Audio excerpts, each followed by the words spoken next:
Chapter 514. Renaissance Palace. Thales's memories of the palace were very vague.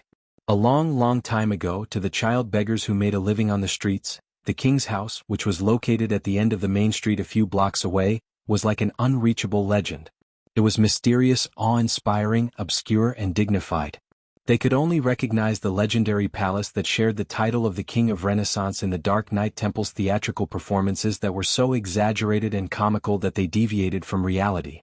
They knew how, under the protection of the Dark Knight Temple, this place had an extraordinary origin, experienced countless things and stood firm. Or from drunken drunkards who said, "Let me tell you, I know so-and-so, and he has a friend who works in Renaissance Palace. That place is like this."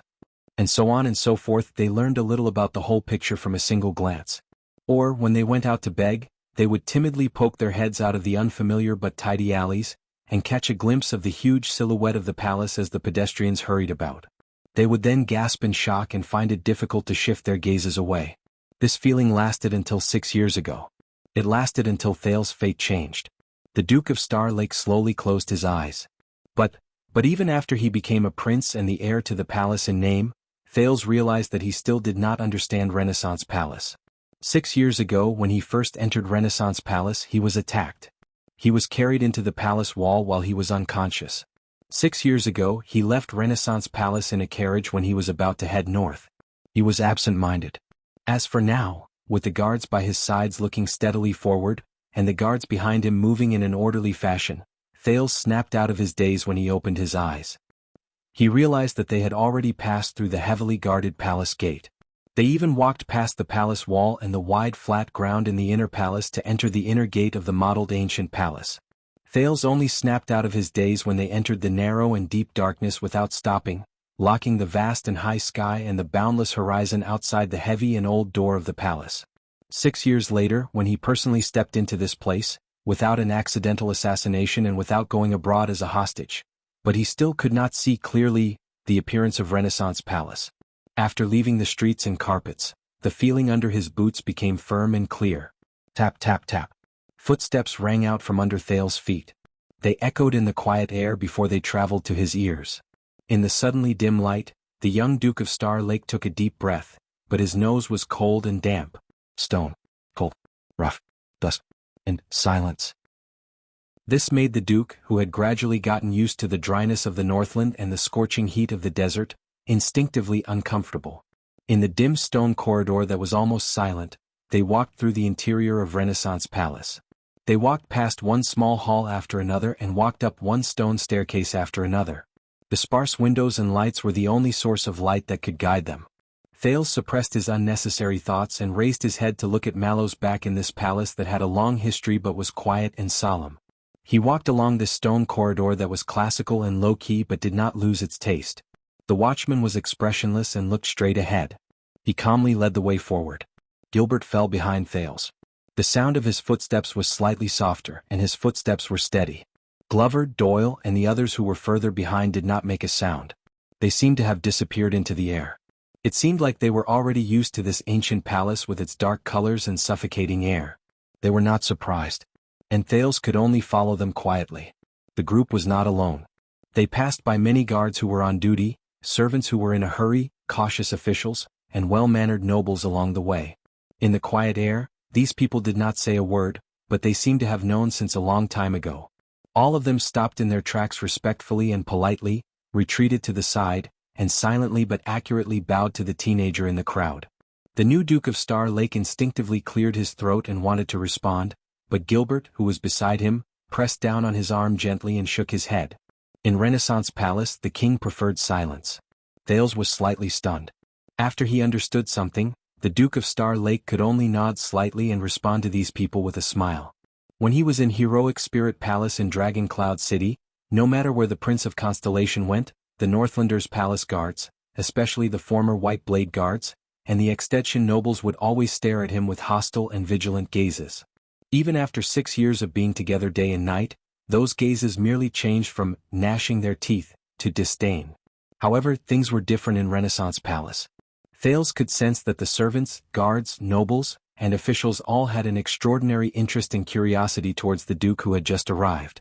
But when they passed by the teenager, Their gazes towards the Duke were respectful and careful, polite and restrained. And when the Duke returned their gaze, the latter would usually immediately lower their heads or avert their gazes to look elsewhere. They would look away the moment they touched, and they would stop when they reached a certain point. It was a little deliberate. It was like a peeping Tom hiding in a corner, as if he was afraid of waking something up. And the deathly stillness and murderous aura that was carefully created and maintained, the Duke of Star Lake could not help but inhale and exhale slowly. For some reason, Thales always felt that the cautious, polite, and restrained gazes in Renaissance Palace made him feel uncomfortable. It was no less than the undisguised hostile and estranged gazes of the Northlanders in Heroic Spirit Palace. Irritation surged into his heart. There was even a moment when the teenager really wanted the royal guards around him to move closer, to surround him tighter, to block those gazes. It would be best to isolate everything and make it airtight. Just like the thick and heavy city wall that blocked the way between Renaissance Palace and the city. The journey was so quiet that it was almost dead silent. When they went up another flight of stairs and arrived at a rather large corridor hall, a few figures suddenly appeared in front of a stone door in front of them. Mallows was the first to stop.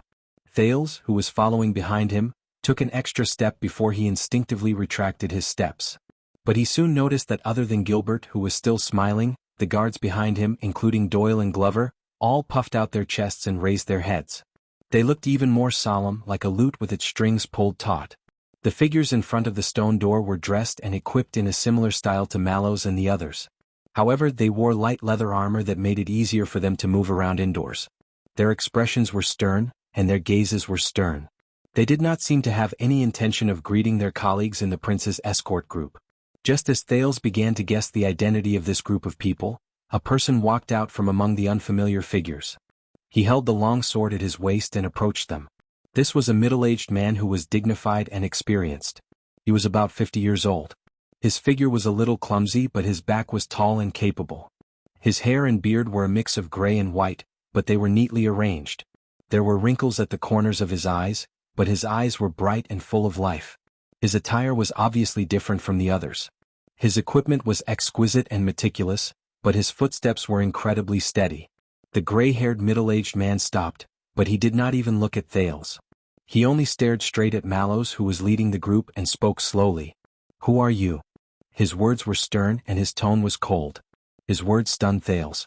He confirmed once again that this was Renaissance Palace, where his father lived. And he's really returning to his own home? But the others, including Gilbert, did not show any strange expressions. They waited quietly and solemnly. They held their breaths and did not even exhale loudly. It was as if there was a major event in front of them. Mallows took a step forward expressionlessly. His tone was indifferent. "Tormund Mallows. I am the watchman of the royal guards. In the name of the king, I am here to escort the Duke of Star Lake back." The middle-aged guard in his 50s sized up Mallows and nodded. Under Thales' curious gaze, Mallows finished his answer faintly. Instead, he looked at the middle-aged guard in front of him with an aggressive gaze. "Who are you?" The middle-aged man was silent for a while. He still did not look at Thales. His right hand was still on the sword at his waist. The man took a step forward with an upright posture. His posture was stern. "Fabio Adrian." The middle-aged man named Adrian said softly, "I am the chief commander of the royal guards. In the name of the king, I am here to welcome the return of the Duke of Star Lake." Thales swore that he could feel Doyle sucking in a suppressed breath behind him. "Royal Guards. Chief, Commander?" Thales recalled the key to the 6 Praetorian Guard divisions. Mallows was also silent for a while before he nodded at Adrian, who had grayish-white hair and looked stern. In the next second, Adrian turned his head around and sized up Thales for the first time, who was shorter than Mallows by a head. Perhaps it was because he was affected by the atmosphere or because there was pressure in Adrian's gaze. The Duke of Star Lake subconsciously puffed out his chest and sucked in his stomach to accept Adrian's gaze. But just like the others, Adrian's gaze only met Mallows once before it was averted. The latter turned to Mallows again. "Knight Mallows, thou hast fulfilled thy duty." Adrian said faintly, "Hast thou fulfilled thy duty?" "Fulfilled thy duty, fulfilled thy duty." Thales was stunned. In a daze he remembered something. Mallows answered calmly but sternly, "Knight Adrian, though I fulfilled my duty." The watchman narrowed his eyes. "Yet my sword did not break." When he heard Mallows' answer, Adrian nodded at him. His gaze became gentler and no longer sharp. Then thou hast not fulfilled thy duty. Mallows also nodded slightly. He lifted the corners of his lips slightly. Then thou hast not fulfilled thy duty. Thales frowned. He was even more certain of his memories. Just as he expected, the conversation before him, it was filled with the ceremonial feeling he was familiar with. The air was still quiet, and the atmosphere was as solemn as ever. The Duke could not help but cast a puzzled glance at Gilbert, but the latter only gestured for him to remain calm. Finally, Adrian revealed a smile. The middle-aged commander took off his gloves and extended his hand to Mallows. Then, welcome back to the team, Knight. Mallows also put on a faint but restrained smile that he had not shown for a long time. He removed his glove and went forward to hold Adrian's right hand. Captain. Adrian smiled and nodded before he called out Mallows' name. Torment. Just when Thales was wondering whether this was a tradition of the Royal Guards, Adrian let go of Mallows' hand and coughed. All right, the mission has been handed over. Relax a little. In the next second, Thales heard the Royal Guards behind him sigh. It was as if they had all breathed a sigh of relief and relaxed. It was as if they had ended a leadership meeting where they had to remain still and listen attentively. Adrian walked forward and flashed a smile at Gilbert. Count Castle. Gilbert also flashed a smile and went forward to shake his hand happily. Lord Adrian. Lord Adrian smiled and said, Looks like I was right. Looks like I was right. You really did come back in high spirits. It is all thanks to you, my lord. Gilbert turned around and looked at Thales after he finished exchanging pleasantries. Welcome to the meeting hall, your grace. The Foreign Affairs Minister extended his hand and gestured at the stone door behind Adrian with a proud expression. This is the place where His Majesty usually receives envoys and foreign officials. When he saw the puzzled look on the Duke's face, Gilbert added, This is an important place for national affairs. As the Duke of Star Lake, you will definitely familiarize yourself with this place in the future. Thales responded politely while he looked at the stone door. The meeting hall. Receives envoys and foreign officials. Wait a minute. Thales was suddenly stunned. He stared at the stone door guarded by the guards behind Adrian. He remembered something and he also recognized something. I remember. The meeting hall. I have been here before, Thales said in a daze. I have been here once. These words made Gilbert pause for a moment. But Thales knew that the meeting hall in Renaissance Palace? He had indeed been here before. Thales stared at the stone door absent-mindedly and imagined the scene after it was opened. That's right. It's here. 6 years ago, it was here that he saw the arrogant ex-state envoy intimidate King Kessel without any scruples, forcing him to make a difficult choice between starting a war and ceding his territory. 6 years ago, it was here that he saw Duke Arund vent his anger and indignation hysterically, revealing his political conspiracy that affected the two kingdoms in an attempt to turn the situation around but was unsuccessful. 6 years ago it was here, Thales thought absent-mindedly. It was here that he saw Kessel V wave his scepter in an awe-inspiring and unquestionable manner.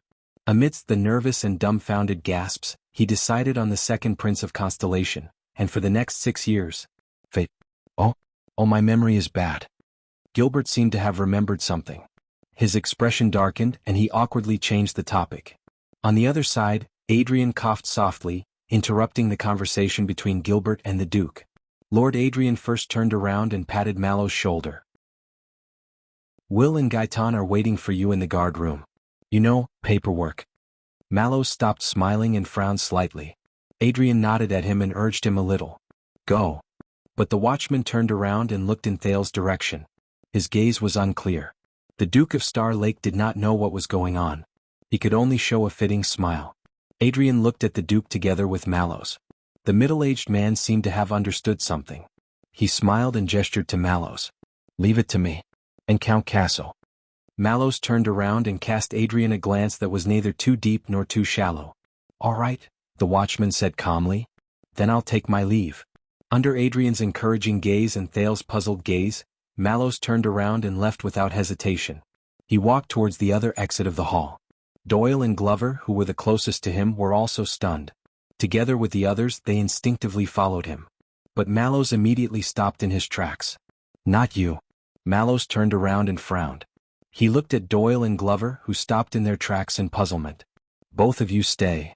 Yes, commanding officer.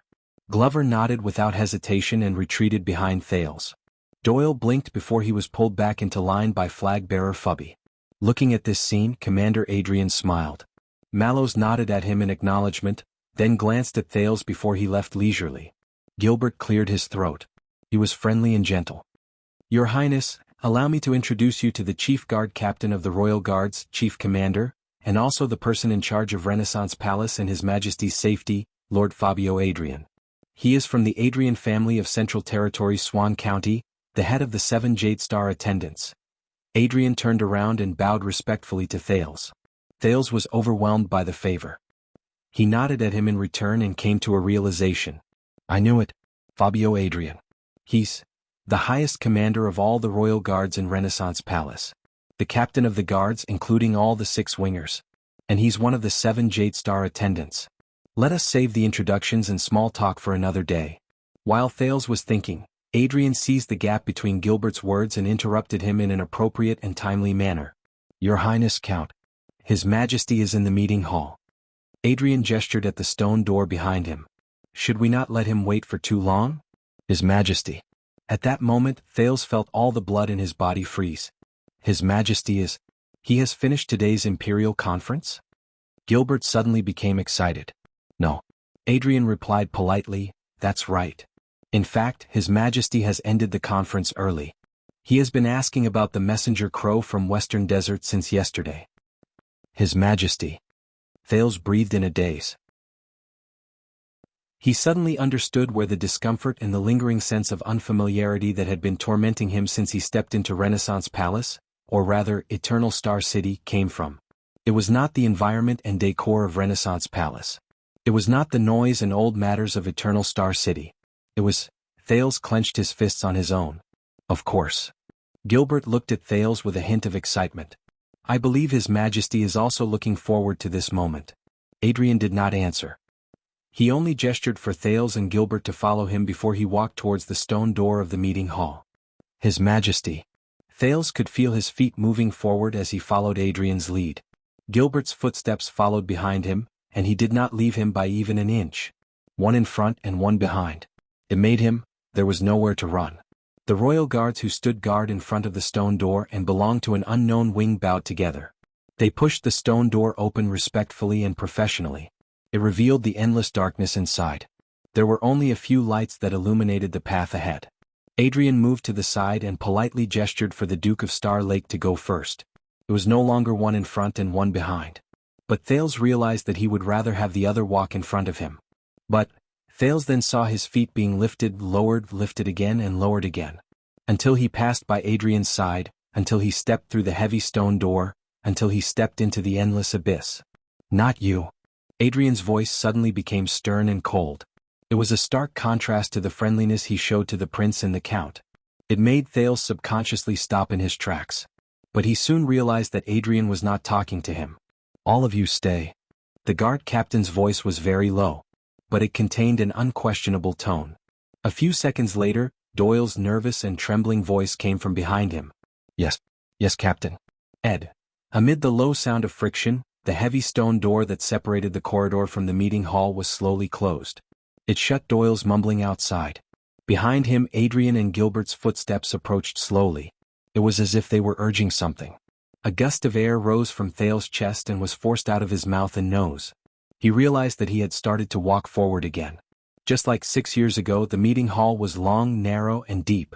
From the entrance on one side, the end of the hall shrank into a small dot. It was blurry. Once, the 2 sides of the meeting hall were packed with vassals, listening to the negotiation between Constellation and the Dragon. Unlike 6 years ago, there were fewer lights in the meeting hall. Many of the windows that allowed light to pass through were closed. It was even darker. Now the platforms on both sides were empty. It was so quiet that one could hear a pin drop. But as he walked forward, Thales soon saw it. At the other end of his line of sight, there was a lone peak that protruded from the ground and landed on a few steps above. The throne. Thales' breathing slowly tightened. A strong but lonely figure appeared on the throne above the steps. The figure had his head lowered. His back was bent and he sat cross-legged on the throne. His right elbow was on the arm of the throne, and his right hand was on the scepter in front of his knee. His forehead was pressed against the back of his hand. His face was hidden in the shadows. Thales stopped in his tracks. He stared at the figure he had not seen for 6 years. His emotions were hard to discern. The prince's pause forced Gilbert to stop as well. But the foreign affairs minister quickly reacted. He raised his voice and spoke to the figure on the throne with great enthusiasm. Your Majesty, I am honored to bring you the new Duke of Star Lake, your thud. The bottom of the scepter hit the ground lightly, and the dull thud echoed in the meeting hall. It also made Gilbert's words die in his throat. Very soon, a voice that had appeared in Thales's dreams before came from the throne. It was heavy, thick, awe-inspiring, and dull like thunder. It echoed in the entire hall. Gilbert, the voice on the throne paused for a moment. Thank you. Compared to 6 years ago, this voice was much more hoarse, drawn out, and dull. There seemed to be an indescribable fatigue. Thales listened to the other person's words in a daze. His gaze was fixed on the figure. Gilbert frowned and sucked in a deep breath. His Highness must be tired from the journey. Your Majesty, on his way from Dragon Cloud City to the desert. But he was interrupted by the voice on the throne that echoed in the hall. My friend, I said. The voice on the throne was calm at first, but it gradually became firm and short. Thank you. I will look for you later. Gilbert was stunned. However, Captain Adrian understood the king's meaning. Adrian extended his arm towards the hall door behind him and gestured politely to Gilbert. Count Casso. Gilbert looked at the shadow on the throne before he cast a glance at Thales with a heavy heart. But in the end he did not say anything. He only gave the Duke of Star Lake an encouraging gaze before he bowed and turned around resentfully. Thales forced a smile and nodded, but he suddenly realized that the foreign affairs minister's back was very old. You too. The voice on the throne rose again. Yodel. Thales shuddered. Gilbert's footsteps also paused for a moment before he recovered his rhythm and left slowly. Nothing happened around him. Lord Adrian acted as if he did not hear Gilbert's words and left with Gilbert. But Thales knew that something was different in the air around him. This made him especially terrified. The footsteps grew further away and softer. In the end, as the stone door opened and closed, they completely disappeared at the end of the hall. Only Thales and the shadow on the throne were left. They faced each other in silence in the hall. Come forward. The teenager shuddered slightly. Thales could be considered to have been through hundreds of battles. From bloody battlefields to sinister schemes, he believed that he had seen a lot of things. But for some reason when he heard those words, he could not help but clench his fists. Thales raised his head and stared at the figure on the throne. He slowly walked forward until he could see the stairs to the throne clearly. But before his eyes, the figure on the throne was still blurry, and the everlasting lamp behind him flickered. Closer. The shadow on the throne raised his voice slightly. The teenager was silent for a moment before he walked forward again. This time he walked close enough that he could even see the pair of boots leaning against the bottom of the scepter under the throne. A little closer. The voice on the throne seemed to be a little impatient. He dragged out his voice, causing the flames of the everlasting lamp to sway slightly. Thales took a deep breath. Hence, in the next moment, the prince resolutely lifted his feet and continued forward. Then he saw the shadow on the throne move slowly as well. Thales froze. Under the dim light, the 39th Supreme King of Constellation, the Iron Hand King Kessel Jadestar V, who seemed to have aged more than 6 years, raised his eyes from the scepter and looked at the prince. Thales had to look up at him. His breathing began to quicken involuntarily. Uncontrollable. He endured the gaze that he had seen many times in his dreams, but it always managed to wake him up with a start. Thales blurted out a term of address. Your Majesty. As soon as the words left his mouth, Thales subconsciously added another sentence. Father? The man on the throne supported his chin with his hand and frowned slightly. He had lost weight. That was Thales' first feeling. Even though the man's body under the leather robe was still strong, even though the scepter in his hand was still steady, even though his eyes still emitted a faint cold light, but he could see that King Kessel's face was much thinner, his eyes were slightly sunken, and his cheekbones were slightly high. And more wrinkles had already climbed onto the king's face. The knuckles on the man's hand that held the scepter were even more protruding, and he looked rather sharp. Compared to 6 years ago, the only thing that had not changed and even surpassed was probably the stillness, dullness, suffocation, and uneasiness that was like the eve of a storm. The silence seemed to last for a long time, but Thales only stared at the king quietly. He felt that he could not shift his gaze away. Finally, the king's expression changed. Anxiety. His voice was as steady and heavy as before. It was especially obvious in the empty and long meeting hall. Thales snapped out of his daze and cleared his throat. Sorry? King Kessel snorted softly 6 years later. How you feel right now? The king said slowly. Anxiety? Anxiety? Thales frowned. He did not understand. But the king continued to speak, completely ignoring the teenager's puzzlement. Anxiety is very strange. It's neither panic nor panic. These feelings often emerge when you're caught off guard, leaving you at a loss and powerless to do anything about it. The teenager's breathing froze. King Kessel's voice echoed in the hall, as if it was pressing down on him from all directions. There was no gap between them. For example, you are about to face a certain great test, accept a certain judgment, do a certain great thing, or you are about to become the heir of an ancient kingdom, and carry a burden that is much heavier and more tiring than ever before.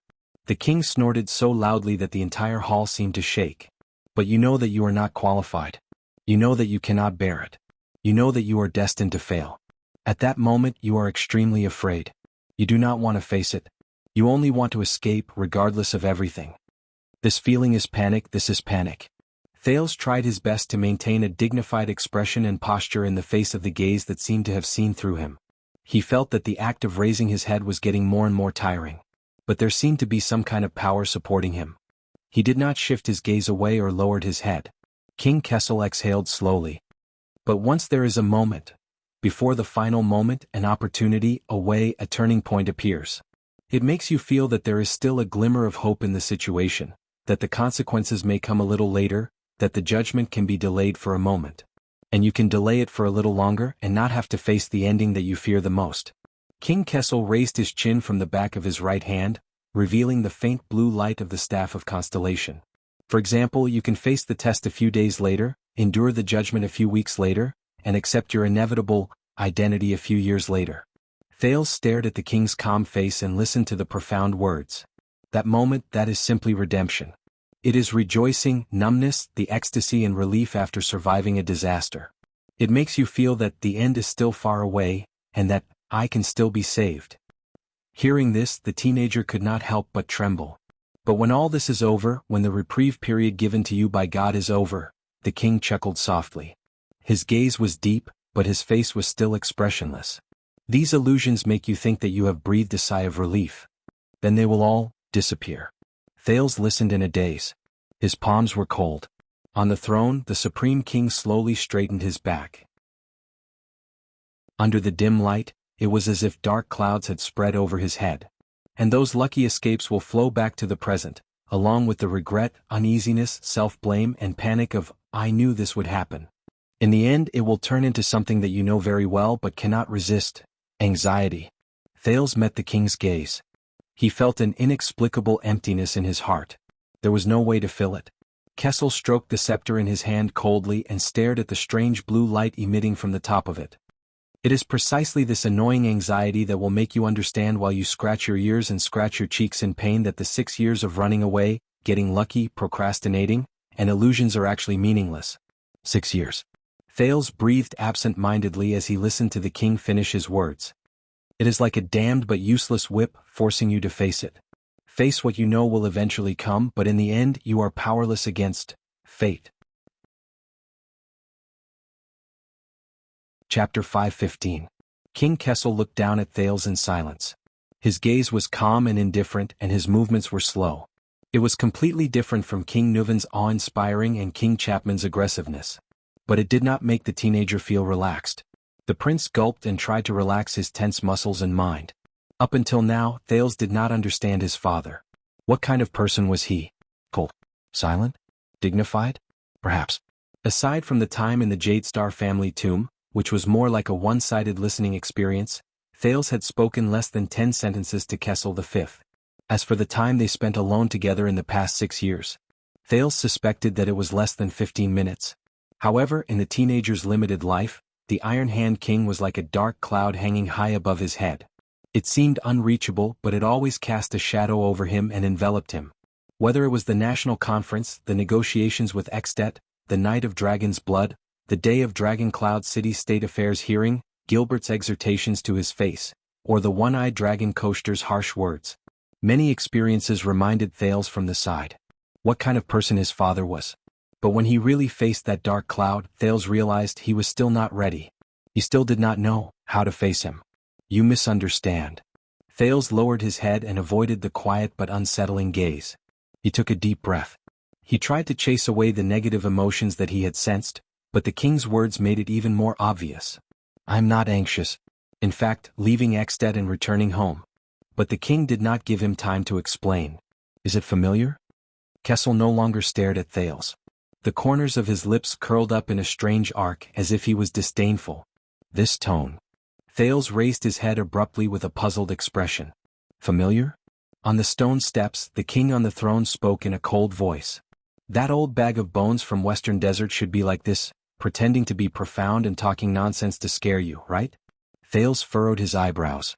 That old bag of bones from Western Desert? Pretending to be profound and talking nonsense? Scare me? Thales understood something. He remembered what Adrian said to Gilbert just now. The king was asking about the messenger crow from Western Desert yesterday. A messenger crow from the West Wilderness, as he tried to guess the king's intentions. Thales exhaled and calmly said, Yes, Fakenhas did come to me, but unfortunately the king did not give him a chance to explain. Perhaps he didn't care at all. Where's the sword? King Kessel calmly interrupted him. What about the ancient empire sword that was given by the prestigious Four-Eyed Skull family in Bladefang's camp? It caused some people to feel uneasy, some people to rejoice, and all of the kingdom to make endless guesses? Thales' words came to a halt. As expected, he also knew. The sword named Sentinel. It should be the legendary wing. With a certain thought in mind, Thales raised his voice and answered, It is in the luggage, guarded by Lord Mallow's men, but no. For the third time, King Kessel interrupted the Duke of Star Lake. It's not there. On the platform, the king slowly leaned back against the back of the throne. It's in your heart. Thales was startled. Kessel V calmly looked at the Duke of Star Lake at the foot of the platform. And you don't even know where that sword will stab. Thales was silent for a while. Obviously, the king was very dissatisfied with what happened in Western Desert. But, I am very sorry about what happened in Western Desert. Thales tried hard to regain his composure, and tried hard to treat the person in front of him as another Northland vassal he could negotiate with. But Fakenhas' purpose in coming to me, but he still could not finish. When I sent you to the north, unlike the Northlanders and even the Western Desert people, King Kessel's tone was very light, and there was very little fluctuation in his words. But compared to King Chapman's preemptive words and Fakenhas' alarmist words, the effect of the King of Constellation's soft words was not inferior to the former two. I did not expect that much from you. Thales was speechless. King Kessel sat on the throne with his back almost half raised. His posture seemed relaxed, but his eyes were locked on Thales. At least I did not expect you to rebuild Northland and appoint a new king. Rebuild Northland. Appoint a new king. Thales closed his mouth, feeling the weight behind these two sentences, feeling the faint contempt and accusation behind them. That's right. Rebuild, new king. This was indeed what he had been doing for the past 6 years, but Dragon Cloud City was filled with blood and corpses, Heroic Spirit Palace was in a state of mutual hostility, and everything was hanging by a thread. The teenager bit his lower lip. With a little displeasure, Thales raised his head again. I did not want it to be like this, but when he talked about what happened 6 years ago, he thought he would remember the injustice and injustice back then, and then he would sneer and ask about the king's conspiracy, mock the failure of the Secret Intelligence Department, and ask why he was put in danger. But at that moment when he looked into King Kessel's eyes, which were as calm as still water, he did not care. There was a small voice in Thales' heart. He would not care. Thales pursed his lips. He suppressed the indignation in his heart, turned his head and said, That was an accident. Silence. Thales was not used to the darkness in the meeting hall. 6 years ago this place seemed spacious and bright. The teenager suddenly remembered the only day he stayed in Renaissance Palace, and his first impression of the palace. The cold room, the hard stone bed, the bone-chilling cold, and the deep darkness. Just like the abandoned house. No. The king snorted and brought Thales back to reality. That was not an accident. King Kessel stared at his son, and his tone was strange. That was an accident. Thales' heartbeat was a little erratic. At least, that is what the Secret Intelligence Department said. Secret Intelligence Department. Thales' heart sank. The Secret Intelligence Department again. The king narrowed his eyes slightly. You must know in this world there are not many things that can catch the kingdom's Secret Intelligence Department unprepared. Not necessarily. Thales silently retorted in his heart. When he heard the Secret Intelligence Department, The displeasure that Thales had just suppressed rose again. All right. The prince took a deep breath. Let me put it this way, if there is an accident, it must be you. Thales paused and changed the way he addressed them. They are the ones who do not trust me. The lights in the meeting hall dimmed a little, and the shadow on the throne became even more blurry. King Kessel hummed in acknowledgement. He seemed to be asking a question but was not. They do not trust you? Thales answered with a snort. Yes, whether it is the Calamities or Lampard. Before the Secret Intelligence Department took action, they blocked all information and kept me in the dark, even if it was harmful to me. The teenager exhaled. There were a few times when I almost died. Thales stared fixedly at the king, trying to see something in the dim light. The meeting hall was quiet for a few seconds. But what made him feel a little disappointed was that Kessel remained seated and did not move. His tone did not change at all. Is that so? The king's indifferent attitude made Thales subconsciously clench his fists. I had no choice. Thales felt that his words were becoming more and more unyielding. I had to adapt to the situation and find a way out. The king remained the same. Is that so? Thales felt a lump in his chest. Yes. He raised his voice and said unhappily, whether it is for myself or for... The teenager paused for a moment and glanced at the king before he said, Constellation. Kessel's gaze was unreadable, but this time what he said was different. Just like what you did in the national conference? Thales froze for a moment. The national conference. He suddenly remembered that 6 years ago he was unwilling to be a puppet in that conference, so he said shocking words and angrily rebuked all the suzerains. He could not help but sigh a little. But Thales still nodded. Yes. The teenager's voice sounded a little gloomy. I had to do it. The king raised his gaze and looked at the other end of the meeting hall. He seemed to be thinking about something. A few seconds later he snorted and repeated, I had to do it. They do not trust you. The king twirled the scepter in his hand and said in a contemplative tone, And you had to do it? Thales did not know how to answer. Perhaps it was because he had not seen Kessel for too long, or perhaps it was because the rumors he heard over the years had distorted his understanding of the king. Thales realized that he could not read the Supreme King's emotions and actions. It was like there was a curtain between them. This was a situation he had never encountered when he faced Neuven, Lampard, the 5 Northland archdukes, and the 3 great dukes of Constellation. In the end, the king chuckled softly. You mean? The next moment, King Kessel raised his gaze, which was as calm as before but inexplicably profound. They did not trust you to be able to put your arm around King Neuven's shoulder and call him brother. So when he fell, you were caught in a trap of your own making and were dragged into the enemy's hands. And you had no choice but to counterattack, return to Heroic Spirit Palace and create a new king? Thales shuddered. King Kessel continued to speak, each word carrying a peculiar charm. Or they did not trust you to be able to get along well with the girl from Dragon Cloud City, so much so that she abandoned everything in order to force you to stay, incurred public anger and publicly broke off relations with all the vassals? And you had no choice but to meet Lampard privately and find another way out? Thales only felt that his throat was a little dry. The king continued to laugh coldly. Or they did not trust you to be able to conceal your identity in Western Desert and have an unclear relationship with a group of mercenaries who sell swords. Then they saw through your identity and used it to threaten the Baron of Bladefang's realm? And you had no choice but to. The king did not continue. He only curled his lips. But that was enough. Thales closed his eyes and took a deep breath. As expected. He knew. He knew everything. But Thales suddenly realized that in the face of the king's words, all the self-defense and reasoning he had developed over the past 6 years were useless. He could explain. But whether it was Asda and Giza during the Night of Dragon's Blood, or Little Rascal's background, or the secret between Quick Rope and the old royal guards, he could not explain. He could not explain. Thales opened his eyes and said with difficulty, Is that what the Secret Intelligence Department said? This time the king stared at him for a long time. A long time. Finally, King Kessel opened his mouth again, but his tone gradually became stern. Murat's report said that as a prince, you do not know how to reflect on yourself. Your progress is slow and you always act on your own. You act recklessly, and everyone has no choice but to bear the consequences of your actions. Kessel narrowed his eyes. Or in their words, wipe your ass. The teenager was stunned. Murat. Thales exhaled heavily and revealed a smile that was uglier than crying. I understand. I am very sorry. But the king chuckled again.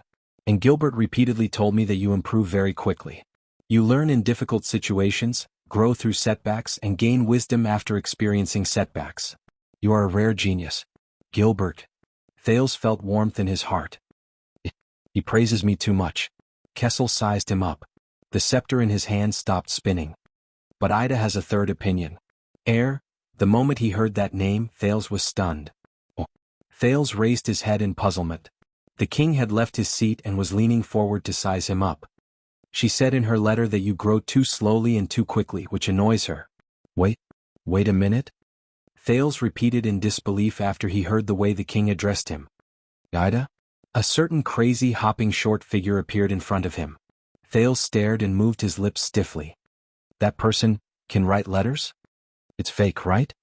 But Kessel V did not seem to feel that it was funny and absurd at all. The king continued to speak, minding his own business. She said that you grow too slowly. You don't even have the guts to let her go to the forest outside Dragon Cloud City to hunt rabbits for dinner. Thales' face darkened. His father snorted coldly again. But you grow too quickly. Every time she wants to go out and poach, you predict it and send people to keep an eye on her. Thales confirmed that this was what the king said and could not help but feel puzzled. All right, Ida hunting rabbits. Is that important? The king did not answer. He just stared at the second prince quietly under the waning light. Thales calmed down a little because of Aida's name, but the king's gaze made his heart clench again. But I can see that you have indeed changed after 6 years. The king said faintly. Thales was stunned. He turned his head slowly to avoid the king's condescending gaze. 6 years is a long time. But Kessel shook his head. No. Whether it is Morat or Gilbert. The king said softly, they are both wrong. Thales' breathing began to quicken. The king's gaze became sharper. As for Ida, Kessel's words were very strange. At that moment, Thales did not know if he was disdainful or sentimental. This made Thales suddenly curious. I wonder if Black Prophet Morat, who is said to be able to see through lies, can see through the king before me? No. The king of constellation's words pulled Thales' attention back. You do not grow fast enough. Kessel said unhurriedly, not slow enough. Not fast enough. Not slow enough. Doubt surged. Thales frowned slightly. I do not understand? Fortunately, the king did not interrupt the teenager this time, nor did he change the topic. But Kessel's next words were full of profound meaning, causing him to fall silent. You either grow fast enough. King Kessel raised his head to look at the ceiling. His gaze was unfocused as if he was looking into the past. So fast that it is unexpected, so fast that it is gratifying. So fast that in just 6 years, you can bear the weight of the entire planet. The king's gaze focused on Thales, and it returned to its cold and indifferent state. But you did not bear the weight of the entire planet. Thales gulped. He felt his body stiffen. The king looked at him from afar, and there was a hint of disappointment in his eyes. You either grow slow enough. Kessel lowered his head and looked at his open left palm. His words were a little desolate. Slow enough to know your place, slow enough to do things step by step, slow enough for us to unload the burden of the kingdom bit by bit. The king clenched his fist and looked at Thales again. His gaze was slightly cold. But you did not know your place, do things step by step. He understood some of the king's meaning. At that moment, Thales did not know how to answer. Right now, you are neither growing fast nor slow, the king said coldly. Said the king coldly. His tone became even colder. Neither too fast nor too slow. Neither too fast nor too slow. Kessel snorted softly. There was a hint of disdain and frustration in his tone. He shook his head. You exceed my expectations, but you also disappoint me. Thales took a few deep breaths. He wanted to say something, but he did not. This time, the silence between the father and son was exceptionally long. They just looked at each other quietly and they did not speak for a long time. Then, the teenager could no longer endure the depression in his heart. Thales paused for a moment. With indescribable depression and gloom, he exhaled a few times. He tried his best to smile, but he could not. I thought that on the first day I returned to Eternal Star City, you would talk about something positive about your reunion with your father. Thales turned his head around, trying to find something to ease the tension. Father. But Kessel obviously did not have the same intention. And I thought that after experiencing so much, you would understand what it means to live for Constellation. The king's gaze burned and his tone was cold. Prince. Thales froze. Kessel looked at Thales and snorted softly. You seem to be disdainful. But fortunately, we still have time to teach you how to be a Prince of Constellation. Be Prince of Constellation.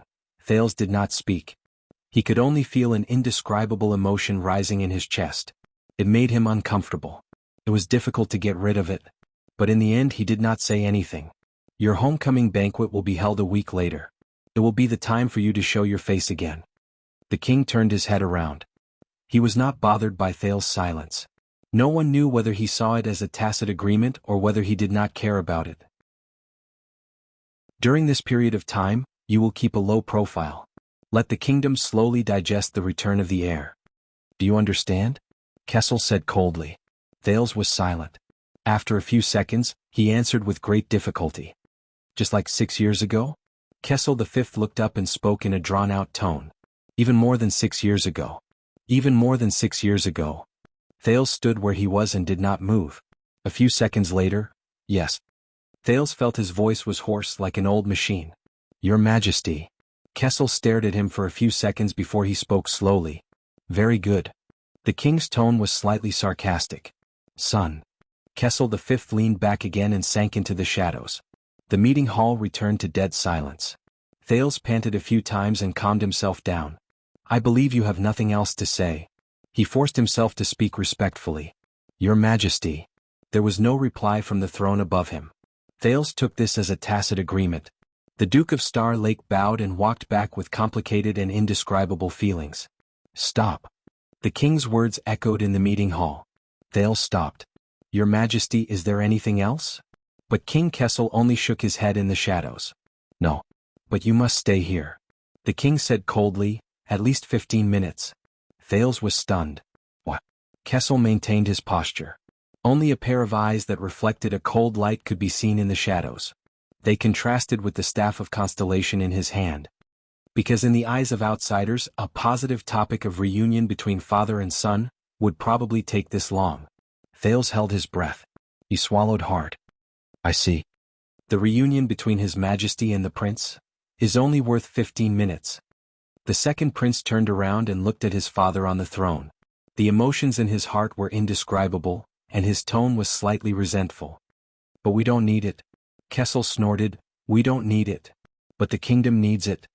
The unhappiness in Thales' heart surged again. I see. He did not have to be anxious.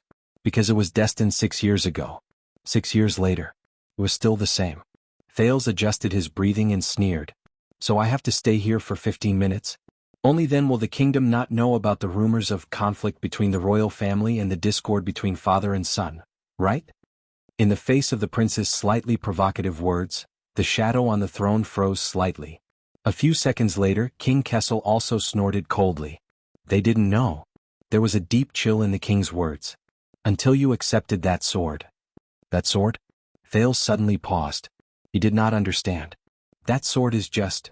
But Kessel raised his voice and interrupted him. But they still won't know. At some point in time the king had left his seat again. He stared at Thales coldly under the firelight, as if he was staring at his enemy.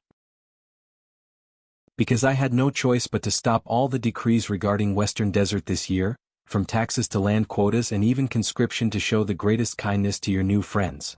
New friends? Thales' thoughts froze. Kessel snorted angrily. Just for that damn sword of yours. In the face of the king, whose expression remained the same, but whose emotions seemed to have turned cold for more than one winter, Thales frowned to show that he could not understand. If you are dissatisfied because of this, I can return that sword at any time. You don't have to think about me. You can continue with your great plan to conquer Western Desert. But the king suddenly asked, did it change you? Thales stopped talking. Changed what? The prince asked, puzzled. Kessel narrowed his eyes on the throne on the dais. You said that this journey of almost dying a few times? Did you learn anything? A journey of almost dying a few times? Thales' mood turned cold. Yes. A few seconds later he said faintly, I learned a lot. No. But Kessel firmly denied his words. The king of Constellation stared at the Duke of Star Lake from afar. If you really learned something then you should know. The king's eyes shone with unexplainable anger. The king's eyes flashed with unexplainable anger. Then you wouldn't have become the Duke of Star Lake. Then you would never have become the Duke of Star Lake. What? He asked instinctively. What? he asked subconsciously. The light in the council chamber seemed to darken a little more. What? Kessel was so angry that he laughed. The king sneered and tapped his scepter. The dull sound spread through the hall. Because you do not deserve it. Do not deserve it. The moment he heard the last word clearly, Thales froze. But he did not have the chance to think, much less answer. Gilbert, Adrian. Kessel V no longer looked at Thales. Instead he shouted loudly and coldly. The door to the stone hall opened. 2 footsteps rose calmly. Gilbert's slightly puzzled voice came from behind him. Your Majesty, why? But the king immediately interrupted him. His tone was resolute and brooked no room for doubt. Let the imperial edict officer draft. No, Gilbert, personally draft my order, the kind that everyone can see. Gilbert had a surprised look on his face. Prince Thales has returned from afar. To commend his glorious achievements and display his noble status. The king of Constellation paused and snorted through his nose. And my trust and love. When he heard this, Thales gritted his teeth. King Kessel sized up his son. Under Gilbert's strange gaze he said faintly, from today onwards Mindy's Hall in Twilight District, one of the properties of the royal family, will be given to the Duke of Star Lake as his specially granted residence. Gilbert glanced at Thales. There was surprise and puzzlement in the Foreign Affairs Minister's eyes. Yes, Your Majesty. Gilbert quickly nodded and obeyed the order. Thales slowly raised his head, but realized that King Kessel did not even look at him. But the king's resolute order had not ended. Adrian, accompany the Duke out. Let your men send him directly to Mindy's Hall. He should be very familiar with that place. Gilbert wanted to say something but he hesitated. Adrian bowed. Yes, Your Majesty. Thales, on the other hand, stood at the side and did not say a word. Of course, that will have to be in. The king snorted coldly and sank into the shadows again. In 15 minutes. No pop-up window, please bookmark. Chapter 5:16. We can't defend this place. Glover led his mount and stood in front of a wide and exquisite iron gate with 2 openings. He looked at the exquisite garden and the Dragon's Kiss fountain in the center before him. He sized up the 3-story house with tall pillars in front of him with a solemn expression. What? Beside him, Protector Doyle, who was checking his mount's teeth, asked in puzzlement. Around them, the royal guards who were assigned to protect the prince followed the etiquette officer of the royal family and the administrative officer of the city hall. They entered the beautiful manor in an orderly manner and did the headache-inducing handover and propaganda with the local servants and guards. Most of them were Jade Star private soldiers recruited from the outskirts of Central Territory. The layout of the complicated terrain, troublesome sentry posts, pointless decorations, and the Jade Star private army recruited from a foreign land. Vanguard Glover's gaze swept across the gate and walls to the backyard in the distance. The wariness in his eyes grew stronger. And a maze garden that is bigger than the Northern Territory. In the bustling atmosphere, the Vanguard looked around and handed his mount to a subordinate of the Vanguard Division. He frowned even more. Compared to the Northern Territory, Doyle, who was beside him, said subconsciously. He immediately understood something and smiled brightly. Relax, zombie. This is Mindy's Hall, not Broken Dragon Fortress. Doyle did not care about the Vanguard's expression. He stuffed the reins into his other hand in an extremely natural manner. He watched as the Vanguard pulled his mount away with a displeased expression that said, "Where did the people from the Defense Division go?" Then he turned his head around in satisfaction.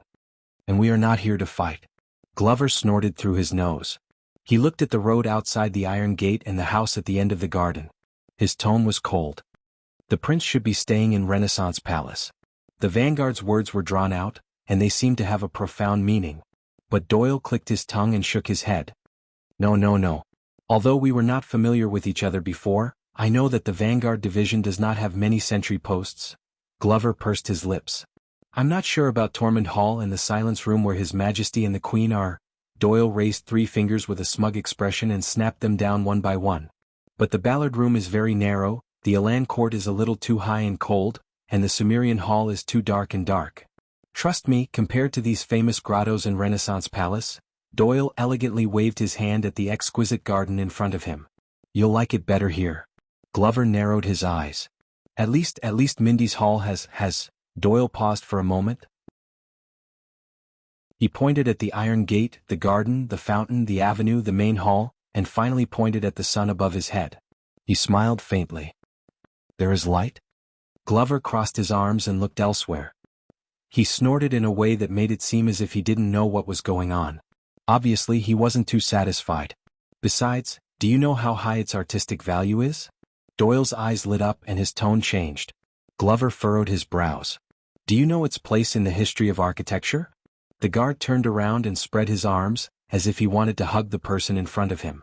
Let's not talk about the fact that this is the famous virtuous king's temporary imperial residence.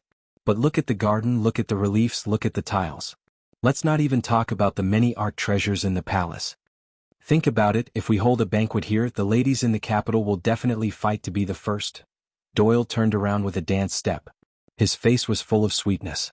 Glover did not move. He only looked at Doyle with a disdainful expression. What's wrong? Doyle shrugged. He looked puzzled. Is it wrong to love art and love beauty? Glover looked away. He took a deep breath and exhaled stiffly through his nose. The familiar sound of a carriage and shouts came from the distance. It seemed like a person was directing the transportation. Doyle, who was immersed in art and beauty, had his expression change. Oh no, that's Stone and Fubby. He immediately jumped to Glover's side. His expression was stern and his body was straight. He extended his arm and pointed at Mindy's hall. Quick, pretend that you're talking to me, discussing the defense of the sentry posts or the defense plan. Look very attentive and serious. Glover was confused. What? This is the only way we won't be assigned to help with logistics. Doyle's expression did not change, but his lips moved slightly. Glover still did not understand. But, why me? Because he never asks the vanguard to go. Doyle said softly through gritted teeth. Logistics Officer Stone and Flag Bearer Fubby brought a few subordinates and a few carriages while they were surrounded by a group of officials and Jadestar private soldiers. They left doubtful and puzzled gazes on Doyle, but when they saw Glover's stern expression, they got rid of their doubts and left. It was only then that Doyle heaved a sigh of relief and relaxed. Glover's gaze when he looked at him became even stranger. But Doyle did not feel awkward at all. He naturally returned to his intoxicated state of admiring the scenery. His gaze shifted, and he saw the teenager who stood quietly in the gaps between the figures moving back and forth under the pillars of the house in the distance beside the cedar wood door. Doyle narrowed his eyes and sized up the still and slightly lonely prince. The servants and guards around him seemed to have some sort of tacit understanding. They perfectly avoided the prince while they were busy with their work. The person closest to him was at least 10 meters away. But they would occasionally cast cautious glances at the teenager who did not say a word. I'll bet you that kid just got spanked. As if he was afraid that Doyle would not believe him, Doyle narrowed his eyes. Believe me, I know this feeling. He appears to be very calm now, but that is all an act. Doyle stared at the prince's back. His gaze was melancholic and he seemed to be rather sentimental. But in the deepest part of his heart, he just wants to find a place where there is no one and cry to his heart's content. Doyle stared at the prince's back. His eyes were melancholic and he was rather sentimental. But in the deepest part of his heart, he just wants to find a place where there is no one and cry to his heart's content. This is not something you should comment on.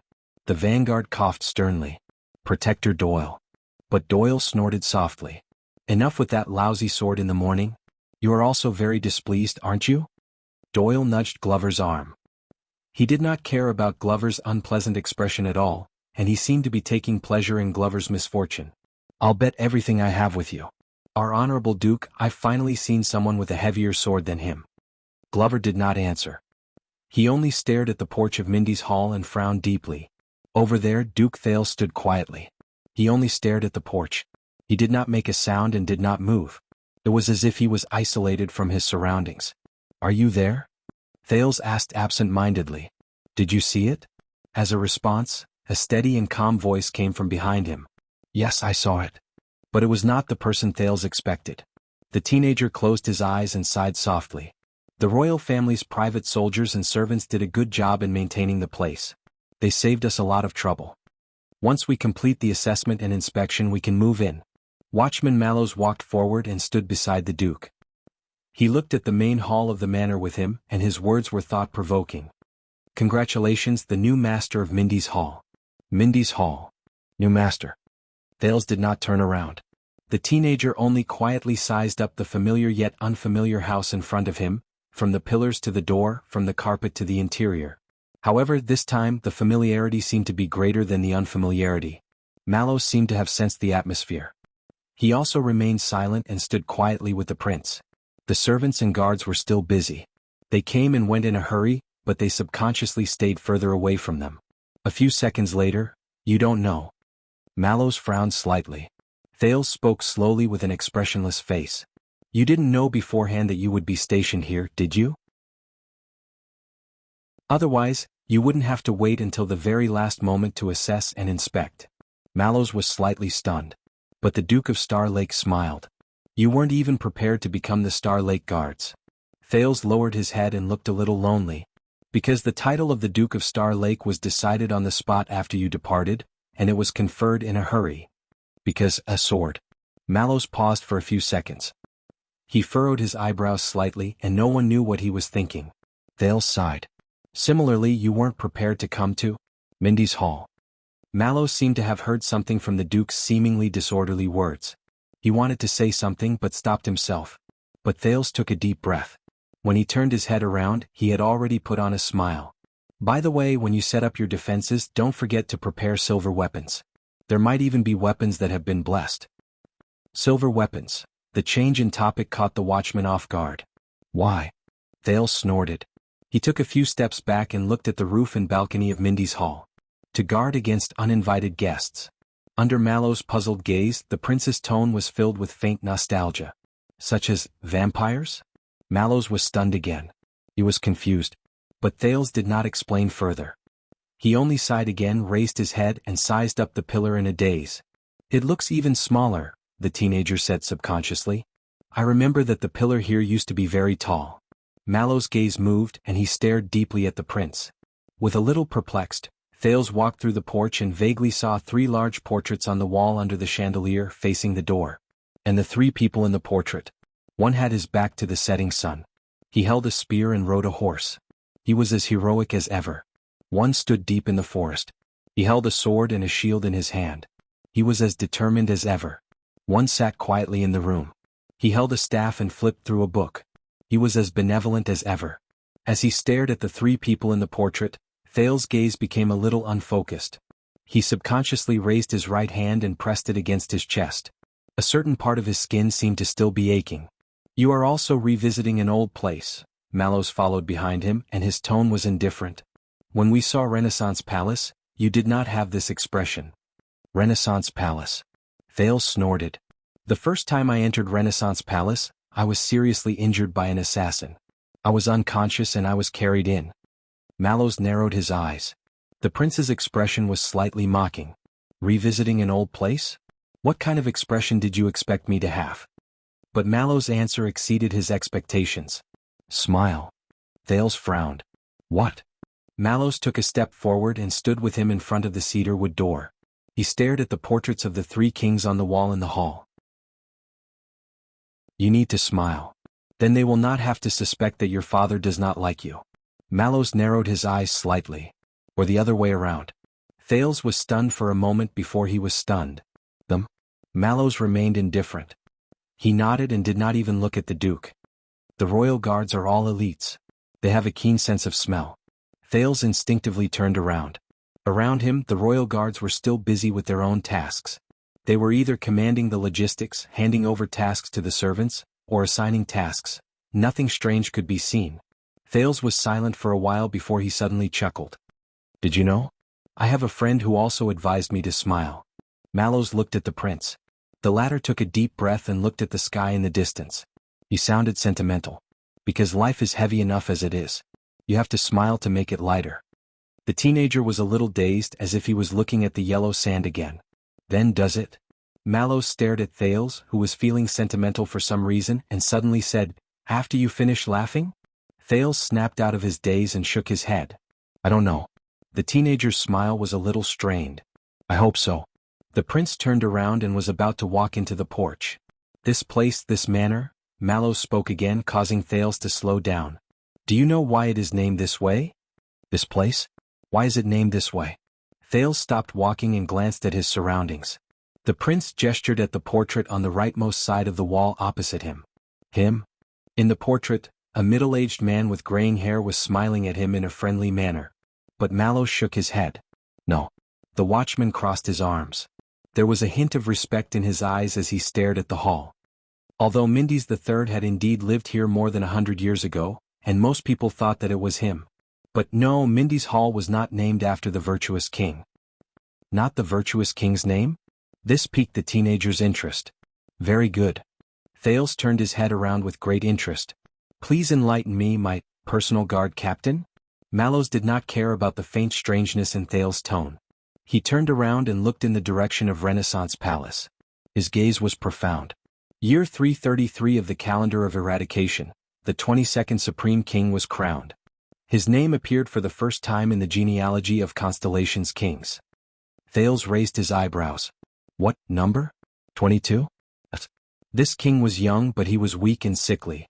He had to move out of the palace and look for a place to recuperate. He entrusted the affairs of the country to his uncle and the imperial conference. Mallows' words were very calm, just like his indifferent expression. The story he told was not necessarily delightful. In just 1 year, the young king unfortunately died of illness. He did not even leave behind an heir. The watchman stepped on the floor tiles under his feet. From then on, the manor in the suburbs where he died was named after him to commemorate him. Mallows looked at the prince indifferently. Entrusted affairs of the country to his uncle, left the palace to recuperate. Nephew died young, left his name to commemorate. The story was very short. It did not even have a plot, and it was not very auspicious. The charm behind it was even a little indescribable. But Thales still showed an expression that said, I see. So, the manor in the suburbs. Thales pointed at his surroundings and tried hard to continue the conversation. You call Twilight District suburbs? Mallows frowned slightly. He was obviously not satisfied with the prince's attitude of focusing on the main point. It used to be. I call this city expansion. Thales raised his eyebrows. Oh. However, 3.5 centuries have passed. When we stand here and mention the original master of Mindes Hall, the watchman snorted softly and looked at Thales with a rather meaningful gaze. Even the direct descendants of Jadestar have long since forgotten about the Fog King. Thales was a little awkward. But he quickly noticed the title Mallows mentioned. Fog King? Mallows nodded. He extended his hand and knocked on the expensive cedar wood door. His tone was deep. Regardless of whether he was alive or after, Mindes I, who died young, was known as the Fog King. When he was alive, his rule was like fog. It seemed tangible, but in reality it was intangible. After his death, his story was like fog. It came and went in a hurry and disappeared quietly. Suddenly Mallows' gaze became sharp. No one remembers. No one cares. Thales subconsciously shuddered. So, take care of yourself, especially when the entire royal guards are around. Mallows' gaze was focused on Thales again. It made the latter, who was originally a little depressed and lonely, quiver. No matter what you went through, the watchman's tone became cold. You must know that among the many inconspicuous and forgotten masters of Mindes Hall, you are not the only one who is sick and miserable. Sick and miserable. Thales subconsciously gulped and rubbed his face. But just like the Fog King, the watchman snorted coldly, no one will remember. Mallows looked in the direction of Renaissance Palace. His gaze was unfocused. And no one will care. There was silence. It had to be said that at that moment, Thales, who had his worries and problems pointed out, felt a little awkward. After a while, the young Duke of Star Lake forced himself to laugh dryly. Thank you for your encouragement, Lord Mallows. Even though it was not very inspiring. But the watchman did not respond to his gratitude. He only cast him a faint glance. Once the room upstairs is ready, I will inform you. Your Grace. Once Mallows finished speaking, he strode into Mindes Hall. Thales looked at his back, and while he felt awkward, he seemed to be deep in thought. That uncle. The teenager suddenly spoke. Under the portrait of the King of Renaissance, Mallows' back froze for a moment. The Fog King's uncle who took over the kingdom's affairs. Thales' eyes burned. After Mindes I died of illness, did he inherit the throne? The watchman's back remained still for a few seconds. Of course. Mallows turned his head around. His expression was profound. Sumer Jadestar, who took over the kingdom's affairs, eventually inherited the throne from his nephew who died young and did not have an heir. He was the jackal, Sumer III in history. Thales exhaled and he came to a realization. But Mallows had not finished speaking. The body of the Duke of Star Lake. Thales was shocked. But before he could ask, the watchman left without turning his head back. He disappeared up the stairs. Thales was left alone to ponder over the meaning of this story. A few seconds later, the prince smiled in a relieved manner. Interesting. Regardless of whether it's the Master of Mindy's Hall or the Duke of Star Lake, the stories of his predecessors, they're all so thought-provoking. Thales glanced in the direction where Mallows disappeared one last time, turned around, left the porch and walked towards the garden. While he waited, he put on a smile and sized up the busy crowd around him. He suddenly noticed that among the servants and private soldiers who came and went, there were two figures who stood out from the crowd. One of them was relaxed, and the other was standing by the pool with a slightly stern expression. They were discussing something in a serious manner.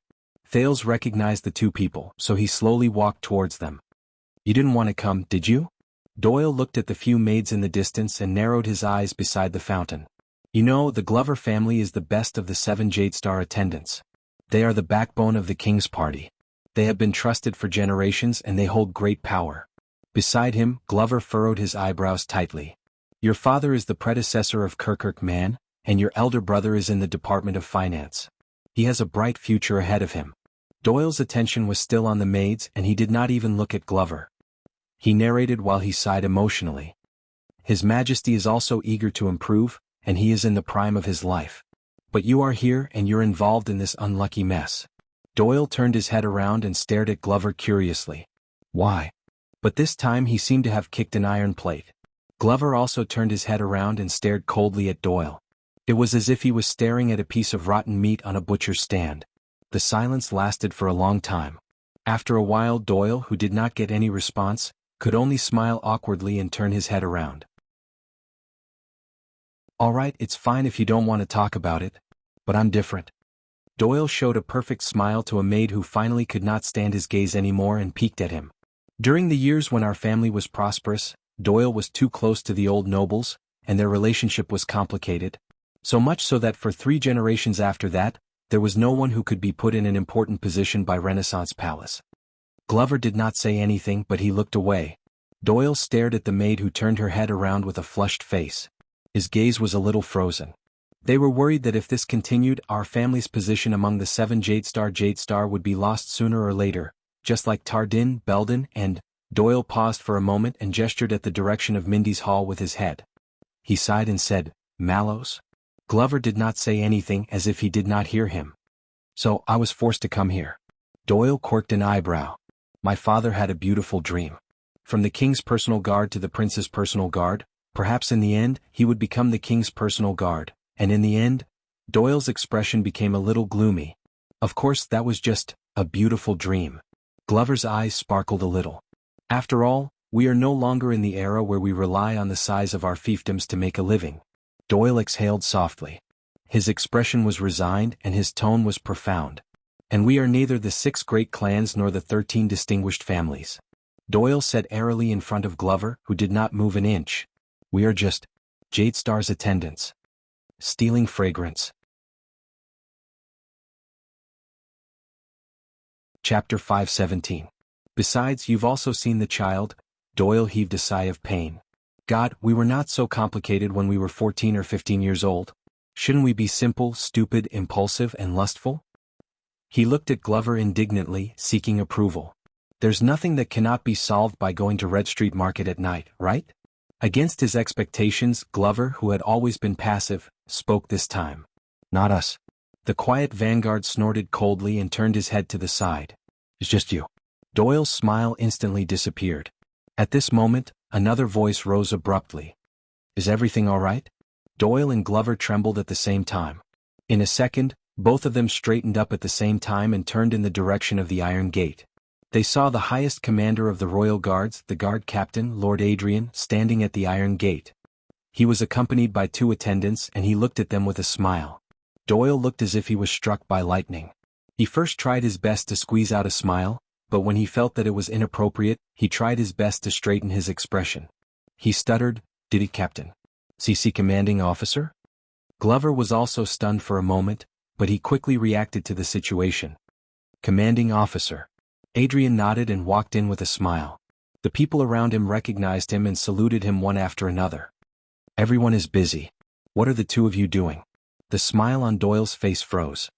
He quickly stood still and took a step forward. We are evaluating the loopholes in Mindy's Hall's defense and making plans for future sentries. But Glover spoke stiffly and drowned out Doyle's voice. We are pretending to be busy, commanding officer. Then we will avoid being called up by the logistics division. When he said this, Captain Adrian's smile also froze for a second. Doyle's body swayed and he looked at his companion in disbelief. At that moment, Doyle, who first trembled inexplicably, then became completely disheartened. He just wanted to slap Glover to death. Then he wanted to slap himself to death. In the indescribable silence and awkwardness, the experienced Adrian was the first to react. Oh, you are all Mallow's men? Doyle, who was grief-stricken, sensed that the captain did not intend to hold him accountable, so he quickly tried to salvage the situation. Lord Mallows is inside, he seems to be. Glover's answer was as simple as usual. I'll go inform them. But Adrian stopped him. Wait. The highest commander of the Royal Guards placed his hands behind his back and slowly walked towards the man. He narrowed his eyes and sized up his robust figure. You're Caleb Glover from the Vanguard Division? Glover's expression became stern. Yes. Adrian nodded, a nostalgic look in his eyes. Very good. I know your grandfather. 40 years ago, as the watchman, he personally promoted me into the guards. By the side, Doyle's expression changed. The way he looked at Glover immediately changed. Adrian sighed. He's a stern man, but he deserves respect. Glover's gaze flickered. Yes. I hope that you will be as respected as him. Adrian's tone was friendly and friendly. But you don't have to be as strict as him. In a team, be a gentle and easygoing person. You'll find that you'll gain more. Glover shuddered slightly, and his reply sounded a little uneasy. Yes. Adrian nodded and looked at Doyle. The latter immediately stiffened in an unnatural manner, like a rat that ate poison. Adrian smiled. So you're that, Doyle? The corners of Doyle's mouth twitched and he smiled awkwardly. Yes, Sea Commanding Officer. But that's just a joke. His voice lacked confidence and it became weaker. Bridge told me about you, Adrian said leisurely. What? Doyle's eyes lit up, and his previous timidity was gone. Is that so? He looked a little expectant. Then what did the chief say about me? He said that you initially wanted to go to the Vanguard Division, Adrian said faintly. After you failed to get selected, you had no choice but to go to his guard division. Glover subconsciously glanced at Doyle. At that moment, Doyle's face flushed red. Commanding officer, aye. But Adrian's expression became stern. It's not shameful to admit defeat. He said slowly, only those who can accept defeat are worthy of success. Just like how you need to be a good guard before you can be a vanguard. Adrian's sudden sternness made Doyle subconsciously tense up. Yes, commanding officer. Adrian nodded and looked at the two of them again. Both of you are very young. You are both important arms of Mallows, and also the kingdom's reliable swords. Adrian regained his friendliness from before. Work harder. Yes, commanding officer. This came from Doyle, who was as quiet as a cicada in winter. Yes, commanding officer. This came from Glover, who was still stiff. Adrian smiled faintly. Also, do not get caught by your master when you are slacking off. At this moment, Adrian suddenly turned his head and looked into the distance with a spirited gaze. Especially, when he is standing behind you. Doyle and Glover shuddered at the same time and they turned around. Thales, who was hiding behind the tree, was also shocked when he was suddenly discovered. He had to walk out from under the tree awkwardly under Doyle and Zombie's strange gazes.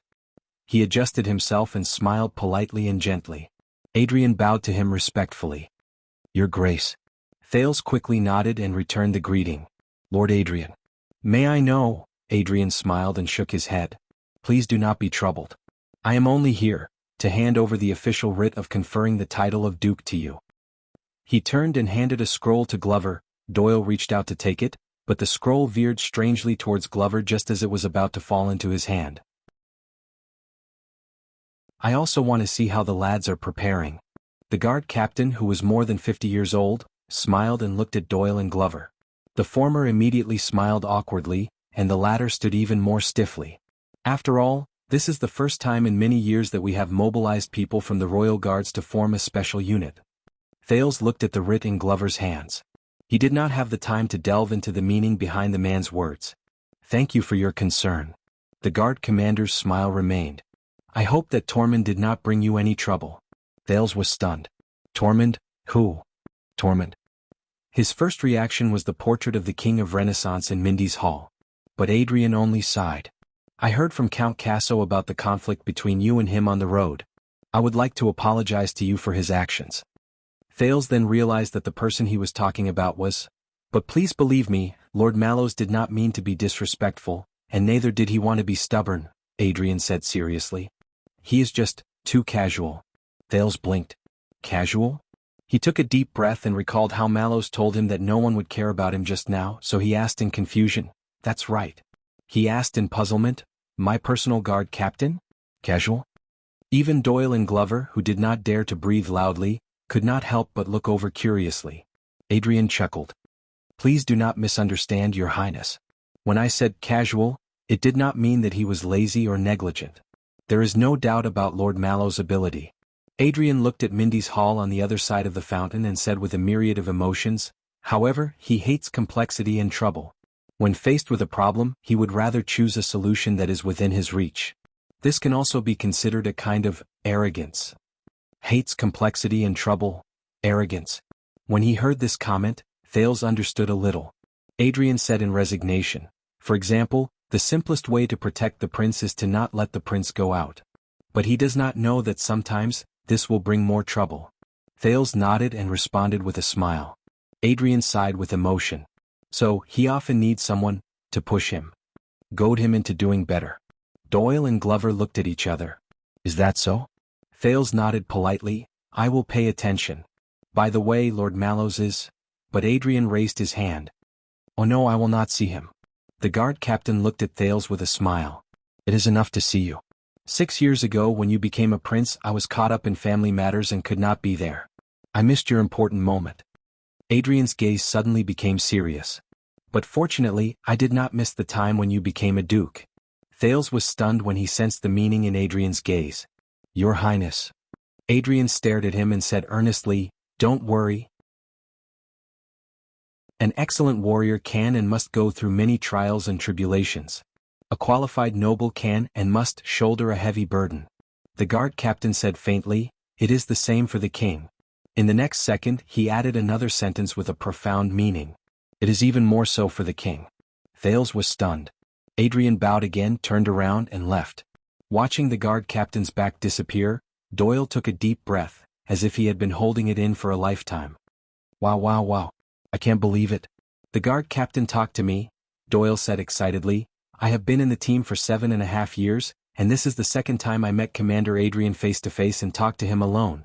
The last time was 3 years ago. Yes, 3 years ago.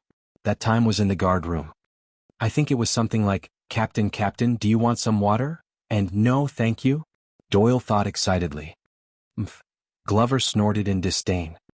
He looked at Doyle with a look that said, you have not seen the world. 3 years. We are both in Renaissance Palace. How marginalized is this boy that he has not had the chance to talk to the commander alone for 3 years? As for me, With faint pride, Glover recalled the conversation he had with the guard captain last time. A few years ago? Strange, why can't I remember? Thales seemed to be deep in thought as he stood beside the two with different emotions. That is, he said slowly. The excited Doyle answered Thales' doubts. Oh, you still don't know, right? That is the most awesome person in the Royal Guards. Chief Guard Captain Lord Adrian. Doyle looked smug. His qualifications are enough to crush all the other people in the Royal Guards. He is the witness of glory and destruction. Qualifications? Glory and destruction? Thales was slightly puzzled. Glover nodded and looked in the direction where Adrian left with a stern expression. It is said that the captain has witnessed the Bloody Year, and he is the only surviving member of the legendary Royal Guards, an old guard. Witnessed the Bloody Year? Thales' expression changed slightly. Are you talking about the former Royal Guards from my grandfather's time? Doyle sucked in a deep breath and nodded with a yearning expression. When he thought of the prisoners in the prison of bones, Thales could not help but be shocked. Adrian lived through the Bloody Year? How did he do it? Glover shrugged. Congratulations, Your Grace. Doyle sighed and spread his hands.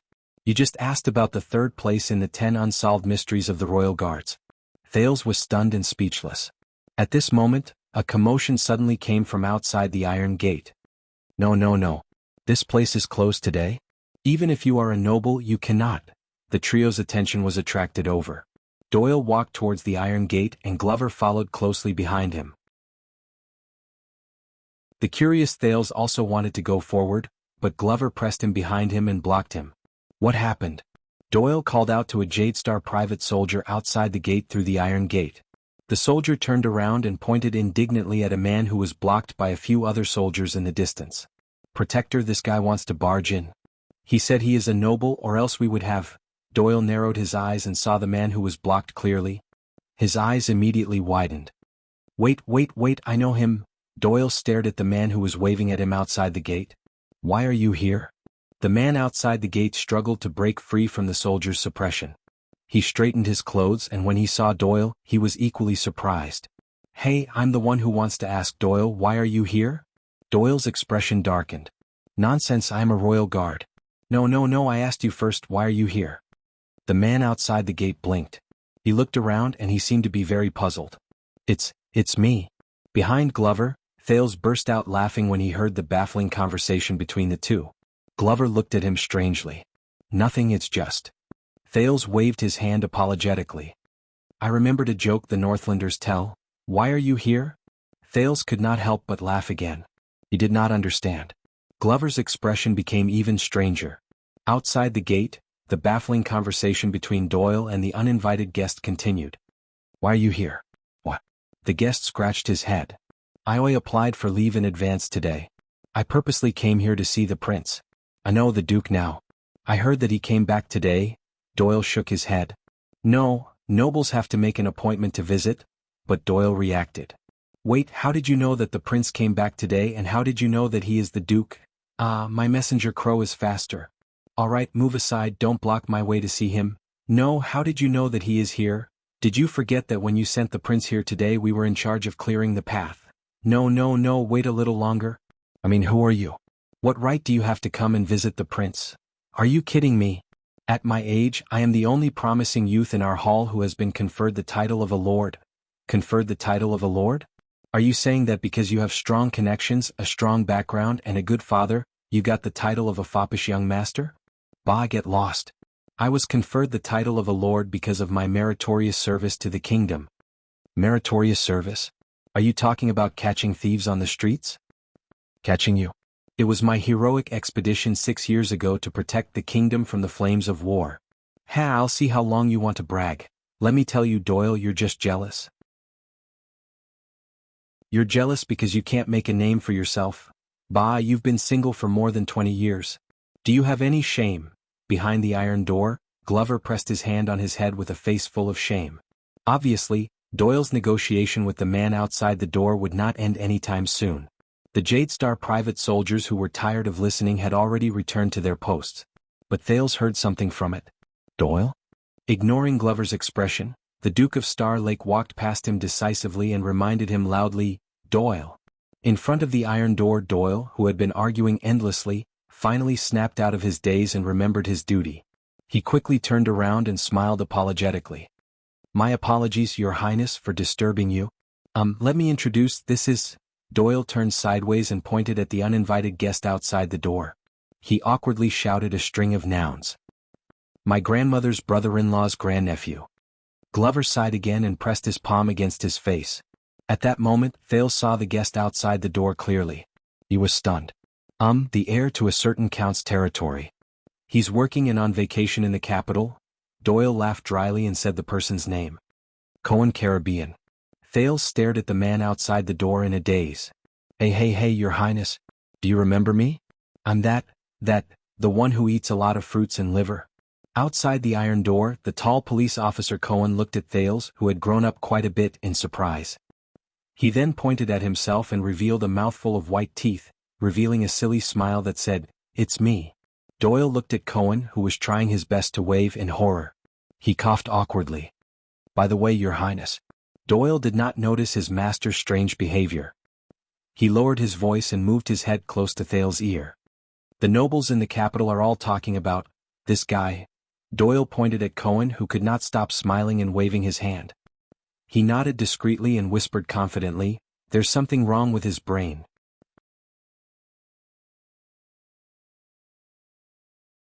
Chapter 518. Obviously, as the captain of the Duke of Star Lake's personal guards, Mallows was not happy to see Thales welcome guests on the first day he moved into his new residence. But under the watchful eyes of countless bureaucrats, servants, and guards, the insistence of the second prince, and the pressure from young Master Caribbean's family background, Cohen was politely invited into the freshly prepared guest hall. Of course, before that, the captain of the Duke's personal guards, Watchman Lord Mallows, did not forget to remind his master. He was the heir of the Caribbean family. And today was the prince's first day back in the capital. This must mean something. Hearing this reminder, Thales could only smile numbly. Then as always he tensed up. To face the person in the guest hall? I knew it. I told them that the prince's memory is not bad, and he would definitely remember me. He would definitely not forget to fight side by side with me. As expected, I've been writing to you for the past few years, Your Highness, but I don't know why, but you never replied to me. Until one time I met Casso, who had just returned to his hometown. He told me that the Star Killer intercepted most of the letters he wrote to you. Thales sat on the main seat and looked at the chattering Cohen. He glanced at the familiar guest hall and tried hard to suppress the emotions in his heart. Back then I was here. Cohen paused. He looked at the absent-minded Thales and raised his palm to measure from his stomach to his chest. He said in surprise, "Hey, you've grown taller?" Grown taller. Thales looked at the chair he was sitting on and remembered 6 years ago. Maybe. Back then, when I was sitting here, my feet could not even touch the ground. Thales was silent for a long time. It was so long that Cohen was at a loss. He subconsciously sat up straight in the chair. Yes. Thales finally spoke. His smile was faint, but it was meaningful. I've grown taller. But Cohen's smile faded. He looked at the open door to the hall. There Mallows was standing at the door with his arms crossed. He was sizing up his two subordinates with a smile, and occasionally glanced at the meeting in the hall from the corner of his eyes. The police officer was cautious. Did I come at the wrong time? Thales shifted his gaze. Cohen scratched his head. They don't look very happy, especially the leader. Look, the one with the fake smile. Outside the open door, a maid was about to serve tea and snacks to the Duke and the guest, but she was stopped by Mallows, who smiled and raised his hand. Doyle, who had a bitter expression, and Glover, who was as stiff as ever, went forward together and began to inspect them. He wasn't happy about it. Of course. Thales thought indifferently. Although they hadn't spent much time together from the moment he walked out of the conference hall, obviously even Cohen had sensed something. When he thought of this and recalled Mallows' words, Thales forced himself to smile. That's Mallows. Tormund Mallows. Watchman of the Royal Guards. So that's how it is. Cohen had a look of realization, and he was filled with respect. It's the famous Mallows. Mallows, this name does sound a little familiar. Cohen struggled desperately with his memories. Where did I hear it coming from? Thales adjusted his emotions and smiled. Don't mind him, he's just a little stricter. After all, this is my first day back, and Mallows is my personal guard captain. Cohen quickly put the family name he could not recall to the back of his mind. Personal guard captain, wow, Your Highness. Cohen looked pleasantly surprised. He looked back and forth at the layout of the guest hall. Compared to Northland, it's a lot more upgraded, right? The police officer looked around excitedly and curiously. Mindy's Hall, I was only brought here once by the old man when I was very young. He said that this is a good place and that it has an extraordinary meaning. Cohen happily patted his chair. Who knows, this seat of mine has sat on many important people. Yes, 6 years ago, Thales said, not without nostalgia. The Black Prophet sat on that chair of yours. Cohen, who was in high spirits, froze. Thales smiled faintly as he recalled the intense meeting that year. I wonder how I'll react when I face Murat Hansen again 6 years later? The prince unknowingly clenched his fists. 6 years ago, the Black Prophet was mysterious, terrifying, and creepy in his mind. But 6 years later he knew that the Black Prophet was not that terrifying, was he? At least, the Black Prophet had his legs broken before. In front of him, Cohen moved parallel to him and changed his seat without batting an eyelid. You might not believe it, but the time the old man brought me here, he was summoned by the Crown Prince. I suddenly needed to pee, but my servant disappeared. I couldn't find the place, but I suddenly found a vase in the corridor. Cough, cough.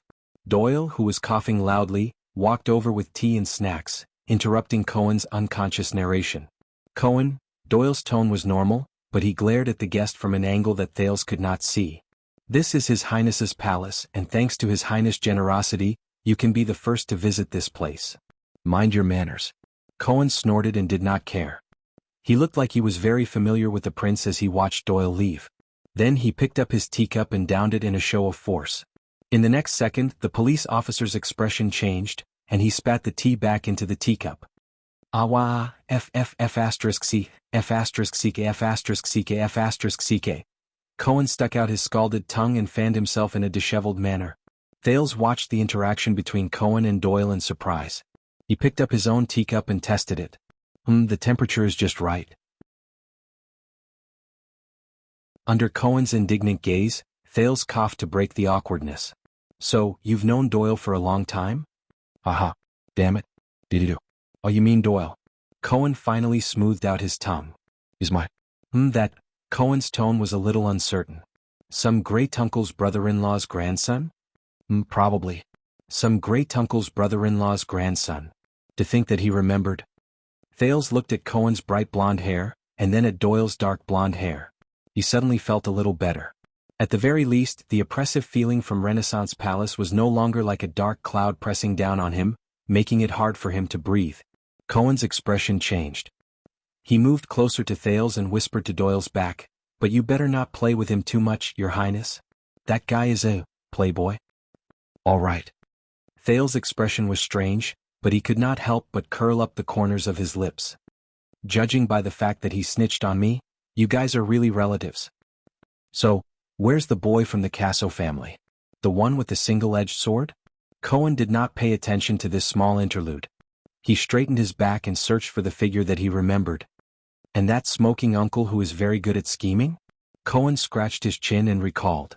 "Including the mute who fanned himself?" Cohen paused for a moment and asked suspiciously, "Wait, the mute isn't here, right?" "Why Castle? Put Ray Neiman. Madeira Ralph." Thales was slightly absent-minded. "They're still in Northland dealing with the matters I left behind, but they'll be back soon." The prince quickly snapped out of his daze and answered flawlessly. Cohen breathed a sigh of relief and touched his throat warily. It's better if I don't run into that mute." Looking at Cohen's expression and then at the unfamiliar yet familiar environment, Thales realized that he missed his old acquaintances even more. "It's hard to imagine, Your Highness." In just a few seconds, Cohen regained his energy and was full of excitement. 6 years ago we were still in Northland, fighting and killing together. The police officer's enthusiasm towards the prince made it difficult for the latter to resist. "But, look at this place again, Your Highness. You're a duke now. The Duke of Star Lake." Cohen took a deep breath and his face lit up. He seemed to have thought of something exhilarating. "Even my old man has to bow to you. But you didn't bow." Thales rubbed his forehead in resignation. "So why Mindy's Hall?" Cohen patted the chair with undiminished interest. "You're still underage. Why not Renaissance Palace?" Thales wanted to answer, but he hesitated. He glanced at the royal guards outside the door. "My body is weak and I'm afraid of the cold." Thales recalled the story of the Fog King who left the palace to recuperate. He smiled and said, "My father let me stay here." Thales felt a little stifled. He suddenly realized that compared to 6 years ago, he could no longer treat his friends without any grudges or reservations. "Afraid of the cold?" Cohen looked at him in surprise. "But you stayed in Northland for 6 years. Tyre forced a smile. "Maybe that's why they sent me back. To prevent me from freezing and dying in Northland." Cohen was stunned. With a face full of suspicion, he sized up the prince in front of him again. A second later, Cohen reacted as if he had a sudden realization. His smile reappeared. "Your Highness, you're really good at joking. Afraid of the cold? You're the hero who charged into Heroic Spirit Palace and saved Dragon Cloud City." Thales could only continue to smile. "But you can't fool me." At this point, the police officer's eyes lit up. "So, how did you come back from Northland?" Thales' smile froze. It was another difficult question to answer. Although the announcement said that Extet sent you back as a gift, and at the same time, their king sent his regards to His Majesty, Cohen seemed to be deep in thought. His eyes shone with a shrewd light. "But I'm a man who fought in Northland and Western Desert. I know that place very well, so I know that things..." Cohen smiled mysteriously. "It's definitely not that simple." Thales was shocked. But unexpectedly, Cohen looked confident and did not intend to question him further. I know. The police officer snapped his fingers as if he knew what was going on. This year, whether it's the war in the Alliance of Freedom, the civil strife in Black Sand region, or other things, it's just the surface of things. Looking at Cohen in front of him, Thales was a little surprised. He means, and the truth is, someone with ulterior motives has already planned everything in secret. Cohen waved his hand. His face was filled with an expression that said, I know, stop pretending. Only for your safe return. At that moment, Thales was shocked. What? Cohen? When did he? Is it the Secret Intelligence Department? Did Raphael tell him? Not only that, I also know that the person with ulterior motives? The police officer had a shrewd look on his face. And the person who planned all of this? Thales looked at him, a little nervous. He had to admit that the Cohen in front of him gave him an unfathomable feeling that made him look at him in a different light. Cohen stood up abruptly and said in an imposing manner, It's you, Your Highness. The entire guest hall fell silent. Only Cohen's voice floated in the guest hall, lingering. The police officer maintained a handsome posture of pointing out the culprit, looking valiant and confident. At the tip of his finger, Thales froze on the spot. Doyle, who was outside the door, looked in curiously but was forced back by a smile from Mallows. After a few seconds, Thales, who had recovered, tried to open his mouth. But Cohen seemed to have practiced it beforehand. He changed his footsteps, retracted his right hand and swung his right arm. He said confidently, I know you too well, Your Highness. I know that someone as quick-witted as you is the one who started all the schemes. Cohen was excited. Just like 6 years ago, this time you were also the one who came up with the strategy. You used the Alliance of Freedom and the vassals of Black Sand region to successfully instigate the internal strife between Dragon Cloud City and Black Sand region. Thales' eyebrows began to twitch. When the two great forces were fighting against each other and had no time to care about each other, you successfully escaped and returned to the country safely. And you severely weakened Extet's strength. Cohen's posture did not diminish. He knew that at that moment, his eyes were shining with wisdom. He waited for the person in front of him to respond. Before Cohen's expectant gaze, Thales squeezed his eyebrows as hard as he could. Not bad, more or less. Cohen's eyes brightened when he received confirmation. Those Northland barbarians. The police officer was very happy. You must have taught them a lesson, didn't you? Thales took a deep breath. Not bad, more or less. Cohen became even more excited. That's why you, who contributed to the country, were conferred the title of Duke the moment you came back. When he heard this, Thales answered numbly, not bad, more or less. When he heard the prince admit it, Cohen retracted his arms and clenched his fists. Yeah. He was completely unaware of Thales' complicated expression at that moment. How was it? Ever since I learned my lesson 6 years ago, I've been cramming in politics for the past few years. The police officer narrowed his eyes and crossed his arms, looking very knowledgeable. My resourcefulness has also improved, hasn't it? Thales quietly looked at Cohen, who was beaming with joy. Yes. A few seconds later, Thales broke into an awkward smile. Yes. Cohen instantly beamed like a squirrel that had found a pine cone. So, how have the Northlanders treated you over the years? Thales had yet to recover from the shock of Cohen's intelligence. He sighed. How should I say this? But Cohen, who was brimming with confidence, waved his hand and interrupted him. Oh, I get it. Cohen looked up and empathized. When I was in the Tower of Eradication, my teacher was a Northlander. Strictly speaking, Miranda is also a Northlander. Oh my, Cohen seemed to have remembered something and shuddered. The police officer was halfway through his disgusted expression when he suddenly turned around and narrowed his eyes at Thales. You get it? Thales stared at him blankly.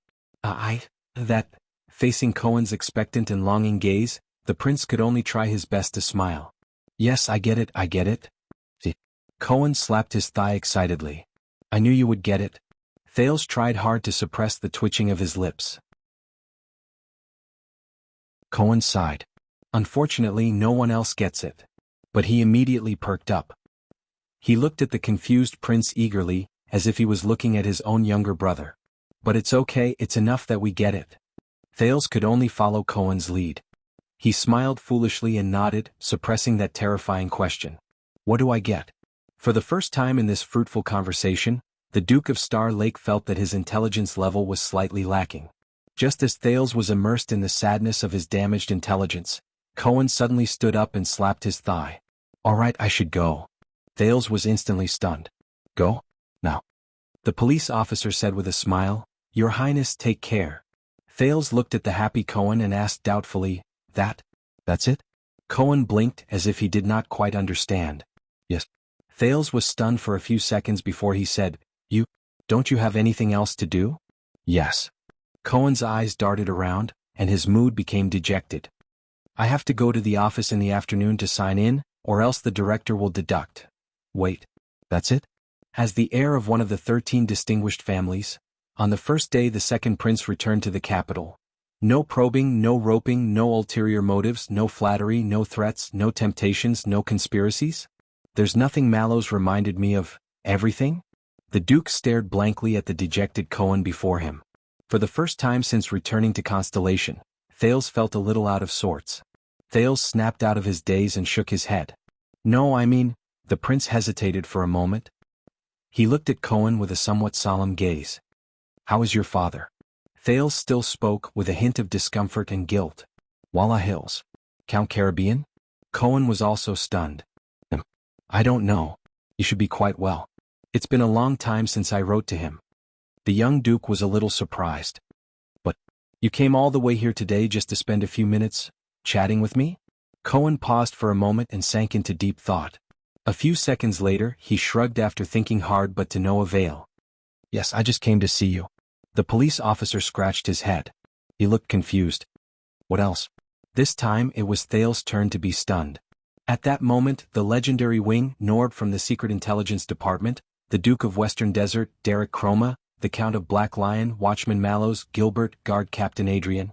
The faces of many people he had met since he returned to the kingdom flashed in Thales' mind.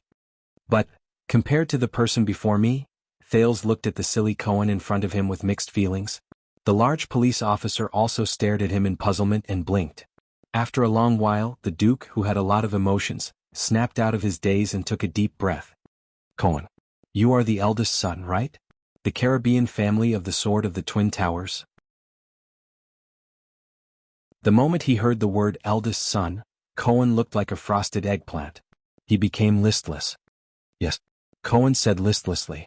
Thales quietly stared at the young master of the Caribbean family, the legitimate heir of Walla Hill.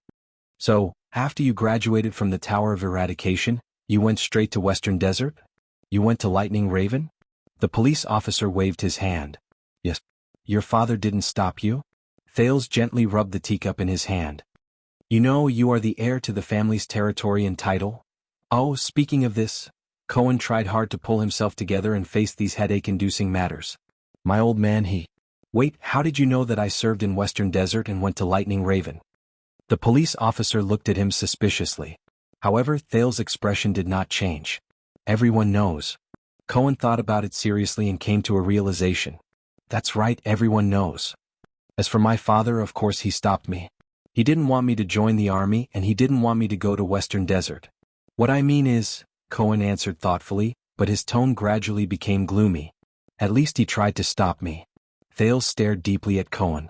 For the first time he felt that he saw something different in this big man. But you still went. The prince said quietly. Cohen exhaled slowly. I still went. The living room was silent for a while. It seemed that both sides needed time to digest these few words. After that, did he not pressure you? Thales stared at the reflection in the teacup and asked absent-mindedly, forced you to go back and become a qualified heir? Cohen shuddered slightly as if he had recalled some bad memories. But he still smiled. Of course. You can't imagine. There was a hint of regret at the end of Cohen's words. The way he forced me to leave the army, he did not continue. But you are still here, Thales said faintly, in the capital? Yes. The police officer was also slightly absent-minded. At least in the capital, the old man does not dare to act recklessly. Cohen sighed and sounded resigned. If I leave the capital, I suspect that he will send an army to kidnap me. Ahem, Cohen shrugged and flashed his usual grin. As cheerful as ever. Thales looked at him quietly. He's smiling. The prince told himself. Cohen. At that moment, Thales suddenly felt that, I'm not alone. There was another period of silence between them. Mallows knocked on the door softly from afar. It was time to meet the guest. Cohen. Thales put down the teacup in his hand and slowly raised his head. Thank you. The prince showed his warmest and most sincere smile that day. It's nice to meet you. Cohen raised his eyebrows. Yes, I'm also. But the police officer was interrupted. Thales continued to speak to himself. I can see my old face. It's nice. Thales' expression was indifferent, but his words were profound. The moment he finished speaking, Cohen's expression changed. He looked at the prince in a daze, puzzled. What's wrong? Thales smiled. Cohen narrowed his eyes as if he wanted to carefully size up the master of Mindy's Hall. You're different. Thales could not help but laugh. Is that so? You think so too? Cohen nodded in all seriousness. Yes, you've changed. He tried his best to scan the Duke of Star Lake in front of him.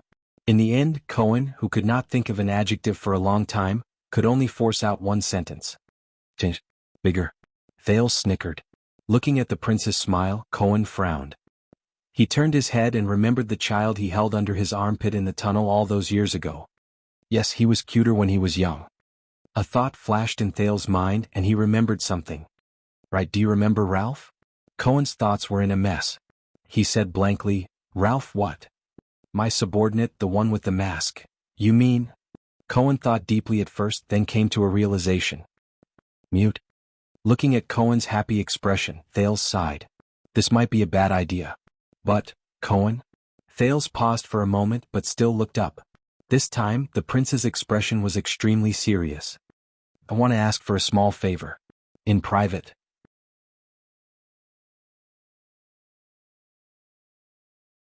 Chapter 519. His Majesty's warrant has been officially issued. Gilbert, who sat opposite him, was full of smiles. He raised his teacup and took a sip. Now, the news of your return and title has spread throughout Eternal Star City. In a few days, the entire Central Territory and even the entire country will know about it. While in the living room, Thales smiled helplessly as the host and not a guest. With the laziness of waking up in the morning, the teenager stood up and slowly walked to the window. The morning light shone through the curtains and illuminated the low-key but tidy guest hall. Thales pulled the window open and was greeted by fresh air. There was also a sudden, piercing noise. Yes. The new Duke of Star Lake leaned against the window and yawned. He pressed his waist. I can feel it from here. Mindy's Hall was not peaceful under the window. The garden and the road outside the iron gate were filled with all kinds of carriages, and this was not counting the many visitors who came on foot or on horseback.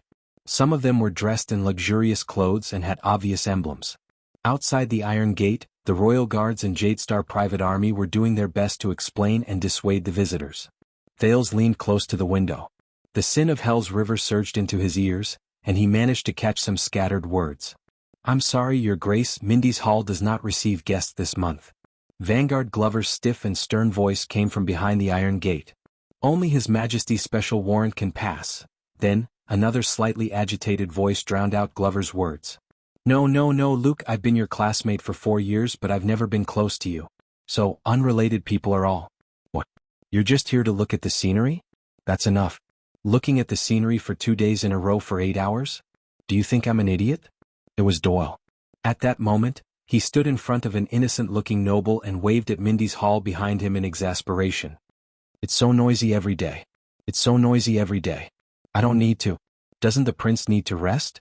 Thales could not help but raise his eyebrows. Another voice, appropriate and gentle, intruded upon his ears. Then Honorary Viscount Kemar. It was Mallows, who had a faint smile on his face but was actually aloof. He was facing another noble who was not easy to deal with. Why don't you go to the heir of the Caribbean family and ask him what's the secret to making an exception and meeting the Duke? Oh, so your family is a royal merchant, and you have 3 beautiful daughters ranging from 9 to 19 years old, who are likely to become the prince's concubines. My apologies. Perhaps, as the future royal relative, you will definitely be able to obtain His Majesty's grace? If you come to visit at that time, I will definitely line up to welcome you. Yes, the Mallows family is very grateful for your care. It's really sad that we can't buy your family's goods. Thank you for asking about my parents and family, although they are no longer alive. Well, then on behalf of all my female relatives who are still alive, I thank you and your organ for the greetings. Yes, Sir Viscount. I will definitely bring your words to my ancestral grave and let my ancestors know. But before that, for the safety of the Duke of Star Lake, I will temporarily detain you at the police station. Why? Because I suspect that you have hidden a weapon and that you intend to harm the Duke. Where is the weapon? Look, the jewel on your ring is too bright. It is harmful to the Duke's eyes. Then I suggest that you directly complain to His Majesty or Lord Adrian about my service attitude. How long will you be detained for? Don't worry, there are only 2.5 months left until the Duke's welcome banquet. After that, your plan will fail, and the royal guards will officially file a lawsuit against you for plotting to assassinate the royal family. When he heard this, Thales sighed and pulled down the window. He no longer listened to the pot-bellied Viscount Kyle's panicked self-defense. He also no longer cared about how he fled back to his carriage with a terrified expression on his face. This was the 3rd day since he returned to the capital and entered Mindy's Hall. From the 2nd day onwards, Mindy's Hall was crowded with visitors. There was an endless stream of visitors. It was so noisy that the Star Lake guards could not rest. A few days ago you should not have met the heir of Caribbean, even if he is your old friend. Gilbert put down his teacup and sighed. Now many of the nobles, officials and influential people in the capital are following suit. They want to use their connections to get in. Yes, I understand now. Thales sat back in his seat and said absent-mindedly, "This is the price." He underestimated the influence and impact of his return to the kingdom. The prince did not just attract visitors. Obviously, the Duke of Star Lake's residence had not only awakened the usually quiet Mindy's Hall. In the past 3 days, the mansion's standard had been upgraded, and it affected the entire Eternal Star City.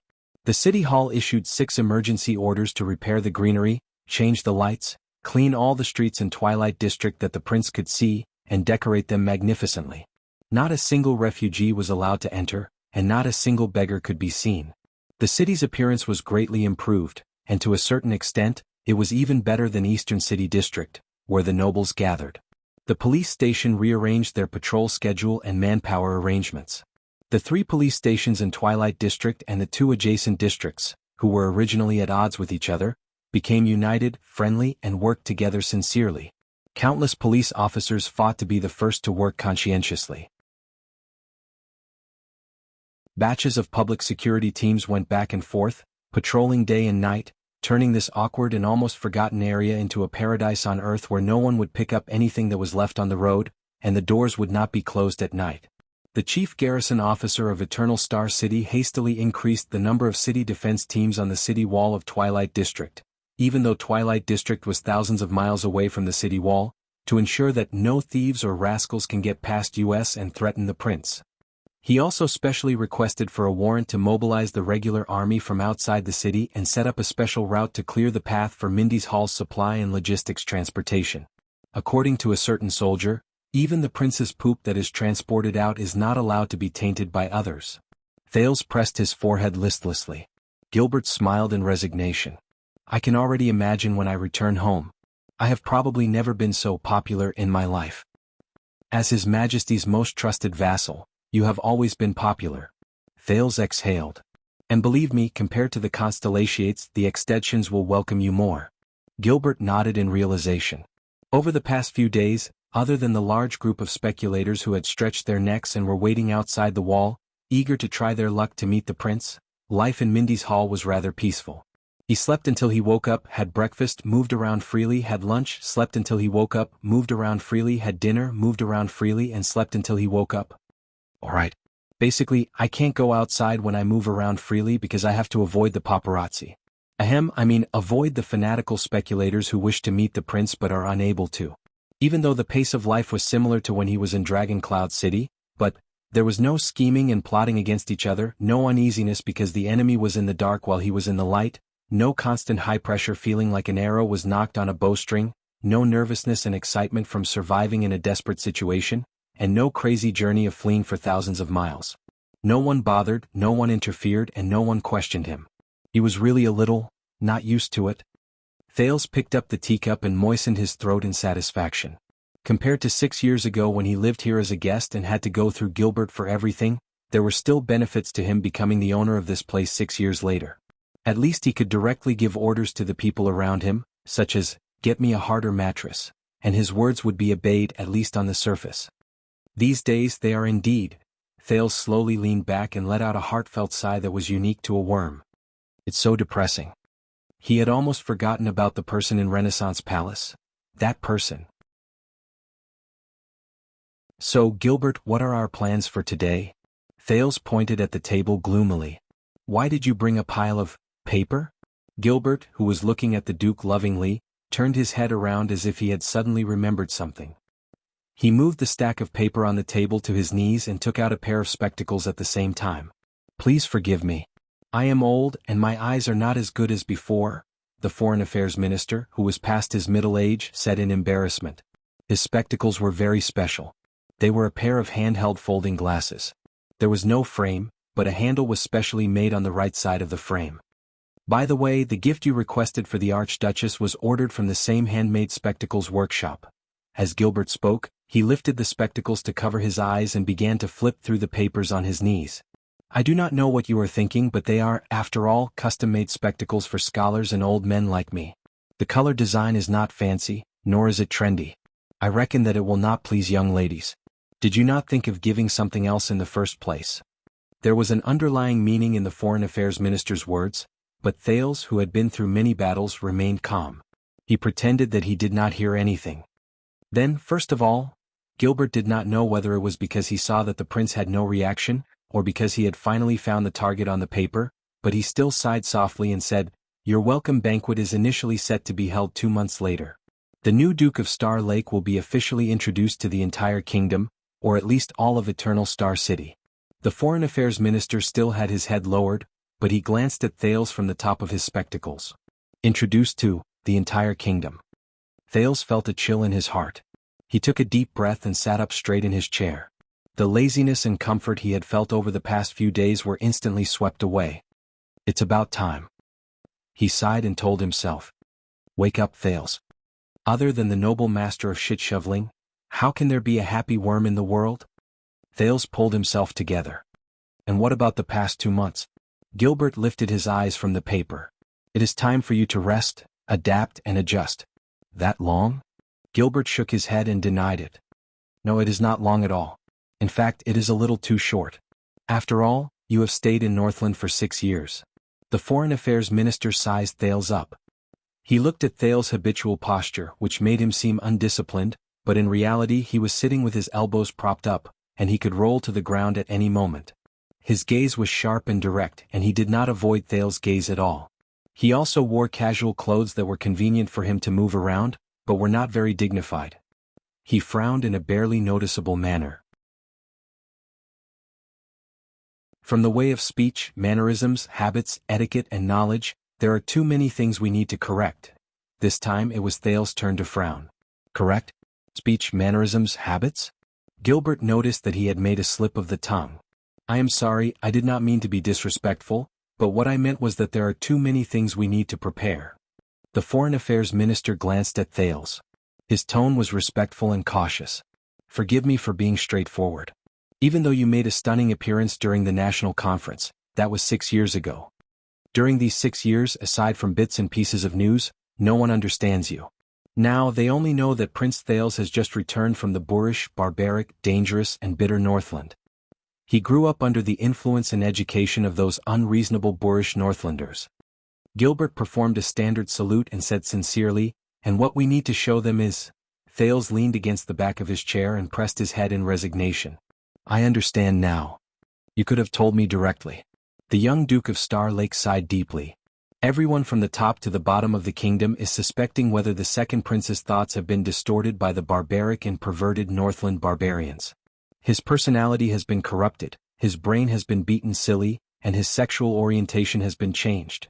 After all, in their eyes, all extensions are illiterate. So, they might even suspect whether the heir who returned to the kingdom is only a prince of Constellation on the outside, but a boorish illiterate from Northland on the inside. After he finished speaking, Thales exhaled in annoyance. Trapped me for 6 years.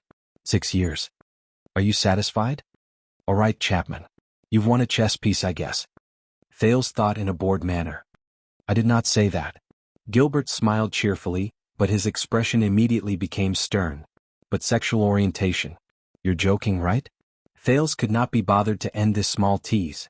He continued, and what all of you need to do is to make me more local, more dignified, more acceptable, and more Constellation before I show my face? Not entirely, Your Highness.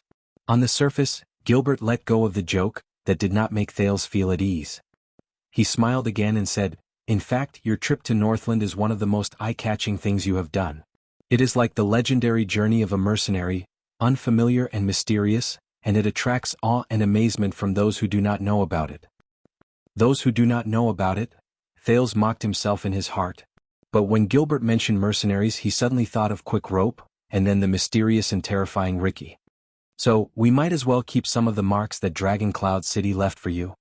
Thales snapped out of his daze. "Marks?" Gilbert smiled and nodded. "Let the others know the advantage of being on both sides of the border, Duke Thales. You are the only one in this era who has received the inheritance of the Empire and Constellation, and has also been honed by the Northern Wind and the Great Dragon. You can debate with the officials in Renaissance Palace, and you can also survive in a desperate situation in Heroic Spirit Palace. God's favored one." The air was quiet for a second. Thales lowered his head and subconsciously rubbed his face in front of the Foreign Affairs Minister, whose eyes shone brightly. Damn it. As expected of someone in the field of diplomacy. Compared to packaging the country bumpkin Thales, these words were rather pretty. The cunning fox of Constellation's power has not diminished, Thales thought with a sigh. Just a few appropriate and harmless words were enough to dispel the unhappiness in his heart. In this regard, he was as different as the clouds and mud from Put Ray, that gloomy little old man who spoiled his mood.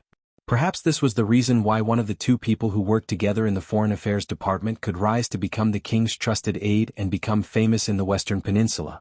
The other person was constantly on the move and worked hard every day. No matter how many merits he had, no one knew about it. Thales thought to himself quietly.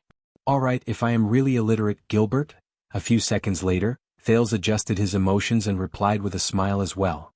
"Then isn't it a little too late for you to start eliminating illiteracy at the age of 14?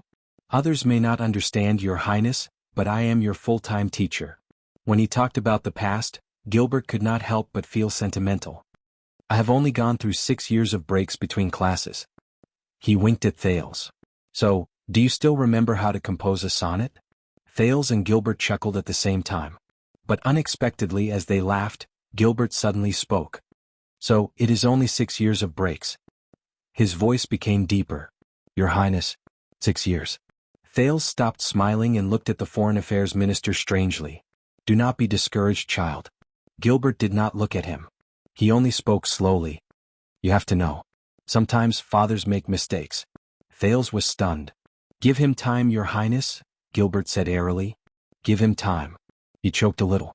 The temperature and light in the reception room seemed to have sunk at that moment. Thales was silent as he pondered deeply. Gilbert did not speak either.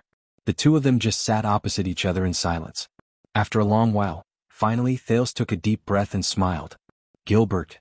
The prince looked at the middle-aged man who once taught him how to read, who was once in the prime of his life, but now had gray hair and looked exhausted. "Thank you." Gilbert forced himself to smile and reined in his emotions. "For what?" Thales lowered his head. After a while, the corners of his lips curled up. "For everything." There was silence. For a moment, there was only the faint noise outside the window. "No, Your Highness." "Everything," Gilbert sighed. "It is all for you." Thales did not speak. "Your Highness." Gilbert swept his gaze over the familiar Mindy's Hall before him. He finally revealed a haggard but relaxed smile. "Welcome home." At that moment, the prince's heart surged with a warmth that originated from 6 years ago. The gloom of the past was swept away. It was like the estrangement when he first returned to Constellation. It was just a fleeting moment. It was not worth mentioning.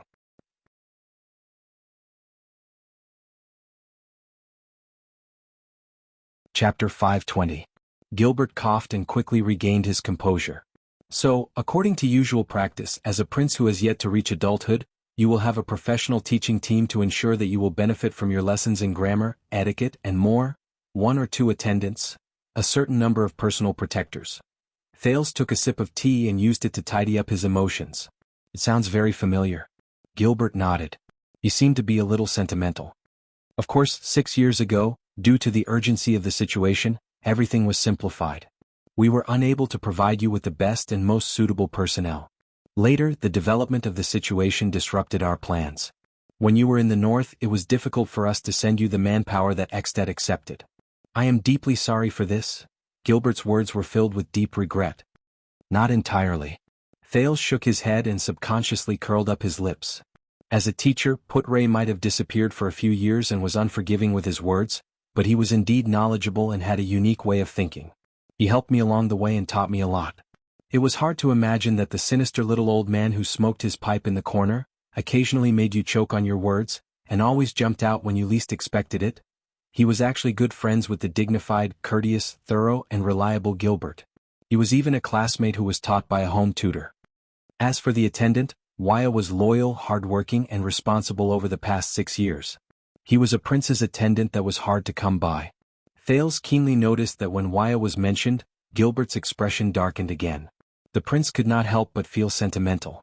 6 years ago when he met Wuxia, he thought that he was a little rigid and stern, but now, Thales discreetly glanced at the expressionless Star Lake guards around him. He sighed slightly in his heart. There were some things that one should not care about when one was blessed. Then there was the protector. Yes, Ida? Thales suddenly felt a headache coming on. As the prince's protector he sighed and said awkwardly, very lively? As the prince narrated, Gilbert seemed to have sunk into his memories. His gaze moved slightly. Besides, Thales snapped out of his daze and said with a smile, didn't you invite Old Crow for me in the last year? When this nickname was mentioned, Gilbert's expression brightened, and he beamed with joy. And I hope Mr. Hicks can be of some help to you. Few, of course he does. Thales shrugged. He thought of that special teacher, the stubborn veteran in Shield District who was physically and mentally disabled, but had a strong will. He also thought of the bond between them and his mysterious mother. And the help he gave me? You can't imagine. There was a moment of silence in the living room. Neither of them spoke. During this time, the servants served tea and snacks under the company of the royal guards. I promise you, Your Highness. Gilbert looked at Thales again. His tone was gentle. Since you have returned to Eternal Star City and have been promoted to a duke, you should have received a noble and effective education. The knowledgeable people appointed by His Majesty and I will do our best for your learning. We will start with setting up your daily schedule and planning your daily life.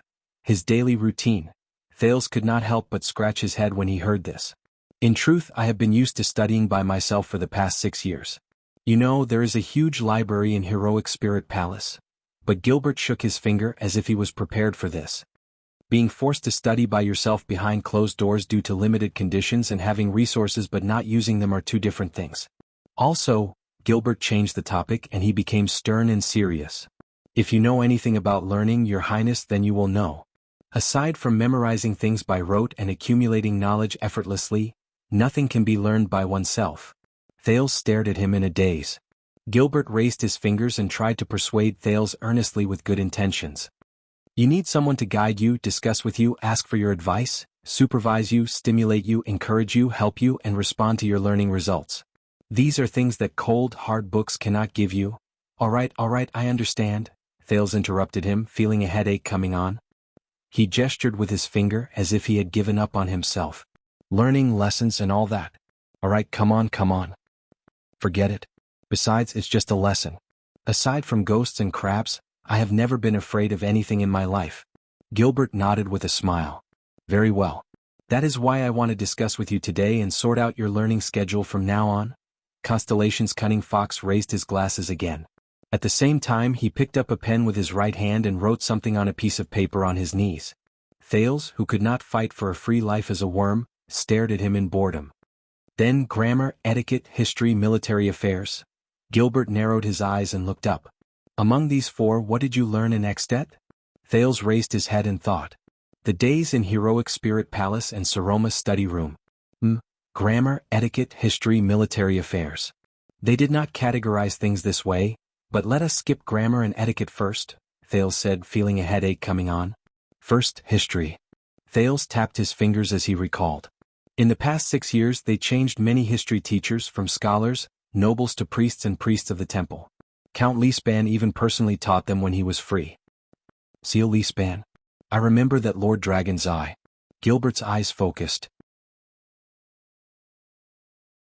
18 years ago, during the peace talks at the fortress, he was a difficult opponent. When he remembered Regent Lispan's eyes, which seemed to be able to see through his thoughts, Thales nodded with lingering fear. Rather than calling it history, the Northlanders, especially the nobles, should be called A traditional lesson. Gilbert's gaze flickered. Traditional? Thales nodded.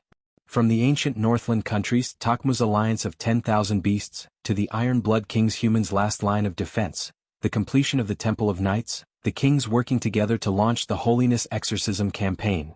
Then the kings fighting against each other, the birth of the Pegasus, the award of honor in blood, the conquest of the empire. Then the king of rebellion rebelled against the empire, the independence of Northland, the duel between the 6 kings, the eastward migration of the mountain elves. Then the collapse of the empire in modern times, the orcs marching south during the moonless midwinter, the restoration of the last line of defense, the restoration of the 38th century grounds. Thales counted one by one. Gilbert also scribbled something down on a piece of paper. The Duke sighed. I'm just short of saying that the entire ancient empire was built because of the invincible Northland Knights, and then it was overthrown by them. In the end, we still have to rely on them to protect the human world. There was resignation in Thales' tone. But until Raikaru overturned Cold Wind and the 10 knights stood side by side in Exdet, if you listen to it more, you will realize. The Duke's gaze gradually became serious. Rather than saying that they remember history, it would be more accurate to say that they want to remember the unique traditions of the Northland. Survival, blood and iron, joint rule, duel, war and glory. Gilbert thought deeply for a while before he continued. Or perhaps it is their laws and orthodoxy. Thales narrowed his eyes and nodded. Or to sum it up in one sentence, eat, sleep, fight orcs. The last one can be replaced with empire, or constellation, at any time. Who knows, it might be changed to Thales one day. The Duke of Star Lake swept away unnecessary thoughts and returned to the main topic. Then it is Northland's etiquette class. Yes, you heard it right. The Northland nobles also have etiquette classes. How to meet, greet, get along, woo, and of course how to duel. Thales sighed. The Northland etiquette of insanity. The higher the status of the nobles, the more so. Etiquette. Gilbert pondered and mulled over the word. Regardless of the aspect, the more people who dislike the empire despise it, the more they look up to the former great empire, such as etiquette. Thales recalled some past events and sneered. Believe it or not, in a certain version of the story, Northland's tradition of dueling originated from a pair of brothers in ancient times. Legend has it that they fell in love with the same woman. Just like lions, in order to fight for the damned right to mate in a pack. Thales pursed his lips. In fact, during his first year in Dragon Cloud City, Thales, who did not know the ropes, received friendly and eager duel requests from various extension nobles. Fortunately, his status was high enough, he was a prince, and fortunately his backing was strong enough, the Archduchess, and even more so, he was thick-skinned enough. Thales lived through his first year in peace, and swore not to walk together with Saroma in public. She was the one who came to hold my hand first. Late at night, the 9-year-old Thales complained to his pillow, feeling wronged. Apart from that, they would also explain religion and beliefs during etiquette classes. Thales recalled. From the worship of ancestors in ancient times, to the belief in the mountains in modern times, to the Church of Holy Sun in modern times, to the bright moon and the setting sun today, to the throne and the great dragon after the Battle of Eradication, Northland's etiquette and beliefs are inseparable. Gilbert made a few notes, nodded and said, this is probably due to the influence of the empire's legacy. A few hundred years ago, when the Church of Holy Sun was still the empire's state religion, almost all the secretaries and scholars under the nobles of the empire came from the church's school. Almost every noble family had their own priests, and the belief in the Holy Sun was a compulsory lesson, second only to loyalty to the minister. In fact, religious etiquette and knight etiquette have quite a lot in common. Thales shrugged. He did not know whether he agreed or felt helpless. Aside from history and etiquette, there are also lessons on governance. As the name suggests, it teaches a suzerain's heir how to govern his territory. Of course, only noble families with counts and above would have such lessons. Thales recalled with a headache. It includes financial calculation, agriculture, business administration, human relations, etiquette, nobles' marriage relationships, and so on. There are many and complicated things. Gilbert seemed to be deep in thought. But do you know what's the most interesting thing? Thales exhaled. His tone was one of mockery and one of disdain. Under normal circumstances, women do not have the right to listen to this lesson. They are only prepared for male heirs. Of course, in the past few hundred years, Exdet had never produced a female heir who could be put on the table. That was why he had the honor of accompanying a certain someone to attend the lesson. Ironically, Thales was more capable than his female desk mate in stimulating the teacher's desire to guide him in this lesson. But in fact, the contents of the Northland governance lesson, whether it be the measurement of income and expenditure, the management of household affairs, the analysis of human relations, the arrangement of banquets, or the arrangement of marriages according to etiquette, especially the parts related to numbers and marriage alliances, are all managed by the mistress after marriage. This is especially so for some nobles who only know how to drink and hunt, but are not very good at arithmetic. Thales tilted his head and thought for a while. He thought of Nicholas. In fact, there are quite a lot of men like this in Northland. So, among the many lessons that the Archduchess and I have to attend, the inexplicable governance lesson is actually the one that the nobles in Dragon Cloud City will not dispute the most. Because she is a girl after all. She will have to learn these things after she gets married, but I am a man. It is useless for me to learn these things. The prince said in disdain. Gilbert smiled at him. During the chaotic era of multiple kings, wives and daughters were only the ties that connected families to families, and cities to cities. They had no status to speak of. Only since the fall of the empire did intelligent women have their own stage. A good girl can become a good wife to her future husband, sharing the responsibilities of the man's shoulders, instead of being a beauty in a portrait. From this, it can be seen that the advancement of the status of the noble ladies depends on the maturity of the external conditions and environment. Only when the chaos of war is gone, the granaries are full, production is restored, the rule is stable, the warhorses are useless, the weapons are ownerless, the physical work is reduced, and there are more mental tasks, will the disadvantages of women's bodies be reduced, and their intellect can be put to use. Gilbert added another sentence with a seemingly profound meaning. If the world has not reached that day, then it will be futile for you to stand up for your schoolmates in Dragon Cloud City. However, Thales' interest was piqued. So, if the external conditions are never ripe, such as production is not developed, the economy is backward, the political situation is unstable, and wars are frequent. If the world will never reach that day, such as people still relying on their physical strength and strength to work, then should women be subservient and continue living like this forever? Gilbert raised the spectacles in his hands. It is a pity, but this is an obvious and objective fact. We are powerless to do anything about it. Thales stared at him and suddenly smiled. Reality and ought to be. Gilbert was taken aback. What? You gave me his answer, Gilbert? The young duke sighed.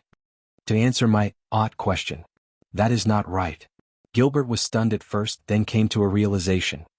Looks like we can improve our grammar lessons a little. The Foreign Affairs Minister smiled gently. Especially the logical part. Thales smiled to go along with him.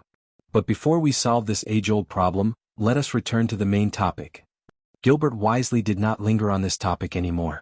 Then, aside from history, etiquette, and governance? Thales blew hard, but he did not manage to make a sound. But this did not affect the complicated feelings he had towards the next answer. Lastly, and also the most distinctive part of the North. The Northlanders, military lessons.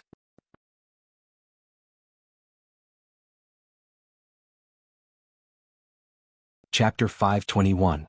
When they talked about this topic, Gilbert's gaze became serious. You can't imagine how the Northlanders, especially the nobles who are above the rank of count, understand military lessons and how they arrange them. When he said this, Thales' expression became solemn as well. Military lessons are divided into two parts. Outdoors and indoors. Thales' gaze was fixed on the air. The nobles' outdoor military lessons include personal martial arts, military leadership, and so on. They take up a huge proportion and there are lessons almost every day. Thales spread his fingers. Getting beaten up, riding, charging, archery, hunting, patrolling the military camp, military drills. Of course, the Prince of Constellation usually does not have a part in the last few parts. Gilbert narrowed his eyes. Getting beaten up? Thales sighed and chased away the dead face in his mind. Don't mind these details. The Duke snapped out of his daze. As for the nobles' indoor military lessons, I was also shocked when I first saw them. Thales looked at the Foreign Affairs Minister and said sternly, It's grammar, arithmetic, geometry, astronomy. Gilbert's pen stopped moving. Yes, you heard it right. Thales frowned. How to read, write, calculate, know the weather, calculate distance. These are all compressed by the extensions and placed in the indoor military lessons. Gilbert was silent for a while before he started writing. I have indeed heard that the Northlanders are used to learning how to read and write during the war lessons, but even the Arun family in Constellation. This is the first time I have heard someone who has personally experienced it so closely. Interesting. Thales curled up the corners of his lips and shrugged. As for why, according to a certain dead face, if you do not know how to read and write military orders, you will not be able to calculate the number of people, understand the terrain and understand the weather and astronomy. Thales mockingly hooked two of his fingers. Then what's the point of fighting a war? Thales leaned back indignantly. Who could have imagined that the seemingly clumsy Nicholas could know how long it would be until daybreak and when would be the best time to launch a surprise attack just by looking up at the stars? Who could have imagined that the seemingly clumsy Nicholas would be able to calculate the slope of the ground in front of him and the preparations needed for the cavalry's charge with just a cursory glance?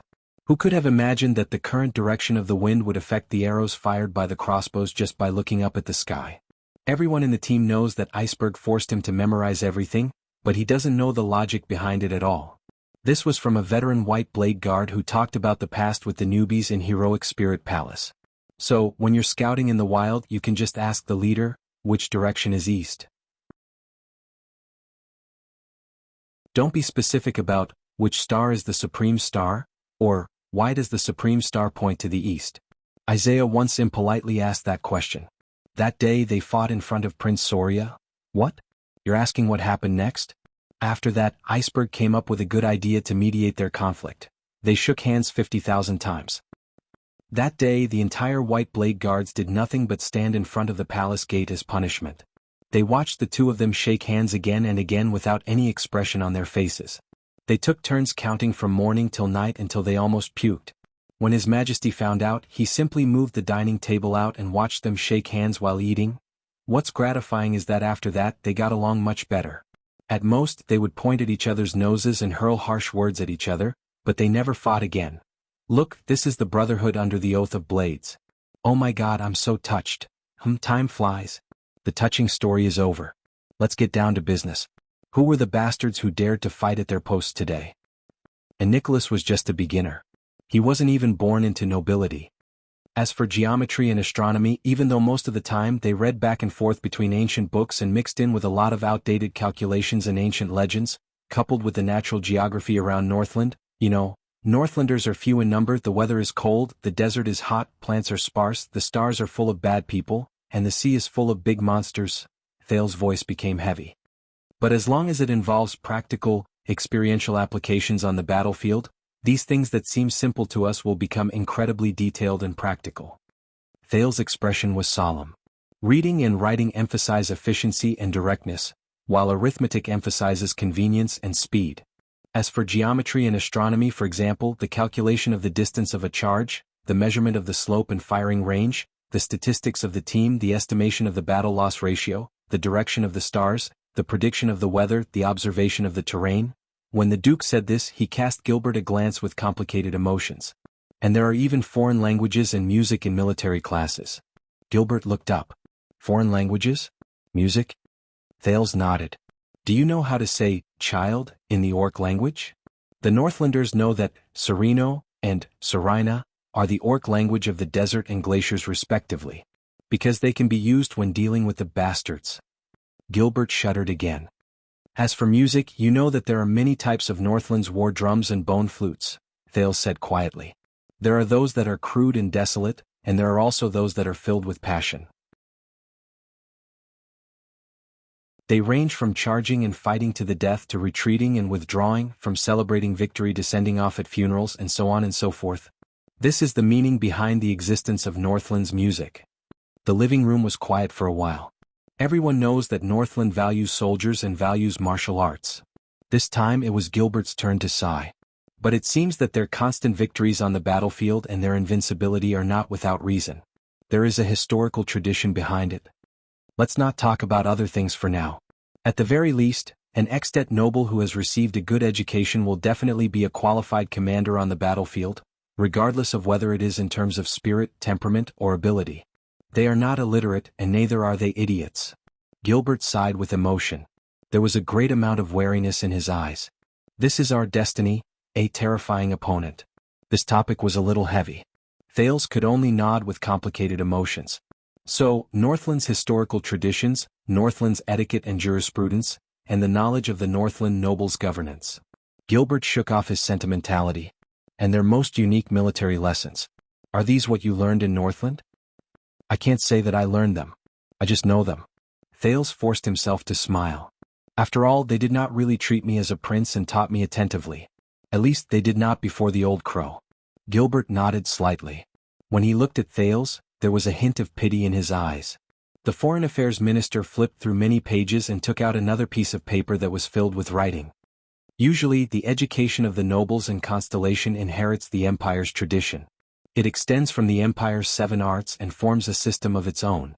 It is very different from Northland. Gilbert cast a glance at Thales. But I will consider your experience in Northland's education, Your Highness. I will make some minor adjustments. The Duke could only smile. Gilbert also smiled and explained. Usually, the knowledge required by a qualified constellation noble is divided into 3 categories. 3 categories. Thales nodded in his heart. It's all right. Not much. The first category is the basic category. It is divided into 4 subjects: grammar, history, etiquette, ancient language, and foreign languages. Thales frowned slightly. There are 4 subjects in the first category? That's quite a lot. But grammar, history, etiquette. It's quite similar to Northland. Thales mumbled. Then Gilbert said his next sentence with a grin. As for grammar, the first subject, it is divided into 3 subjects. Thales instantly froze. What? Gilbert still had that smile on his face as he continued to speak. Grammar, logic, and rhetoric. Thales quickly stopped him. Wait, it sounds a little familiar. The prince did not comment on the total number of subjects, 3 times 4 times 3. Instead, he recalled another memory. Although it was only for a few months, Thales scratched his chin and pondered. But based on the situation in Northland, the old crow rearranged our curriculum. He rearranged my curriculum. Gilbert gestured for him to continue. Grammar is the subject that Northlanders look down on the most, Thales said tentatively. But the old crow did the exact opposite. He deliberately removed it from the indoors military lessons and emphasized that we need to learn 3 things in grammar. Gilbert smiled. Let me guess, he was referring to grammar, logic, and rhetoric? Thales nodded. Yes, but it's not that detailed. Northlanders don't like it. Usually the old crow will give us a poem or a short essay. He will ask us to study its grammar, explain the author's thoughts clearly, and summarize its logical structure. Then he will ask us to rewrite it rhetorically. Gilbert seemed to have remembered something. He nodded with a nostalgic expression. Dragon Kiss Academy has a long history, and Dragon Kissed Land is rarely affected by the flames of war. Over the centuries, it has been a place where the Western Peninsula's people gather. Their culture is deeply influenced by the Empire, and they retain a lot of the Empire's civilization. To a certain extent, they are even more so than us. He nodded in approval and gratification. Thank you, Mr. Hicks. You saved us a lot of trouble. But this time it was Thales' turn to frown. So, the so-called tradition of the Empire has to be learned in such detail in a grammar class in Constellation? There are 3 main categories. The first category has 4 subjects and the first subject has 3 subjects. So, 3 times 4 and then 3 times... No way. He thought of something and his expression darkened. Gilbert laughed. You may not have noticed, Your Highness, but 6 years ago what I taught you here was the component parts of the grammar class. The grammar understanding of the ancient language of the Empire and ancient poetry, and the logic and rhetoric of sonnets. Thales came to a sudden realization. But since you said so, I will make changes according to my discretion during grammar class. Mr. Hicks handled it very appropriately. Gilbert lifted his glasses again, lowered his head, and marked the first row of the schedule on the paper. Then let us set aside 6 mornings every week for grammar class. Thales' expression changed. Wait a minute. 6 days? The prince's expression turned bitter. Since we are pressed for time, can't we set it aside for history and etiquette classes? Grammar is not something that can be learned in a short period of time. But Gilbert was very insistent on it. The importance of grammar class far surpasses your imagination, Your Highness. The Foreign Affairs Minister continued to scribble the schedule on the paper. Listening and speaking are not difficult. But what is difficult is that aside from listening, not everyone knows how to think, understand, and express. Gilbert looked up. What's worse is that everyone thinks they know how to do it. The cunning fox narrowed his eyes. That is why Mr. Hicks has a saying, Most of the conflicts in this world are because some people fail grammar class. This is why aside from listening and speaking, we also need to read and write. This is not as simple as learning how to read. Thales was speechless. All right. Gilbert lowered his head to organize his schedule. You were born noble, Your Highness, but if you cannot even fully understand the words spoken by others, if you cannot even see the logic behind the words, and if you do not even know about the rhetoric that contains reason. Gilbert snorted softly. Then it is extremely irresponsible of me to rashly let you understand history, learn etiquette, and push you to the whole world. The more Gilbert spoke, the more excited he became. If you do not know grammar, do not know logic, and do not know rhetoric, or even worse, if you know all three but do not know how to use them and do not benefit from them, then when you face history, etiquette, and different people, things, the choices you can make based on your intelligence will be very limited. You will either follow them blindly on impulse, or you will oppose them with ignorance, or you will imitate them clumsily, or you will regard them with disdain. And all of them can be categorized into one category: misunderstanding. It will turn you into an arrogant idiot. Thales raised an eyebrow. I'm just asking a question. Why do I feel like I'm being taught a lesson? And Thales could not help but think. At this moment, Gilbert is really like the old crow himself. Gilbert continued to speak. On the contrary, if you are well versed in grammar, then you will be able to learn history, etiquette, and the ways of the world with half the effort. You will be able to understand them with just 1 point. You will not be like most people who only rely on intuition and luck to live in their own world in a muddle-headed manner. Gilbert changed the topic and his expression became warm. Please remember, Your Highness, this is not for the moment, but for the long term. Thales felt a headache coming on from his words and he could not help but lean back. All right. Everything you said is right. Everything is right. So the grammar class is set. Then in the basic class there is only history, etiquette, ancient language and foreign languages left. Gilbert paused for a moment before he put down his glasses. I believe that old crow, Mr. Hicks, has also made corresponding adjustments? History, etiquette, ancient language and foreign languages. Thales sighed. Yes, his first class is history. But his history is not just the traditional fables of the Northlanders. He only tells you what happened and what you need to remember, what lessons you learn, who is right and who is wrong, and who has the greatest contributions in the history that you need to remember the most, and other flattering words. As Thales spoke, he was gradually reminded of the past. On the contrary, every part of history that the old crow explains will lead to a theme. Then he will stop there and come back to force you to think. The more he spoke, the more engrossed he became. The formation of laws, the foundation of beliefs, the boundaries of governance, the meaning of victory and defeat. All these things that you cannot see or think of when you only read narratives, only read heroic hymns, and only read predetermined conclusions. Perhaps it was out of respect for his teacher, or perhaps it was because he had spoken too much just now, but this time, Gilbert did not say anything else. Very well, then we will have 3 history lessons a week for 3 nights. We only need to adjust the main points of history. Why don't we start from the 208 emperors of the empire and the 39 kings of constellation? Gilbert happily ticked off 3 boxes on the schedule. Wait. How many? Thales' face instantly darkened. Indeed, he had read about the deeds of many emperors of the empire, but 208? As he looked at Gilbert's smiling expression, Thales exhaled weakly. The etiquette class is taught by Gings. Count Leespan will also appear when he is free. It is said that he often invites some highly respected old nobles and noblewomen, Thales said listlessly. Originally, I often skipped these classes and went out to read and study by myself.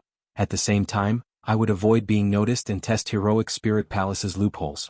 I would fight against the Star Killer with my wits and courage. But after the old crow came, he told us that although it was boring, etiquette classes were not just about etiquette. At least, it was not just about teaching you how to greet others, nod, and bow. Thales' spirits were lifted. This includes ethics, morals, rules of nobility, and religious traditions. It is the true Northland way. From this point of view, even the etiquette classes of Northlanders are not boring anymore, because it reflects the things that Northlanders value.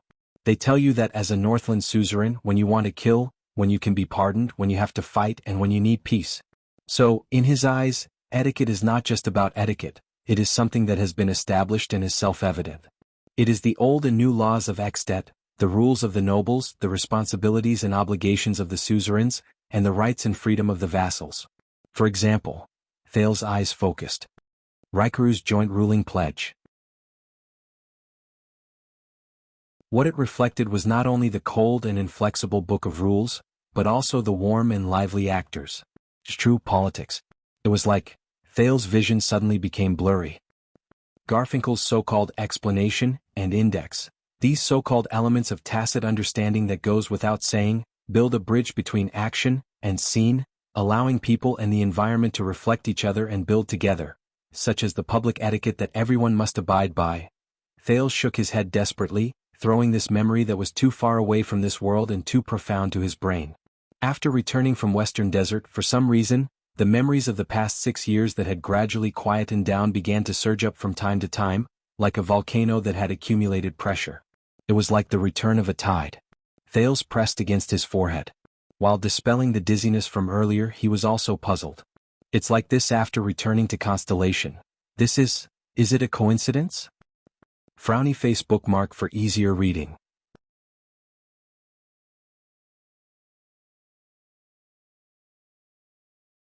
Chapter 522. Very well, I will remember. There is no harm in being flexible in etiquette lessons. We will still have 3 nights a week, but when it comes to practical use we can do it anytime and anywhere. Mobile phones. Gilbert's words rang beside his ears, and they pulled him back to reality.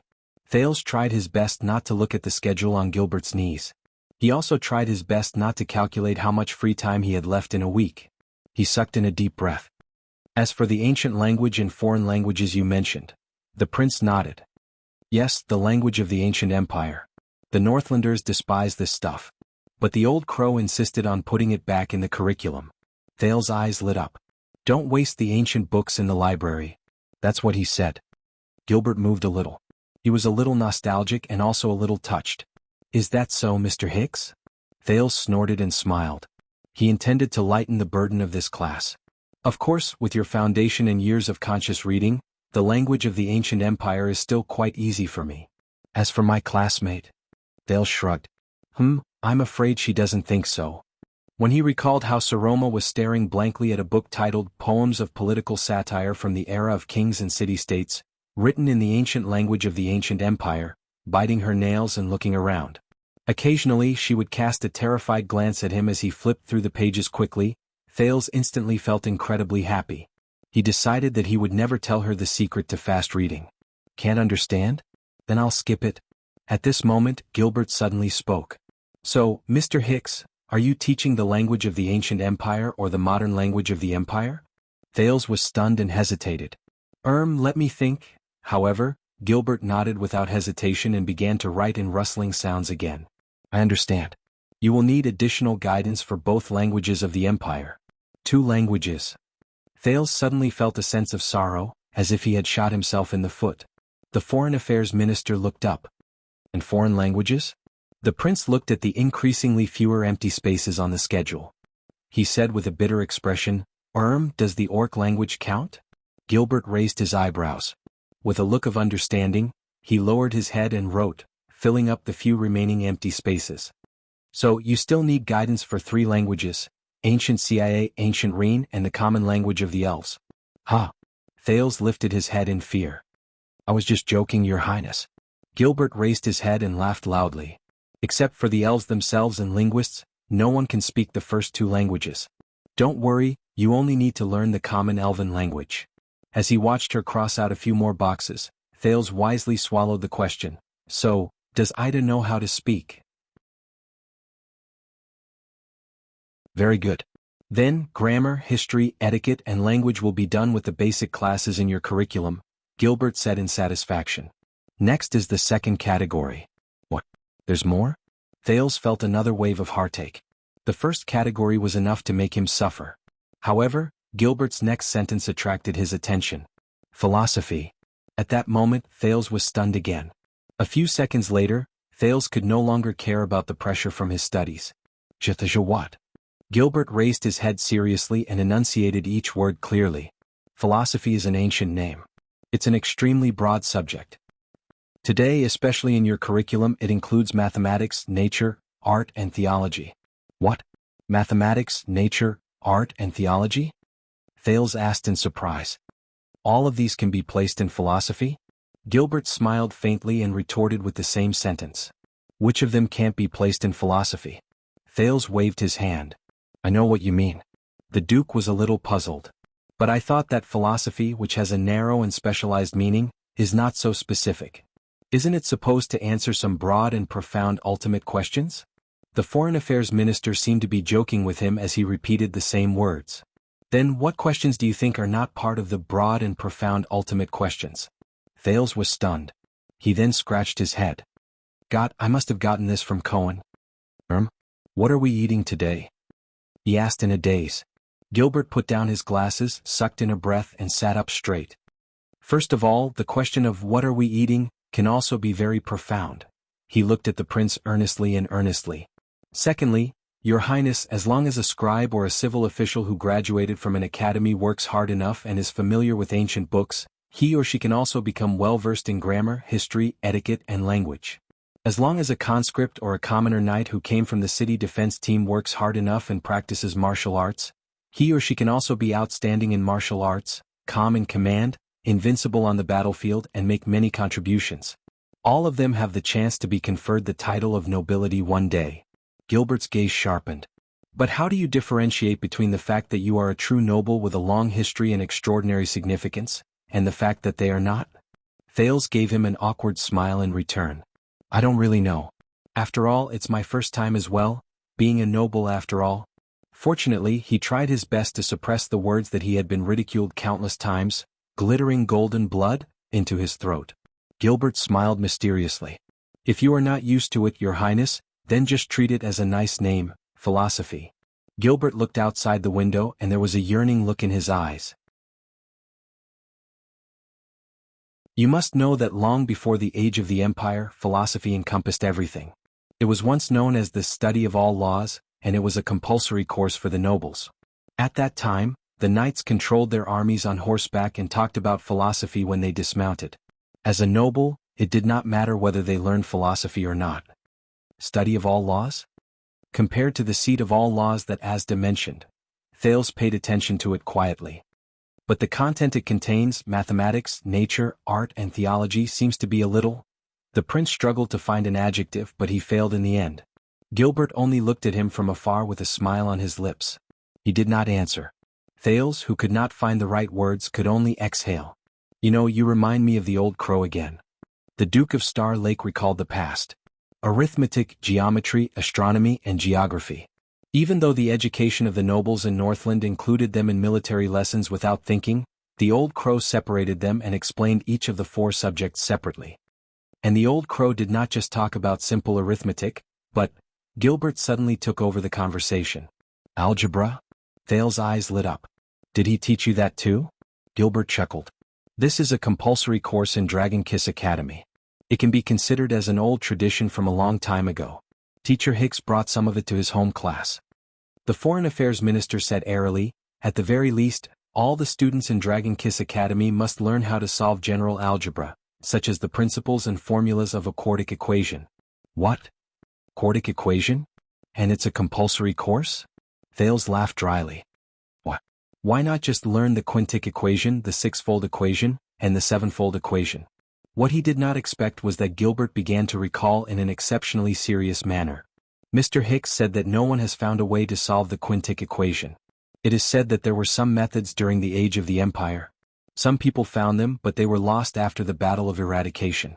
It is said that some scholars who have devoted their entire lives to research even more deeply. Their algebra is no longer limited to referring to simple numbers, but to some objects beyond reality and beyond imagination. They can even find ways to accurately refer to direction and space, as well as motion and change. For this reason, their arithmetic paper can be spread out on several floors. Gilbert, you can stop here. Thales started to feel a headache coming on. He made a gesture to stop Gilbert. In the Northlanders' indoor military classes, I personally prefer astronomy and geography, even though my classmates prefer it the other way around. Sorry, my interest in mathematics can't compare to a little girl in Northland. Thales thought in a half-mocking and half-resigned manner. You really bring shame to the traditions of the empire. Gilbert lowered his head and continued to fill in the blanks.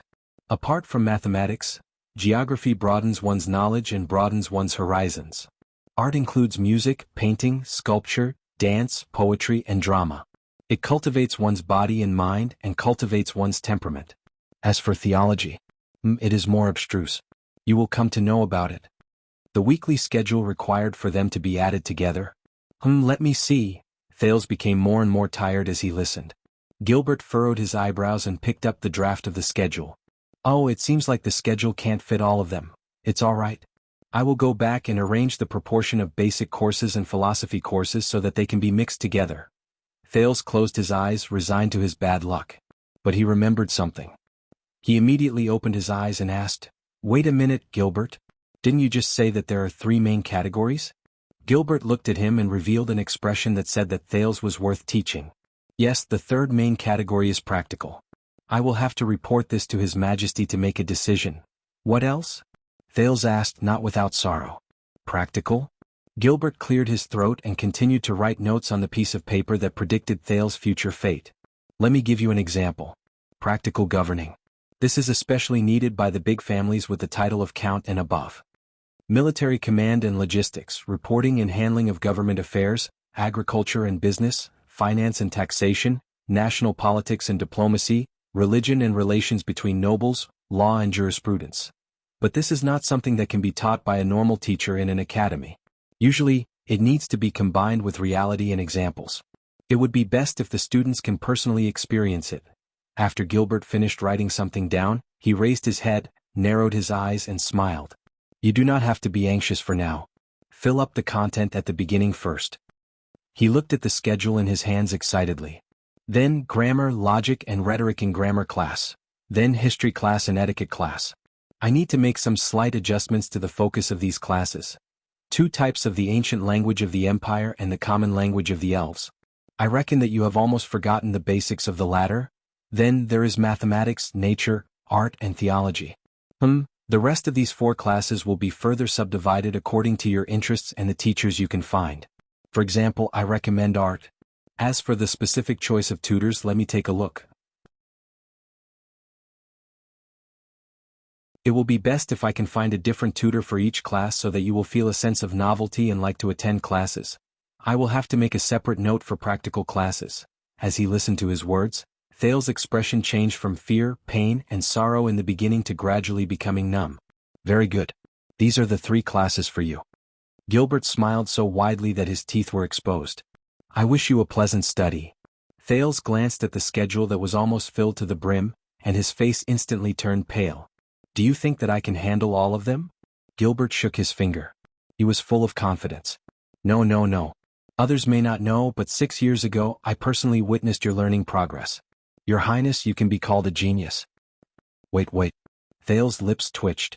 I believe that these classes will be a piece of cake for you. Besides, 6 years ago when you were still young, didn't you tell me this? Gilbert blinked. He was filled with the gratification of finding a good student. You love to attend classes the most. Thales' vision darkened. Gilbert, did you misunderstand something? If he said that his brain was damaged by the Northlanders, would it be of any use? But the Foreign Affairs Minister obviously did not understand his feelings. Then I will take my leave first. I will come again tomorrow. You must be ready for your grammar class. Thales could no longer remember how he sent Gilbert away. He only remembered nodding and smiling in a daze, then nodding with a smile. When Thales came back to his senses, he was already standing at the door of the reception room. At this moment, a voice that was no longer unfamiliar rose from behind him. Is it over? Thales turned around in a daze. Very good. The police station just sent someone over to chase away the uninvited guest who wanted to visit the Duke. The captain of his personal guards, Watchman Lord Mallows, was still smiling nonchalantly. Then you should have time, right? Thales looked at him numbly. He did not understand. Mallows grinned, and those who saw him felt as if they were bathed in the spring breeze. Get ready, Your Highness. Our training will begin tomorrow. Thales also returned to his senses in a daze. Wait. F***ck, Thales snapped out of his numbness. He turned around abruptly and his eyes widened. F***ck what? Mallows frowned a little. Did Count Casso not tell you? Thales shook his head subconsciously. The watchman walked forward and sized up the Duke with narrowed eyes. Other than the complicated classes on the basics, philosophy and practical matters, there is one more important thing for the nobles of Constellation. One more important thing? Mallows nodded and said with a smile, "Since the age of kings, it has been the most crucial standard to prove the difference between nobles and commoners." Again? An ominous premonition rose in Thale's heart. He heard Mallows say with a smile, "Martial arts." Thales did not react and was momentarily speechless. 3 seconds later, the prince took a deep breath. "No, I learned martial arts." What does that have to do with you?" Mallows interrupted him with a standard etiquette. "Unfortunately, I am Tormund Mallows. I have just been appointed by His Majesty to be your martial arts instructor." Thales was stunned. Mallows looked up with a beaming smile. "So, for 7 days a week, I need you to devote 7 mornings and 7 afternoons. Starting tomorrow, please move to the training field in the backyard punctually at 6 in the morning and 5 in the afternoon. Follow me and train well." He said the last few words with great delight. Thales stared at him blankly, unable to say a word. Mallows patted his shoulder and flashed a friendly smile. "Don't be hasty, Your Highness. We still have a long way to go." Thales sucked in a breath and walked forward numbly, completely ignoring the amused gazes behind him. But Mallows stopped him. "Your Highness. You may train moderately, but swords are blind." His smile was gentle and magnanimous, but in Thales' eyes, it looked extremely evil. "If you bump into anything, please bear with me." Mallows bowed appropriately, smiled, and turned to leave. The prince was left alone in the morning light. At this moment, Thales felt complicated. His mind was gloomy. After a long while, he walked out of the guest hall with a haggard face. He was ready to enjoy his life as a parasite for the last time. The prince suddenly understood. "So, when I was in Northland, it was just this world's 9 years of compulsory education." Thales exhaled in pain. "Now I'm finally 14 years old, I should," Thales thought in despair. "High school." Watching the Duke walk past with a numb expression, Doyle shook his head in the distance. Unfortunately, this child came when Mallows was being threatened by a fat noble and was in a bad mood. But, Doyle sized up Thales' despondent look. "Oh, our second prince, the Duke of Star Lake, can't take it anymore?" His eyes darted around and he scratched his chin. After all, the female officials in the palace, they're still waiting to give him a lesson on gender. Royal bloodline, royal bloodline.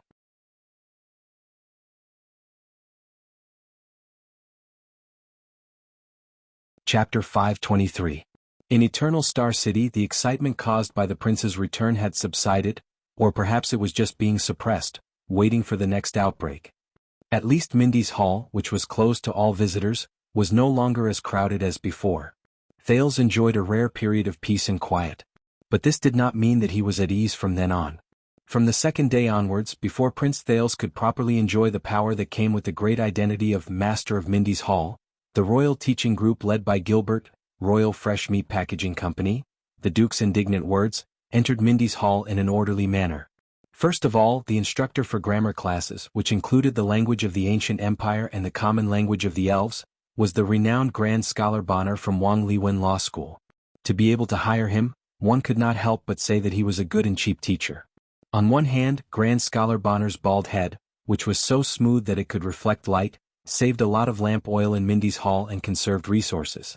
On the other hand, his soft, deep, and intermittent voice, "I'm dying of illness," the mean DD, who could never speak loudly again, forced the entire Mindy's Hall to maintain absolute silence during class hours, benefiting the environment. Third, his profound knowledge and wide range of fields almost compressed the prince's 5 subjects: grammar, logic, rhetoric, the language of the ancient empire, and the language of the elves, into one, allowing Thales to understand the answers to the following questions. How much would the language, which even has a completely different word order from the common language such as the troublesome language of the ancient empire and the damned common language of the elves, bring about changes to grammar? How would it affect the principles and expressions of logic? What kind of challenges would it bring to rhetoric? How would they affect the current language and way of speaking? How would they change people's habits of thinking? In the end, how would they cruelly and mercilessly nibble away at Prince Thales' precious sleep time? "Your Highness, why you can't recite it all? Do you then sleep a little later? Anyway, you young people are lying when you say that you sleep early. You do everything but sleep in bed. What, it's not good for your hair? Oh, that's not important. Your Highness, do you know about wigs? Who in the palace doesn't wear wigs and fake breasts? What, you won't grow taller if you sleep late? Hey, Your Highness, won't you be tall enough if you wear the crown? The trembling scholar Bonner, whose words caused the prince's face to change color 3 times. Gilbert personally took charge of the history lesson. Compared to Scholar Bonner's extensive quotations and farsightedness, the Foreign Affairs Minister's goal was simple and clear: to turn Prince Thales into a humanoid version of From the Ancient Empire to Constellation, 2,000 Years of General History Encyclopedia. Index.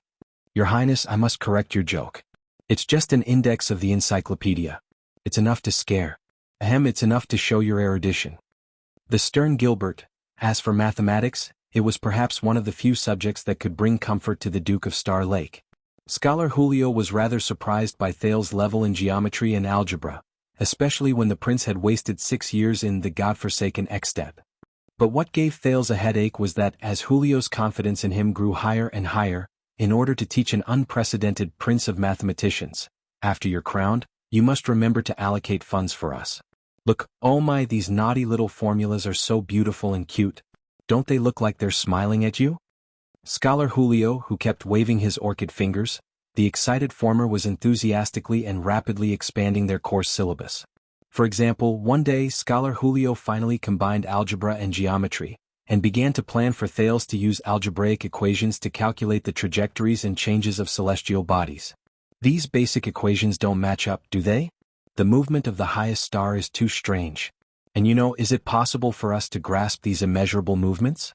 A few scholars from Dragon Kiss Academy imagined that as long as we divide this movement process into different parts, and then continue to divide it, we will be able to get the answer. Let me show you the calculation formulas they came up with. Hey, Your Highness? What's wrong with you, Your Highness? Wake up, Your Highness.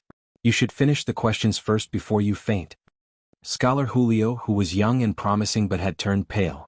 And the course materials they used had already expanded from the mathematical problems in ancient books to the actual figures of the people's lives. There were even a few times when Julio suggested that they might as well try to estimate the future annual income based on the country's previous annual income, or estimate the figures of all of Constellation based on the population growth in the Central Territory. Thales had reason to suspect that if he did not behave stupidly and slow down the course, it would only be a matter of time before a terrifying bell-shaped curve and a series of concepts appeared in his books. As for the nature course, thankfully, when the knowledgeable Lord Monton talked about astronomy, geography, culture, and customs, he was often humorous and captivating. If the prince did not often interrupt him and embarrass him.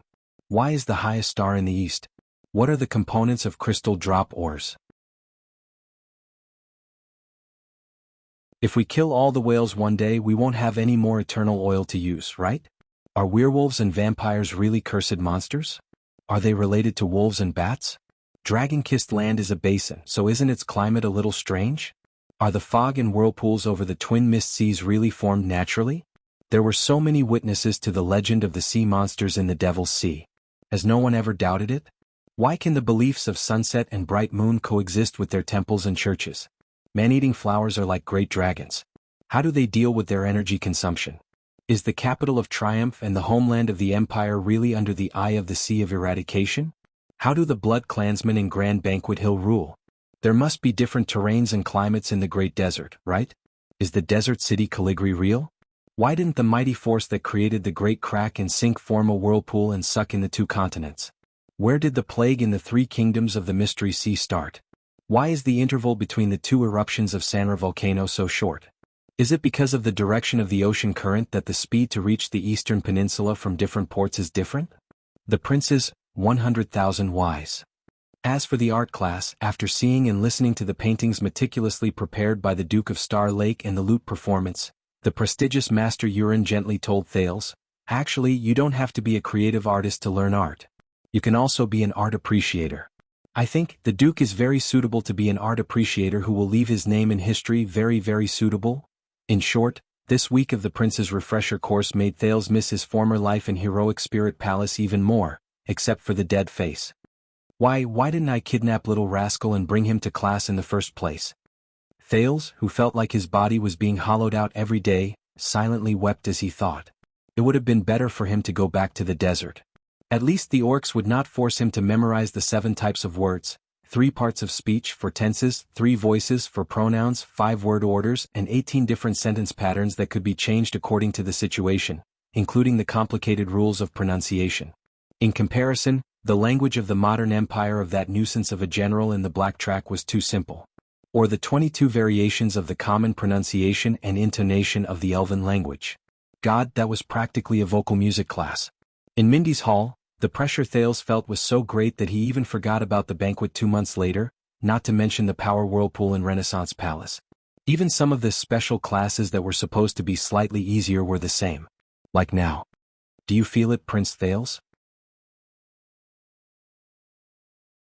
As your weapon, it is so firm, straight and tough, yet it does not lose its tenacity and elasticity.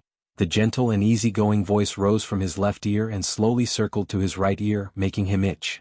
But it is also so impulsive, wild, and has endless desires.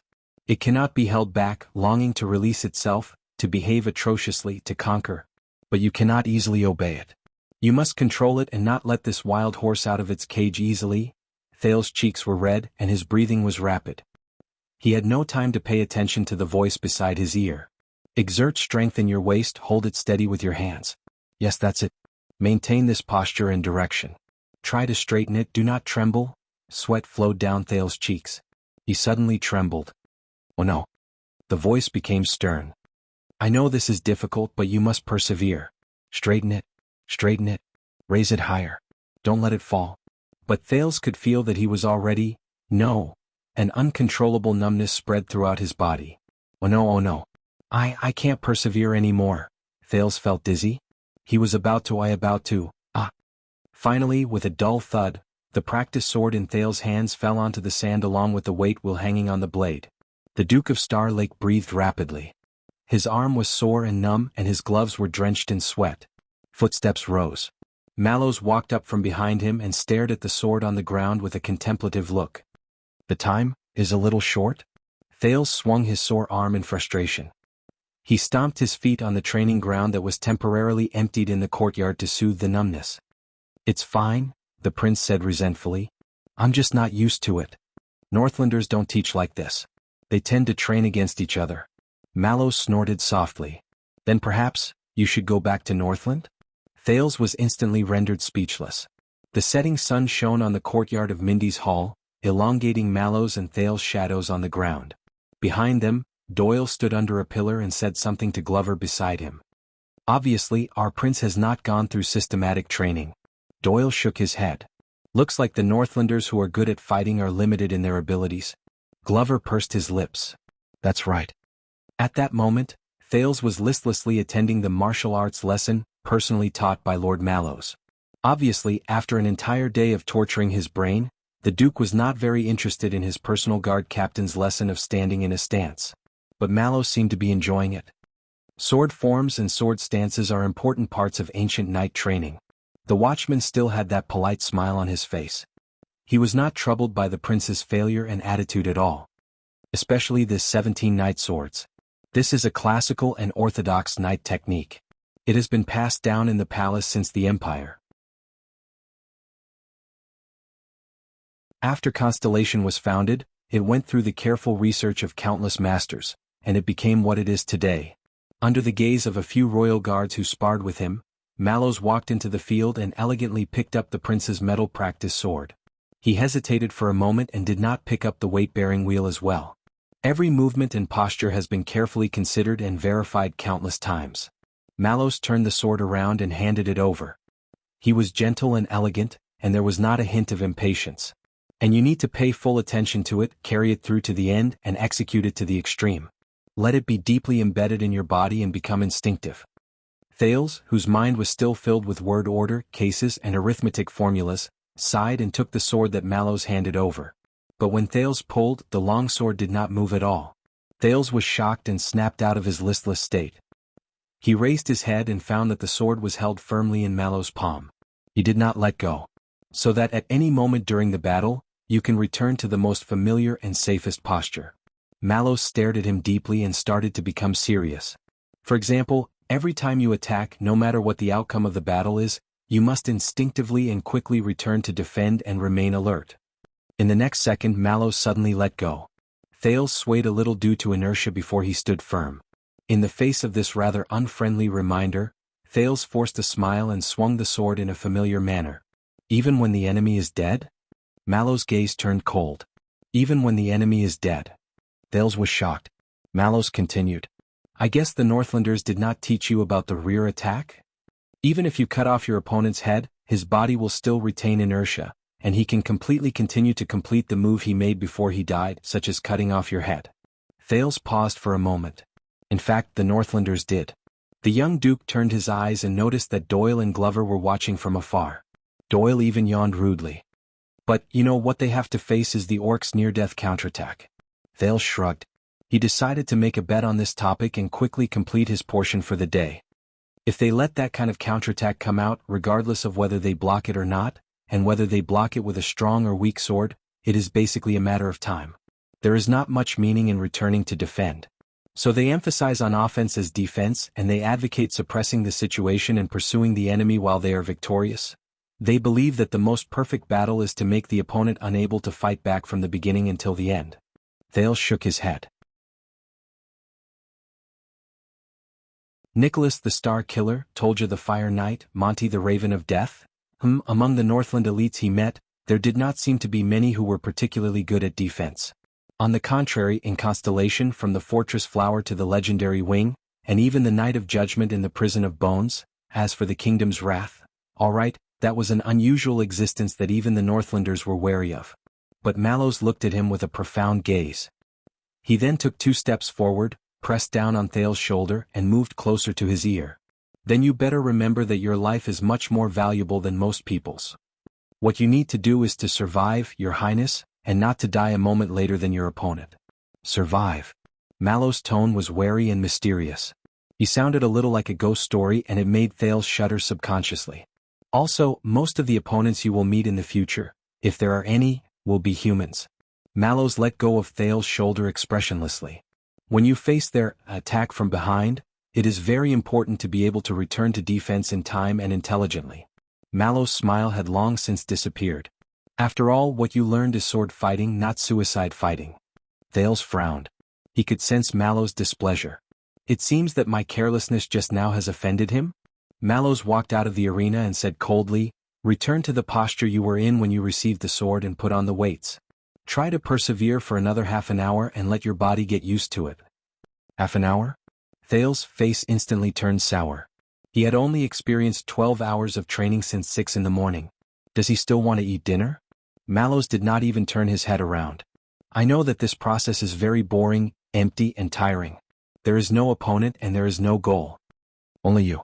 The watchman's words contained a hint of coldness. There is only loneliness, desolation, forbearance, perseverance, and no helpers or enemies. Thales exhaled. In truth, your greatest enemy is living in your own will.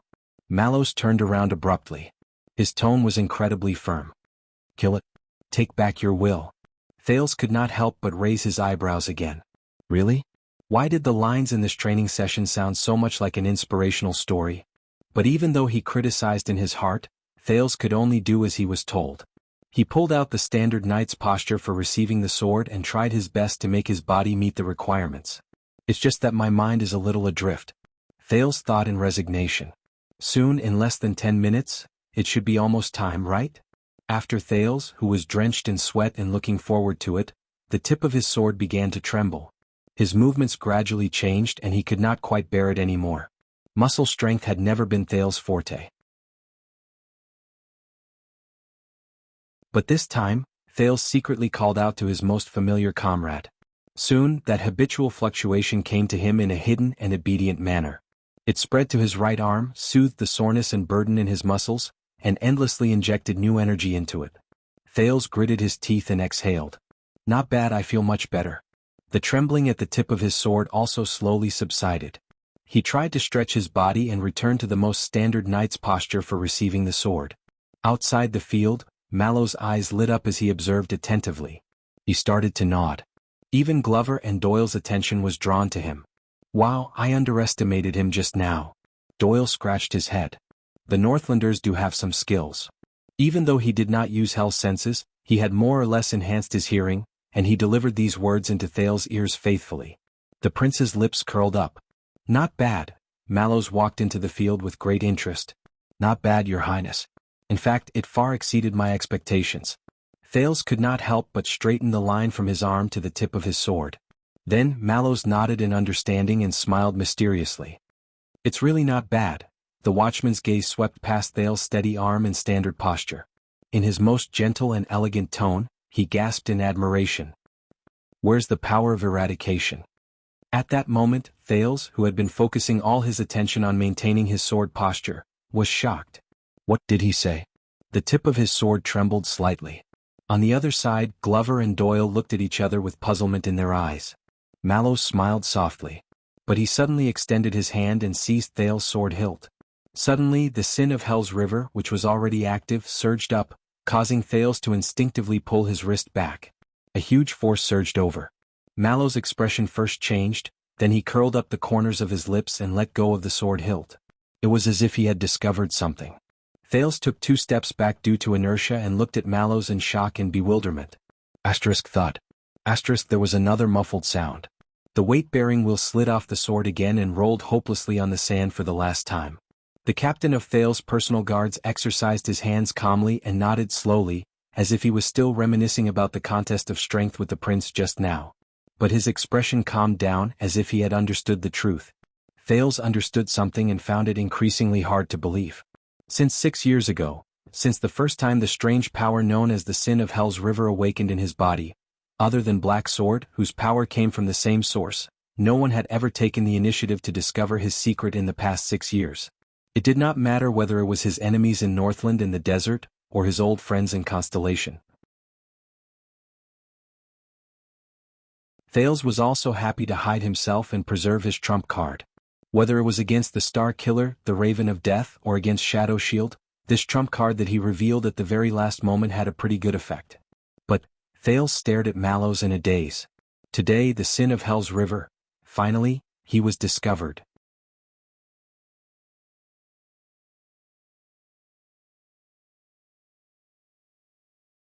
Chapter 524. Wait. Thales thought of something. 6 years later, one of his old friends in Constellation did discover his power of eradication. It was in the Prison of Bones. But the dark purple mask flashed before Thales' eyes. He subconsciously tightened his grip on the hilt of his sword. Impossible. I told you, you are the only one who knows about the process of night training. Mallows' smiling words brought Thales back to reality. If you cheated, it's not hard to see. The watchman pointed at Thales' arm with the pleasure of catching his prey. Doyle blinked in surprise under the other pillar, and out of habit, he poked the person beside him. Really? The protector opened his mouth repeatedly. How old is that child? Doyle did not expect anyone to answer. But unexpectedly this time Glover's deep voice could be heard. Don't worry about it. According to the records, 14 years old. The Vanguard, nicknamed Zombie, narrowed his eyes. 128 days. Doyle was shocked. Damn, he's almost catching up to the youngest awakening record. Wait. But Doyle immediately noticed something. He looked at Glover strangely. How do you remember it so clearly? Glover ignored him. He just tightened his grip on his arm. His eyes were fixed on the field. While Thales tried hard to adjust his breathing and thought about what was going on at this moment, the consequences and how he should deal with it, Mallows spoke again. The briefing about you did not mention this, so... Mallows rubbed his hands and said in a nonchalant tone, when did you awaken your power of eradication? Thales was shocked again. The sin of Hell's River? It seemed unimportant, but in fact, this power accompanied him through the birch tree forest, overcame the ugly-faced woman's conspiracy, survived the disaster in Dragon Cloud City, helped him escape into the desert, and brought him safely back to Constellation. It's related to the secrets, the things I experienced, be it what Blacksword told me or what Ricky said. It's a little too much. No, I can't reveal too much. At least, I can't tell you everything. Their conversation lasted only a few seconds, and Thales did not have time to hesitate. When I was in Northland, the young Duke of Star Lake quickly thought of an excuse and organized his words while he cleared his throat. Heroic Spirit Palace is full of danger. I have to hide myself and keep my trump card. The more he spoke, the more fluent he became. A timely look of worry and vigilance appeared on his face. As for you, Lord Mallows, where did you get your brief? Mallows did not answer immediately but stared at him for a while. The man's gaze made Thales extremely uncomfortable. A few seconds later, Mallows put on a strange smile, but he changed the subject to another question. What power of eradication do you have, Your Highness? It was an equally fatal problem. Thales furrowed his eyebrows at just the right time. He pretended to think about it and then put on a resigned expression. I don't know either. Mallows was silent for a while before he continued to ask. What characteristics does it have? How has it changed you? The sin of Hell's River. What characteristics? What changes? Hell's senses? Thales remembered the night vision in the tunnel and the dungeon. Rapid healing? He remembered the agony of recovery on the battlefield. Damn 4D effects. Thales tried hard to push his experience in the black track out of his head. Or perhaps the urge to fight like a beast? When he thought of this, Thales shook his head. He looked innocent and lost. This time, it was Mallows' turn to frown, who had been staring at his expression. So it just popped out without warning? And you don't have a clue? Thales nodded pitifully and smiled awkwardly. Something like that. Mallows looked at him, his expression becoming more and more solemn. Both of them were silent for a while. The watchman seemed to need some time to think. If I remember correctly, you only learned the Northland military sword style for building your foundation? Mallows spoke again and his tone became cautious. Yes. Thales flashed an ugly smile. Was this also in the brief? Mallows' gaze shifted. He did not answer him, but only stared at his nominal master with a burning gaze. So what ability did you obtain? Thales subconsciously repeated, what ability? Mallows narrowed his eyes. He looked at Thales as if he was looking at a rookie. He gritted his teeth and said, I mean, when you awakened your power of eradication, did you obtain extraordinary observation skills, a sense of balance, and a sense of rhythm? I remember this as Pegasus music. Thales shook his head. No. Then was it the thawing of glaciers, greatly increased endurance and control over force? Or willpower and spirit? Thales continued to shake his head. Then greater strength, speed, and offensive advantages? Mallows was a little unsure. Glory of the stars? Thales was still shaking his head, his gaze innocent. Mallows' expression became more and more solemn. Could it be an instantaneous burst of power that was activated in a single breath? Please don't be that. Fortunately, Thales shook his head for the fourth time. This made Mallows' brows furrow even more. Yes, not this, not that. Thales mumbled in his heart as he evaluated the effect of this lie. But the power of eradication's version of Sharingan? Does this count? Finally, Mallows let out a long sigh and hugged his arms tightly. All right, let's assume that you did not possess any of the above four. Then, did the extensions teach you some additional combat skills that affected the awakening of your power of eradication? Thales twitched the corner of his mouth. Extensions? I don't know. They've just been. Thales shrugged and smiled awkwardly. He tried his best to suppress the urge to beat me up in his throat, and at the same time he uttered a few more decent words. Confrontation training? Mallows' expression became unpleasant again. He stared at Thales as if he was staring at a cunning fox that he could not catch no matter what. Finally, the watchman raised his head. Very impressive. Indeed, to be able to awaken your power of eradication at your age. Mallows spoke words of praise, but his tone did not sound like he was praising him at all. But in truth, awakening your power of eradication too early is not a good thing. Shortcuts often make people lazy and careless. The watchman smiled faintly. Especially, when you still know nothing about it. As he stared at the man's elegant and calm smile, Thales suddenly felt a little panicked. The prince tried his best to calm himself down. At least it saved me many times, especially during this journey back to the kingdom. This shouldn't be a bad thing. Once again Mallows gave him a smile that made people uneasy. Rest for a while, Your Highness. Hydrate yourself and relax your muscles. The previous stage of training has come to an end. Thales relaxed and secretly exhaled. But Mallows turned around and called out to one of the guards who followed him. Toledo. Other than those who cannot leave their posts, call everyone over. Thales' ears twitched while he sat down to drink water. The soldier named Toledo frowned a little. Everyone? Mallows nodded and resumed his indifferent smile. Yes. Everyone from the Royal Guards or Star Lake Guards, ask them to come to the training field. His Grace will need all of their help. As Mallows said this, he slowly narrowed his eyes. Thales' hand, which was holding the water bottle, instantly froze. Toledo was obviously used to Mallows' orders. He only hesitated for a moment before he turned around and gave the order. You too, Glover Doyle. Mallows looked into the distance with his sharp eyes. Just because you have a title does not mean that you can slack off. Glover and Doyle looked at each other at a loss. They could only walk closer. But the one who replied to the first Mallows was the prince himself. Help? Everyone in the Royal Guards? Thales looked at Mallows in puzzlement and looked around the training field. What are you doing? Mallows turned his head around and revealed a strange and evil smile that was not as indifferent and elegant as he used to be. As you wish, Your Highness. Your lessons have entered a new field. What we are going to do next is... Mallows grinned, but it made Thales feel a chill in his heart. Confrontation training. Right, confrontation. Thales was stunned for a few tenths of a second before he reacted. Why? Thales pointed at the sword on the ground and found it hard to understand. Wasn't it still? But this time Mallows interrupted him. Do you still not understand? Mallows put away his smile and stared at Thales with a sharp gaze, which made Thales instantly speechless. It would have been fine if we didn't notice. But since we discovered it, Mallows' expression became stern and extremely solemn.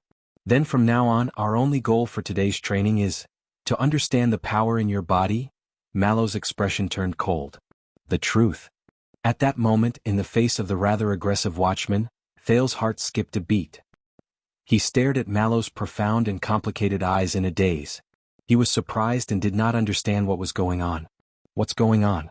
On the other side of the training field, Doyle walked over slowly and said to Glover in surprise, Wait, it's already so soon? Isn't it a little too early? The people in the Royal Guards. He did not manage to finish his sentence. Because in the next moment, footsteps came from all around him. 1, 2, 3. Under the setting sun, the Royal Guards who were in charge of protecting the Duke surged over from all directions in Mindy's hall.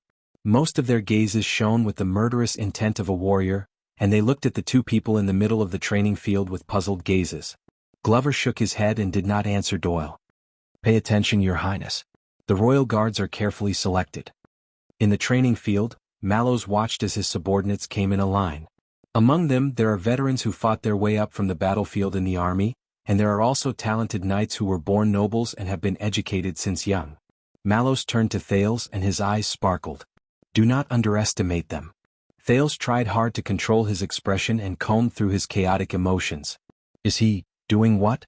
The watchman smiled faintly. But as I said, Mallows sighed slowly and stared at Thales' right arm, which was trying to snatch the sword from him. It's inevitable that there will be some conflicts. At the moment Mallows looked at him, Thales felt the sin of Hell's river in his body start to circulate restlessly. It was like a beast that was provoked. The prince took a deep breath and tried his best to suppress the abnormality in his body. Is there a need for this? I am already very tired. You do not understand your power of eradication, Your Highness. Mallows moved his gaze away. He calmly returned his greeting to his subordinate while he answered casually. And this is very dangerous, just like a knight who does not understand the sword in his hand or the warhorse beneath him. Mallows turned his head around slowly. Understand yourself, Your Highness. Know yourself. His expression became serious. His gaze was so sharp that it seemed as if it wanted to pierce through Thales' armor. Only after that will it be convenient for us to tailor the training you need. Trust me, Your Highness. This is for your own good. Mallows stared at Thales and said faintly, and I thought, His Majesty is also concerned about your body, isn't he? When he heard that form of address, Thales froze. Even the sin of Hell's river seemed to have stopped for a moment. Let's not let him worry when he reads Mindy's Hall's briefing. Mallows' face was expressionless. Isn't it better to understand your strength here and report the good news to him? Under Mallows' scrutinizing and skeptical gaze, Thales was speechless for a long time. The Royal Guards were indistinct. They were already standing around him. They were quiet, solemn, and uniform. They were only waiting for their superior's orders. Thales lowered his head and took a deep breath. He suddenly thought of an absurd possibility. Maybe. Thales thought quietly. Maybe from the beginning Mallows' goal in giving me martial arts lessons. Was it not for training? All right, Praka. Mallows turned around and called out to a subordinate in the queue, warm up and pick a practice sword that suits you. Under the Royal Guard's expressions, the watchman casually walked out of the field and showed his back to Thales. Accompany the Duke, let's spar.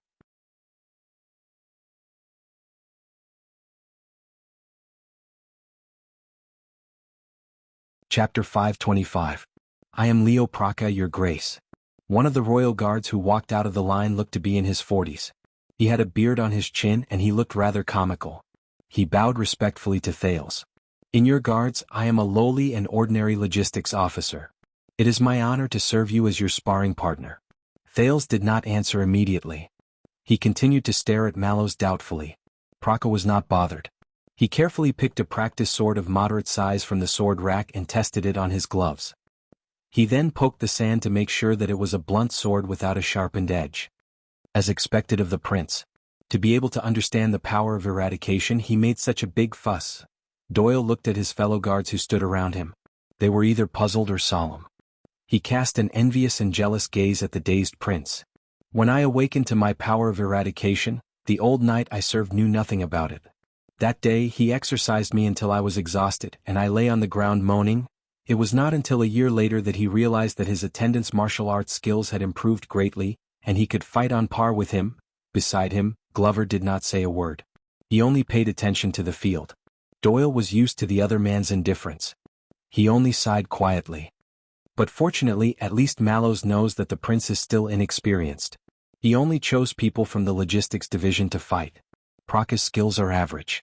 Glover stared at Praca, who had completed a simple warm-up in the field. He frowned slightly. Thales took a deep breath. He turned to Mallows, who looked relaxed, and tried to ignore the gazes of the Star Lake guards. What should I do? Mallows smiled as usual. Attack, your highness.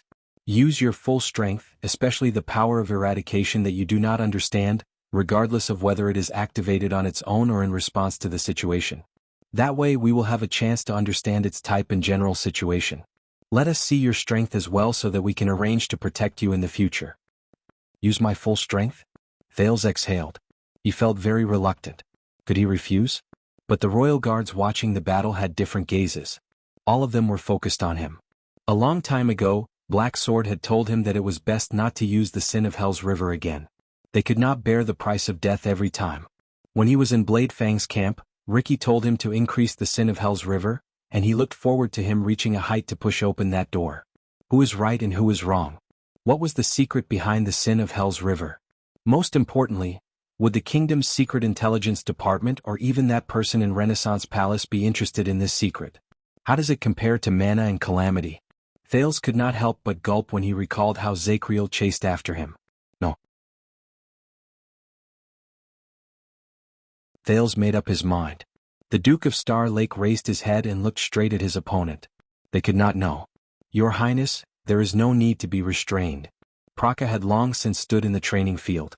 The tip of his sword was pointed at the ground, and he was as respectful as ever. Don't mind me either, it's my job. Thales nodded expressionlessly. He couldn't know. Under the watchful eyes of the crowd, the prince picked up a shield from the weapons rack and fastened it to his left arm with a leather belt. He could not. Thales slowly walked to the center of the field. He glanced at Mallows one last time. The latter was still calm, but his eyes were bright and full of life. Please attack first. Praca nodded slightly. The young man's expression turned solemn. The guards around him also became solemn. All their gazes were focused on the prince alone. This was what many people were more concerned about, aside from his dazzling appearance and eloquence. In the next second, Thales charged forward, and with the stance he was most familiar with, he delivered his first slash at Praca. Praca was neither hurried nor slow. He only took a step back, turned the tip of his sword, and deftly parried Thales' attack. But the teenager did not stop. He swung the shield in his left hand along with the momentum. It crashed into Praca violently. It's obvious that this is the style of a Northlander. Doyle snorted softly while he watched the fight. There was slight disdain in his voice. He's even more extreme than the attack and defense faction. He doesn't care about his own life. However, Glover unexpectedly spoke. No. The burly vanguard observed Thales' movements with full attention. This is the ancient Northland military sword style. The current extet is no longer like this. Doyle, who was interrupted, instantly froze. He smiled awkwardly and reluctantly. Tiske, you make it sound logical. Northland military sword style? Doyle curled his lips and stared at the two people in the field indignantly. Can't I tell? In the field, Thales' shield crashed into Praca and let out a dull thud. But the teenager's expression changed. He did not crash into the shield. In the next second, Praka blocked Thales' shield with one hand and spun to Thales' side. Asterisk slap. Asterisk Thales' left leg trembled. The prince swung his sword to counterattack, but the wind from the sword whistled through the air, and Praka had already retreated to avoid it. The royal guards whispered among themselves. Thales gritted his teeth and turned around. He staggered a little with his left leg. Even though Mindy's Hall's practice sword had not been sharpened, its balance, center of gravity, material, and weight did not lose to a real sword. Even though it was just a graze, Praka's strike on his left leg still caused him to feel a burning pain. Thales stared at Praka, who nodded politely in shock and indignation. No, the sword flashed. Whoosh. The prince fell to the ground. The victor has been decided. Glover and a few guards nearby turned their heads in puzzlement. Doyle, who was by the field, lowered his voice and said seriously, "The prince lay in a pool of blood with a pale face. He trembled while he hugged his injured leg and moaned. No, I can't lose. Constellation can't do without me." More and more people turned their heads around, including the second-in-command penal officer, Gray Parson. His expression was dark and dissatisfied. Under their gazes, Doyle's expression froze. A little literary processing. Doyle stopped talking and put on an awkward and ingratiating smile. He waved his hand in an unnatural manner. Don't do it again, don't do it again." Only then did everyone turn their heads around. Thales breathed rapidly. He stared at the Royal Guard logistics officer in front of him with a respectful expression. His opponent, Praka. Praka was obviously very experienced and he was very particular about the strength he used. The pain only appeared on the surface of his skin and disappeared after a while. But, Thales pressed his left leg indignantly. "Looks like you don't understand the meaning of this lesson, right, Your Highness?" Mallow's words came at the right time.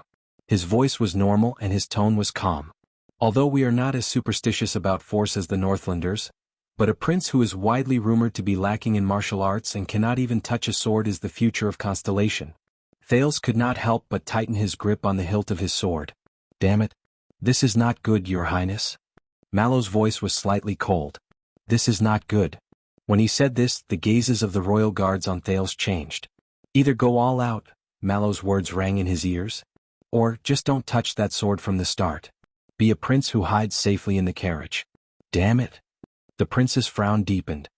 "Damn Mallows. Does this guy have a grudge against me? And he just had to be my personal guard captain. For Sunset's sake, what kind of international joke is this?" Under dozens of gazes, Thales regulated his breathing and stomped on his left leg. He stared at Praka in front of him. He knew that in front of the Star Lake guards and because of Mallow's words, he had to show something. Otherwise, not just Renaissance Palace, even Mindy's Hall.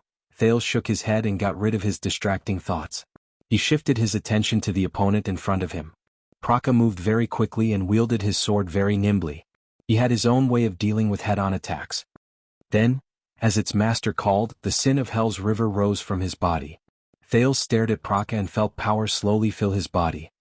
Should I use the twist of fate to lure him out of position and deliver a decisive blow? Or should I use the Fire Knight's power of eradication to strengthen the contact between our bodies and the hardness of our attacks?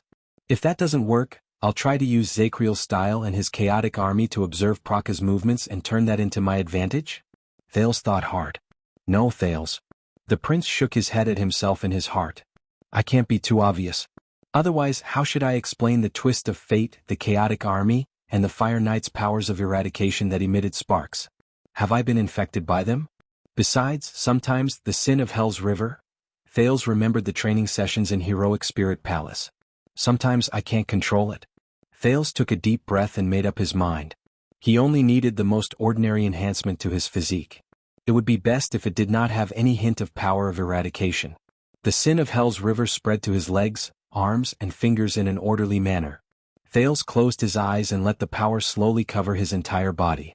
Praka narrowed his eyes and stared at the prince in confusion. As the royal guards whispered among themselves, the expression of Mallows, who had been paying attention to Thales, changed slightly. The sin of Hell's river in Thales' body was like a beast that had not been released from its cage for a long time. With a low growl, it strode forward.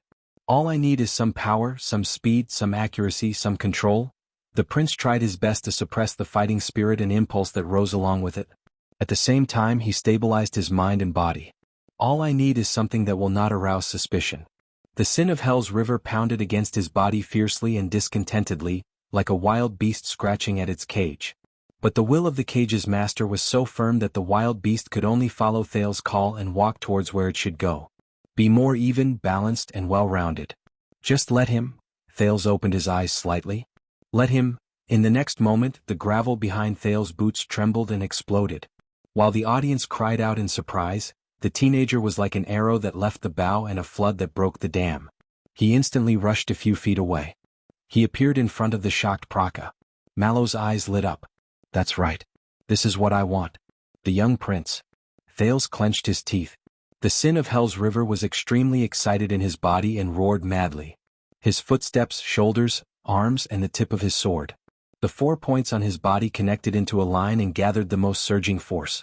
In the end, it turned into a flash of sword light. It went straight for the vital parts of his opponent's chest and abdomen. At that moment, it was as if time had slowed down. Doyle raised his hand to block the flying gravel. He opened his mouth in shock, but he could only shout out a lonely syllable in this breathtaking and instantaneous sword strike. Glover only had time to furrow his eyebrows halfway. The royal guard's expressions seemed to have frozen. In that instant, their expressions changed into surprise, doubt, and solemnity. But Thales, who had long since experienced it, knew that this was just an illusion after he became faster. And then, Thales' gaze met the tip of his sword. It was directed at his opponent. And before his eyes, in the slowed-down time, Praka opened his mouth wide in shock. Slowly and at the fastest speed he could, he raised his arm and swung his sword. He tried to block the prince's attack. He tried to block this terrifying strike that was even faster, explosive, powerful, and accurate. But Thales knew that it was too late. Praka could not dodge in time. He did not even have time to get into a defensive posture. Even the Star Killer suffered from this strike when he was caught off guard, and a scar was left on his face. As for Praka, he could not dodge. He could not block it either. Amid the desire and roar of the sin of Hell's River, Thales' sword and Praka's sword touched lightly in the air, and sparks flew on the rough surface of the practice sword. There was even a great force. Thales' gaze turned cold. He watched as the tip of his sword slid past Praka's block and went straight for his chest. Sorry, logistics officer. Thales thought coldly, you need to take a few days off. One strike. Subdue the enemy. Bang. The loud sound of the weapons clashing spread and shook the entire courtyard. It was as if even the air was affected. Many royal guards' eyelids twitched, and they instinctively retreated. Time finally returned to normal. Thud. There was a dull thud. Thales flew to the side and behind him. His back fell heavily on the ground and he rolled a few times backwards. Shit. Doyle finally finished shouting his pitiful second syllable, and there was still a shocked expression on his face. He lowered his arm, blinked, and looked at the field. Beside Doyle, Glover did not move. He only stared at Thales' shield. While his muscles were numb and sore, the prince sucked in a breath with great difficulty. He trembled as he raised the shield in his left hand. At some point in time, the surface of the shield had already cracked. There was a dent the size of the tip of a sword as the center, and the area around it was full of cracks. At this moment, Thales' mind was blank. How? He looked up in a daze.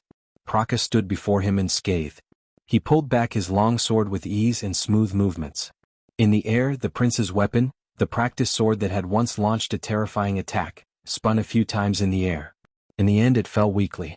It stabbed into the sand beside his feet at a slanted angle. He did not move. Silence returned. Wow! The royal guards burst into an uproar and a loud commotion broke out. I am very sorry, Your Highness. Praka put away his sword and tried his best to suppress his panic. He quickly went over to help Thales and apologized anxiously. I made a mistake. Are you hurt anywhere? At that moment, Logistics Officer Leo Praka. A calm and indifferent voice rang out, but for no reason, it carried a bit of a threatening chill. Praka was about to help Thales up, but he froze on the spot. The watchman of the royal guards, Mallow's voice rose clearly in the crowd. As a royal guard, even if I have to work for a long time, even if I am just a sparring partner. Mallow still had his arms crossed over his chest as he sized up Praka from the corner of his eyes. Your skills, Mallows did not even spare a glance at Thales, who lay on the ground in a pathetic state while panting in a daze. He only stared coldly at Praka, who looked ashamed. "You have also regressed too much." His words were stern and his tone was cold.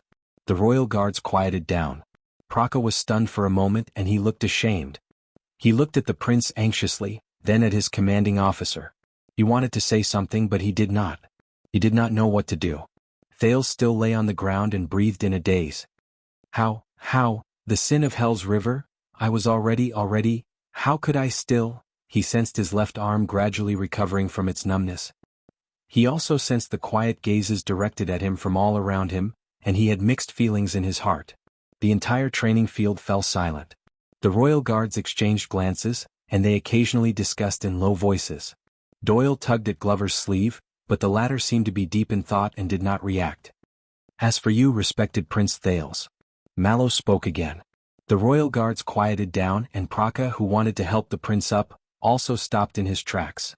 The watchman slowly turned around and looked at Thales, who was on the ground, with an indifferent expression. "After seeing your performance, I believe that you already know what the power of eradication is." Mallows chuckled and there was contempt in his eyes. "But fighting? It is far more than just the power of eradication." In the next second, the watchman did not even look at the noble prince. He just turned around. "All right, everyone, the performance is over." Mallows took a step forward and said lightly, "Dismissed." As they stared at Mallows' back, the royal guards looked at each other. A few seconds later, the dozens of people dispersed. "Did you see what the prince's power of eradication is?" Doyle stole a glance at Thales, who was panting in a daze with a gloomy expression on his face. He pitied the poor prince for a second before he turned around and said, "I can't see it. I think it's a little too weak." "No." Glover frowned. "It's not weak. Hey zombie, how many times has it been? Can't you just agree with me for once?" At this moment, an exceptionally different, weak and hoarse voice rose. "Wait a minute." The scattered royal guards fell silent at the same time and turned around one after another. At the center of the training field, the disheveled teenager pushed himself up with his hands on the sand. He staggered but resolutely climbed up. Mallows stopped in his tracks. "He just hit my..." The teenager lowered his head and raised his left arm with a trembling hand. He tried his best to breathe to relieve the tightness in his chest. "Shield." Doyle's eyes slowly widened. Glover's gaze became sharper. As his sparring partner, Praka stood in the field. He was shocked and did not know how to respond. "It's not a vital part." Thales sucked in a deep breath. He endured the stiffness and pain in his muscles after he suffered a heavy blow. He touched the binding straps behind his shield. In his body, the sin of Hell's River, which had been defeated, surged out of silence again. With a fierce unwillingness, like a beast licking its wound, it climbed up step by step and let out muffled, explosive sounds. Thales pulled out his right hand with trembling hands and loosened the binding straps. He let the shattered arm shield fall to the ground. The teenager gulped down a mouthful of saliva that tasted like blood. He held the practice sword by his feet with trembling hands. The sin of Hell's River surged into his arm.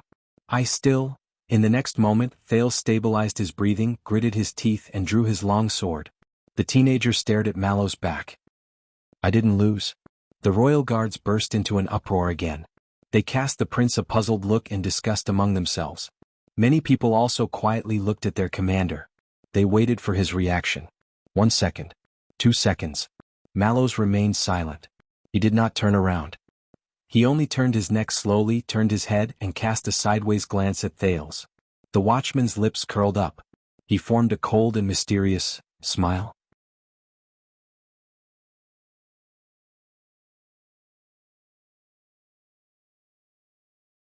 Chapter 526. "Your Grace, are you sure you don't need to rest? I mean, maybe you can get a new shield," Praka said hesitantly. In front of him stood Thales, who had just stood up in a disheveled manner. He was covered in dust, his face was covered in sand, and his clothes were torn and dirty. "No. But thank you, Logistics Officer Praka." Thales took a deep breath, turned his wrist, and felt the balance and center of gravity of the practice sword. "Your attitude is much better than the instructors of Extet. Of course, it's also much better than some constellations."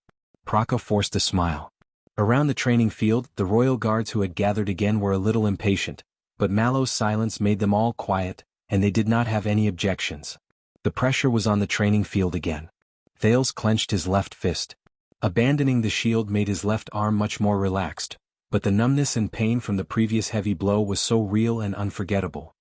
That round just now, what happened? Thales' expression darkened. He remembered that his attacks were as fast as lightning. His strength and speed were not weak. However, Thales took a step forward and moved around Praka. The sin of Hell's river roared in his body again. It rose and fell, connecting into one, yearning for a second attack. But this time, the setback gave Thales an illusion that it was becoming more and more intense, like a frenzied beast. No matter how badly it was injured, it wanted to tear the enemy's throat. But Thales suppressed them with all his might, like a beast tamer tightening a chain. As he moved, Praka also changed his steps and turned around in an orderly manner, always facing the enemy. Thales was not in a hurry to attack. He was thinking. Just now, his sword met his opponent's sword. The two swords intersected in the air. But Praka did not guard against him. If he moved forward a little more, Thales would have hit his opponent. Then, Thales thought carefully. Then, in that split second when the outcome of the battle was about to be decided, Praka's sword began to turn. It was filled with his opponent's condensed, sturdy, and thick power of eradication. And then, Thales' expression tensed. He slowed down and recalled the scene just now in the sin of Hell's river, which was burning hotter and hotter. Their swords twisted. In that 1 second, his and Praka's swords clashed together. They twisted in the air. He remembered that when the two of them got close to each other, Praka's wrist drew a strange arc. It was smooth and long. Thales' sword went off course. And Praka's sword, Thales gritted his teeth. After that, the young man who was charging too quickly could not pull back in time. He could only abandon his sword pathetically, block, and then, his left arm where he had just been hit began to ache. Thales stopped reminiscing. This time he didn't pace around. In the eyes of the royal guards, the prince stepped forward. As the sin of Hell's river surged into his right arm, he thrust his sword again. Dang! As the sound of metal clashing rose, Praka calmly blocked Thales' sword. Then, Thales' pupils quivered. He saw and felt in his hand that Praka's sword began to move again. At the same time, Kiran's power of eradication also came. The teenager did not hesitate. Thales stopped in his tracks. He withdrew the sword, which did not have much strength to begin with, and quickly retreated. Dang! There was another crisp sound. With the agility he gained after he abandoned his shield, he managed to block Praka's counterattack, and he took 2 steps back in a slightly disheveled manner. Thales panted violently. He stared in disbelief at Praka, who was still unscathed. The sin of Hell's river roared indignantly in his body when it failed to attack. After the round ended, the royal guards began to discuss among themselves again. Oh, another futile attack. Doyle looked gloomy and could not bear to watch the scene unfold. He clicked his tongue and said, "If you ask me, no matter how much Mallows dislikes him, it's still a little too much. In front of so many people." But Glover interrupted him. "No, that's not it." Doyle was puzzled. Not what? At that moment, a familiar voice rose in the crowd, and it made the guards quiet down again. Over the past 600 years, unique fighting skills have been passed down in the Eastern Sea and the South Coast.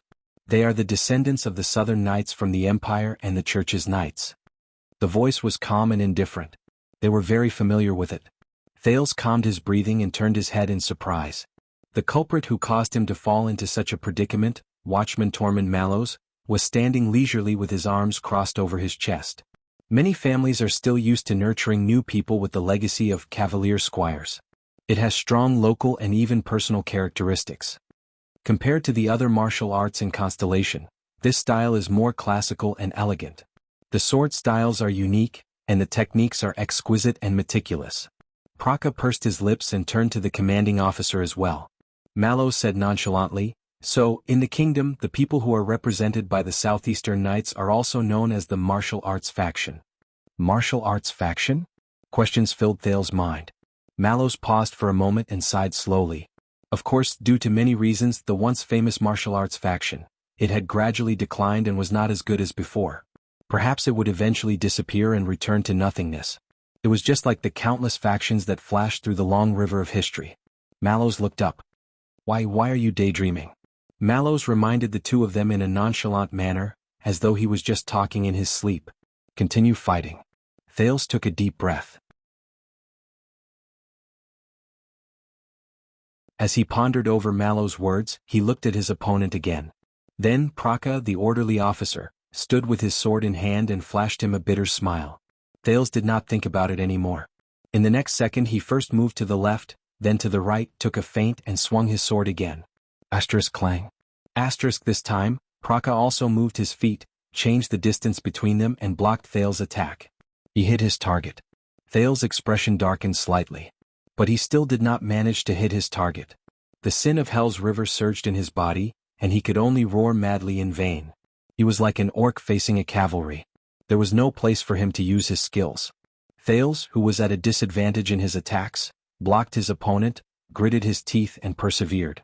But Mallow's words traveled into his ears at this moment, and he could not help but be distracted. Praka's ancestors came from a respectable traditional knight family in eastern Sea Hill. They can be said to have been deeply influenced by the martial arts faction. In an instant, the contest of strength between him and Praka ended. The force on Praka's sword changed. Thales was shocked. Asterisk clang. Asterisk Praka's sword clashed with Thales' weapon for the second time. The two swords separated the moment they clashed, and only the sound of metal trembling could be heard. You can see that he has a knack for choosing his position and movement before he attacks, as well as how he chooses the strength of his sword when they clash against each other. Mallow's voice rang in the air, just like the voice of a live television broadcast in Thales' previous life. He made you very uncomfortable. Choosing his position and movement, choosing the strength of his sword. Thales shuddered slightly, but the situation before him did not allow him to think too much. He could only go with the flow and slash horizontally. Asterisk clang. Asterisk their weapons clashed for the third time. Mallow's voice followed him like a shadow. And when they are locked in a stalemate, Praka is best at listening and prediction. They clashed and they were locked in a stalemate. Listening and prediction. When he heard this, Thales instantly felt that something was wrong. Just as he expected, in the next second, Praka's sword appeared at the spot where Thales had no time to pay attention to. He's an expert in defense and counterattack. At that moment, Thales' hair stood on end, and he activated all the sin of Hell's river in his body without caring about anything else. Asterisk clang. Asterisk he parried Praka's sword that went straight for his neck by a hair's breadth. His right shoulder landed on the ground, and he rolled away in an incredibly pathetic manner. Outside the field, Mallow smiled faintly. Just like this. After this round of exchange, the royal guards started discussing among themselves again. Thales wiped away the sweat that had appeared on his forehead without him noticing. He sensed the numbness that came from his body due to the overload. He stood up laboriously and he was covered in dust. But this time he did not rush towards the apologetic Praka. Instead, he looked at Mallows by the side in puzzlement. If you think that you can use the Northland barbarians' brute force tactics against him, it will be effective against him. Mallows met Thales' gaze with a piercing gaze. Then you better think twice. Your Highness. Thales panted and sank into deep thought. Leo Praka swung his long sword and said in resignation, "Commanding officer, we all know that you have traveled extensively and have seen many things. But it's about time. I still rely on this to make a living." Mallows smiled, but he did not say anything else. But Thales understood something. Choosing his position, listening, prediction. It sounds like... A thought appeared in Thales' mind. A name appeared before his eyes. Miranda Arund. What Waya said about her power of eradication, her Pegasus music. As he looked at his slightly awkward opponent, Thales understood. He fell into an absolute disadvantage in the first round. It was not because Praka was too strong. It was... Thales clenched his fists. It was because he did not choose the right strategy. He fell into Praka's area of expertise. Defense and counterattack. Think of a way, Your Highness. Mallows scratched his chin, looking bored. Anyway, the enemy is right in front of you. All right. Thales soothed his numb body and adjusted his condition. He looked at Praka again. Thales' expression became serious.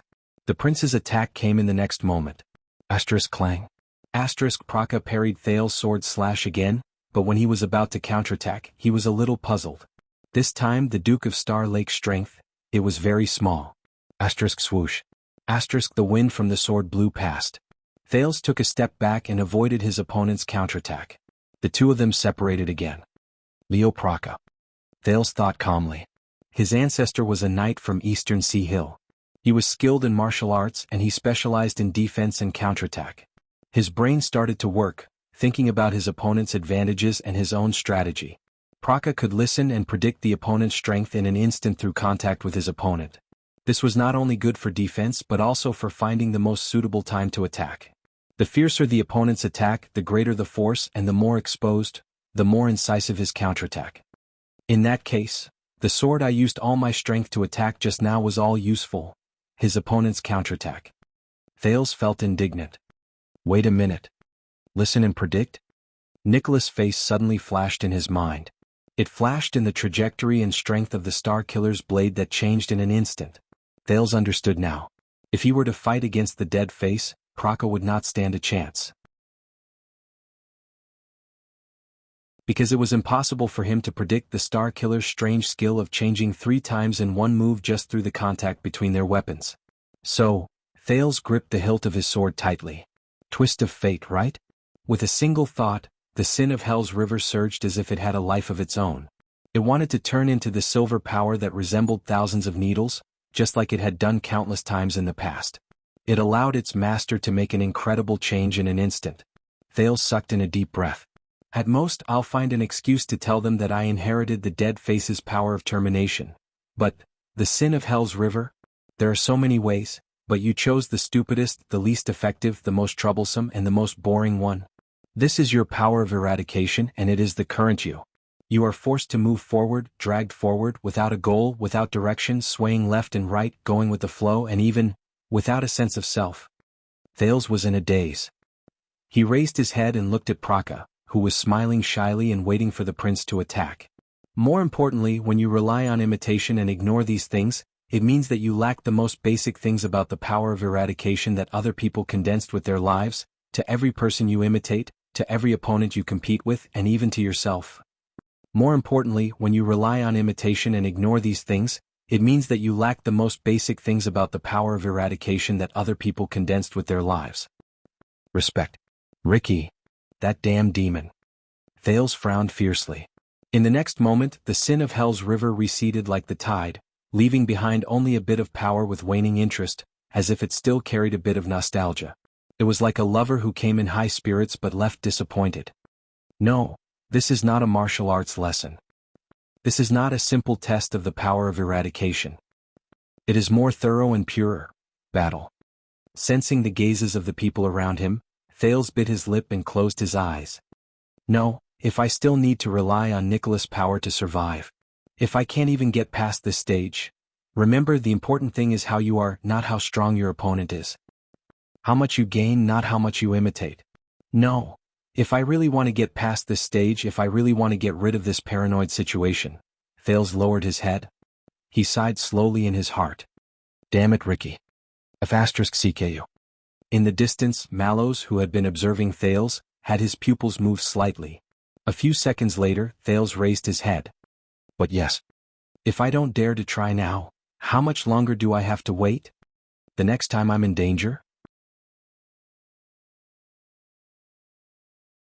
At that moment, Thales threw all unnecessary worries to the back of his mind, hiding his strength, hiding the sin of Hell's river, Renaissance Palace, the Royal Guard's judgment. At least for now, he wanted to try to be a pure warrior.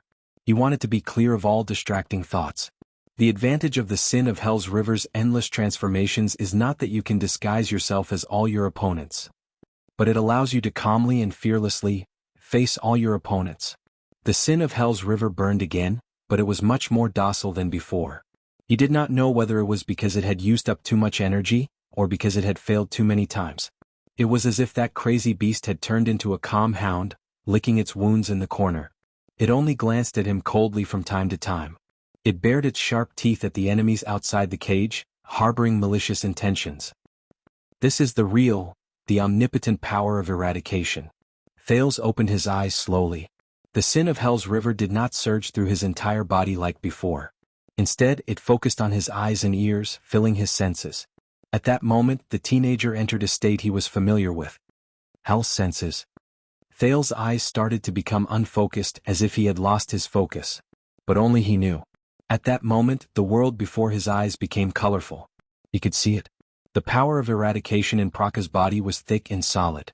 It surrounded his arms and center of gravity as it circulated slowly. Thales suddenly realized that the countless times he used Hell's senses and the way he did it, all of them were somewhat useless.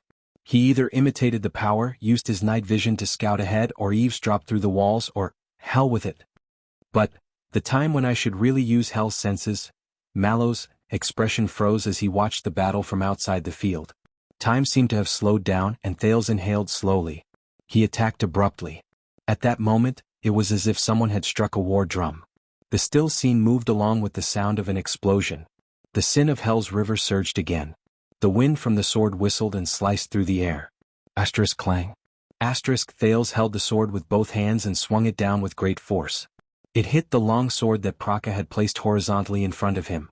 The experienced Praka's expression did not change because of the sudden force from the sword. He did not panic. He faced the attack calmly and used his footwork and movement to block the attack perfectly. Then, asterisk thought. Asterisk Thales' heart skipped a beat. With Hell's senses, the color of Praka's figure changed back and forth. It gathered into a clear line. A shiver erupted from Thales' neck and spread to his entire body. The meaning of imitating is understanding. Understanding your opponent. In a fraction of a second, the sin of Hell's river surged up in an orderly manner. Arm. Right leg. Thales, whose eyes looked as if they had lost focus, smoothly lifted his sword and retreated. Asterisk clang. Asterisk at that moment he barely parried Praka's attack. The royal guards who were watching the battle gasped. Strange. Doyle was very puzzled. His movements seemed to be faster but also slower? No, it's not his movements. Glover said coldly. Doyle was a little displeased. Why do you especially like to refute me today? In the crowd, Mallows was still silent. Thales took 2 steps back and saw that the color of Praka's body had returned to normal. The sin of Hell's river surged back like a receding tide. The sword hilt in his hand was still trembling slightly. The effects of Hell's senses were still amazing. They gave him new information at the same time. Thales took a deep breath. Yes. He could clearly feel the thick power of eradication in Praka's body, as well as its direction, shape, and habits. It seemed quiet and harmless. But once it was stimulated, it would immediately pour into Praka's hands and automatically surge towards the enemy's weakest point. He delivered a fatal strike. How amazing. At that moment, the sin of Hell's river exploded in Thales' body. It sounded like dissatisfaction but also like a sneer. They began to strengthen Thales' body again to support the consumption of Hell's senses. Thales did not care, but he understood something in his heart. Praka's power is the thawing of glaciers? No, it's more than that. It seems to be a little like the Pegasus music that Waya mentioned? Or something in between. There were even some traces of the chaotic army. Thales began to understand what more than one person had told him before.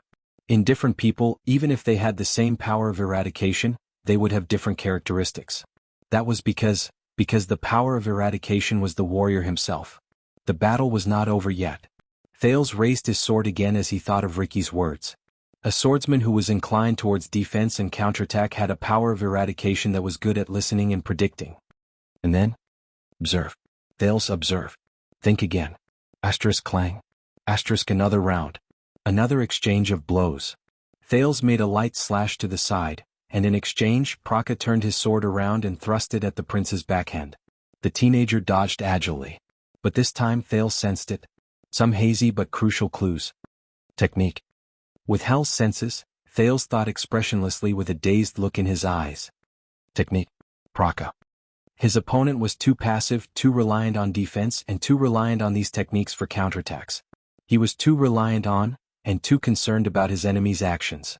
Thales' eyes were dazed, but his heart was clear. He asked himself, am I like my old self?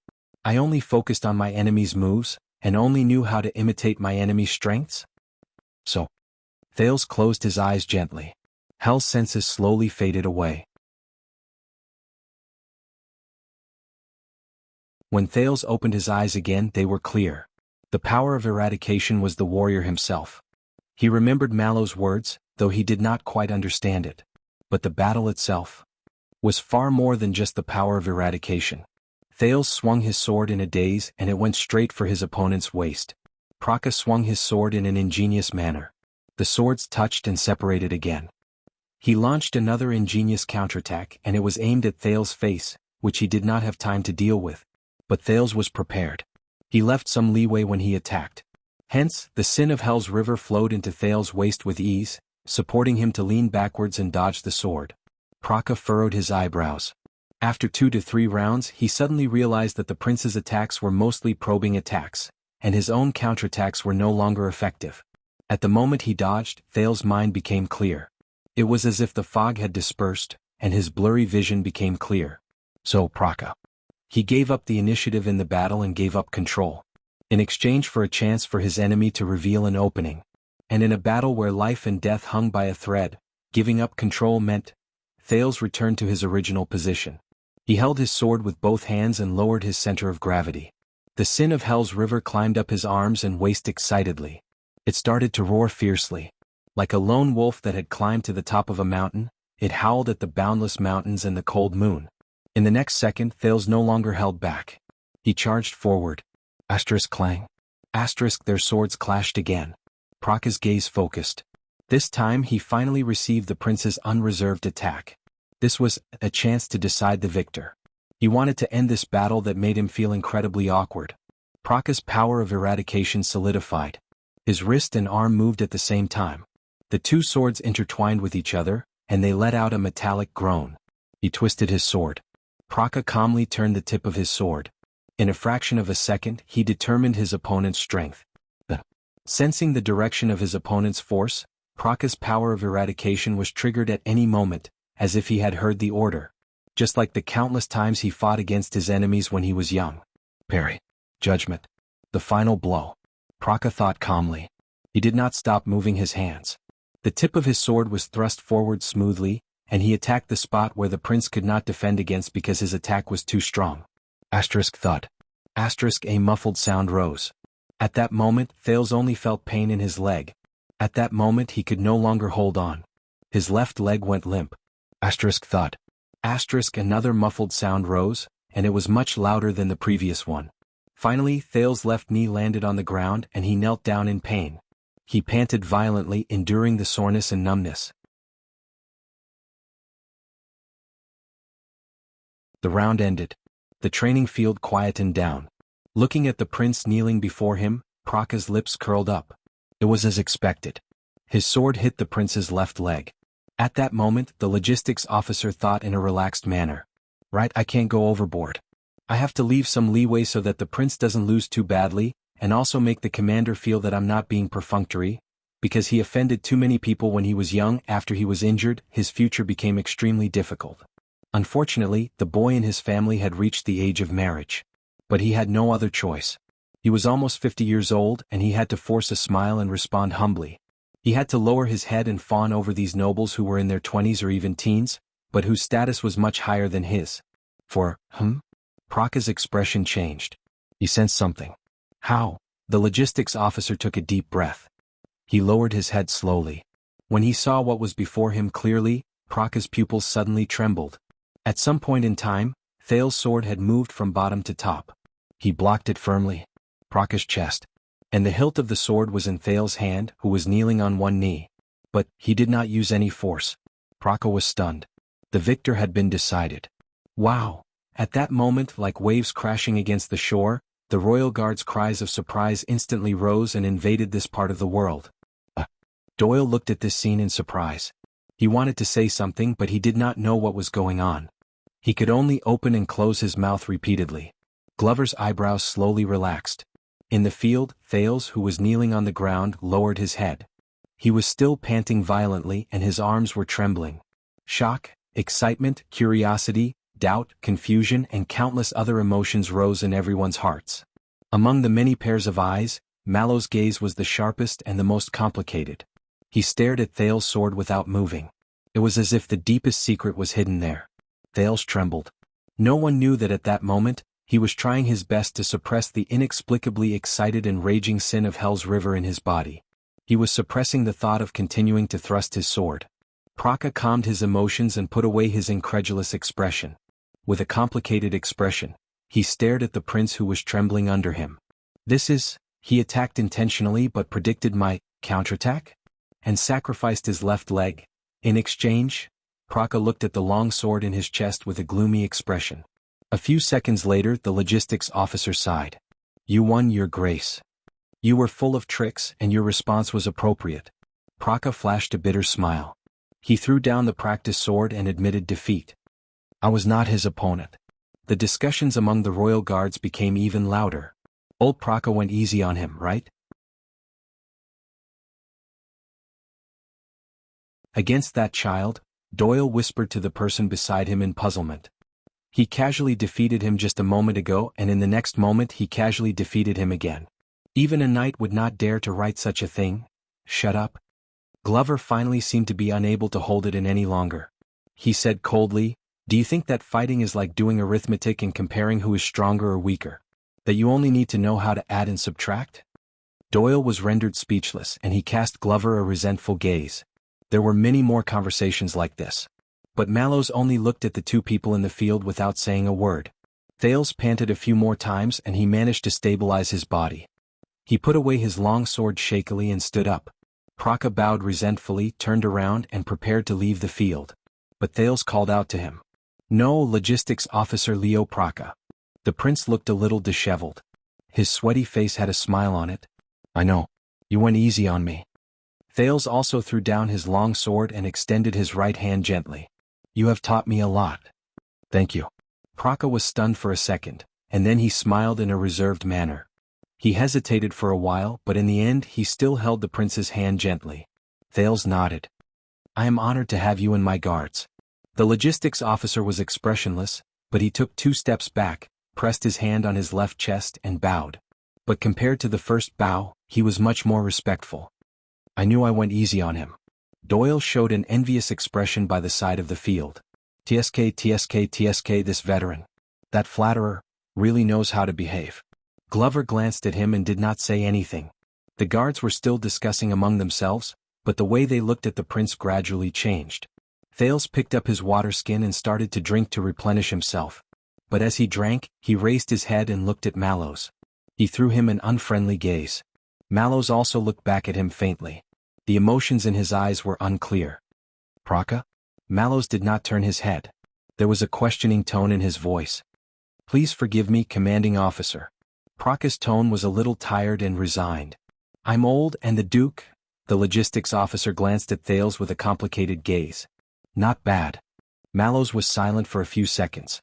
But his expression was no longer as calm and indifferent as before. "Enough." A few seconds later, Mallows' slightly gloomy voice rose, and he silenced the royal guard's increasingly loud discussions. The watchman walked forward and looked at the disheveled prince, who looked like an oil painting made of sweat, dust and wounds. He was cleaning up his mess. "Are you ready to fight against your next opponent?" "What?" Thales paused in the act of drinking water. The Duke of Star Lake put down his water skin and asked in surprise. "Again? Isn't one fight enough?" The 20 or so royal guards around them looked at each other at a loss. Mallows smiled faintly. "We have not completed our assessment. And it's still early. The martial arts lesson just. Did you fight for 2 minutes?" Thales' words came to a halt. "How many minutes, was it?" Mallows' smile grew brighter, but in Thales' eyes, it was incredibly detestable.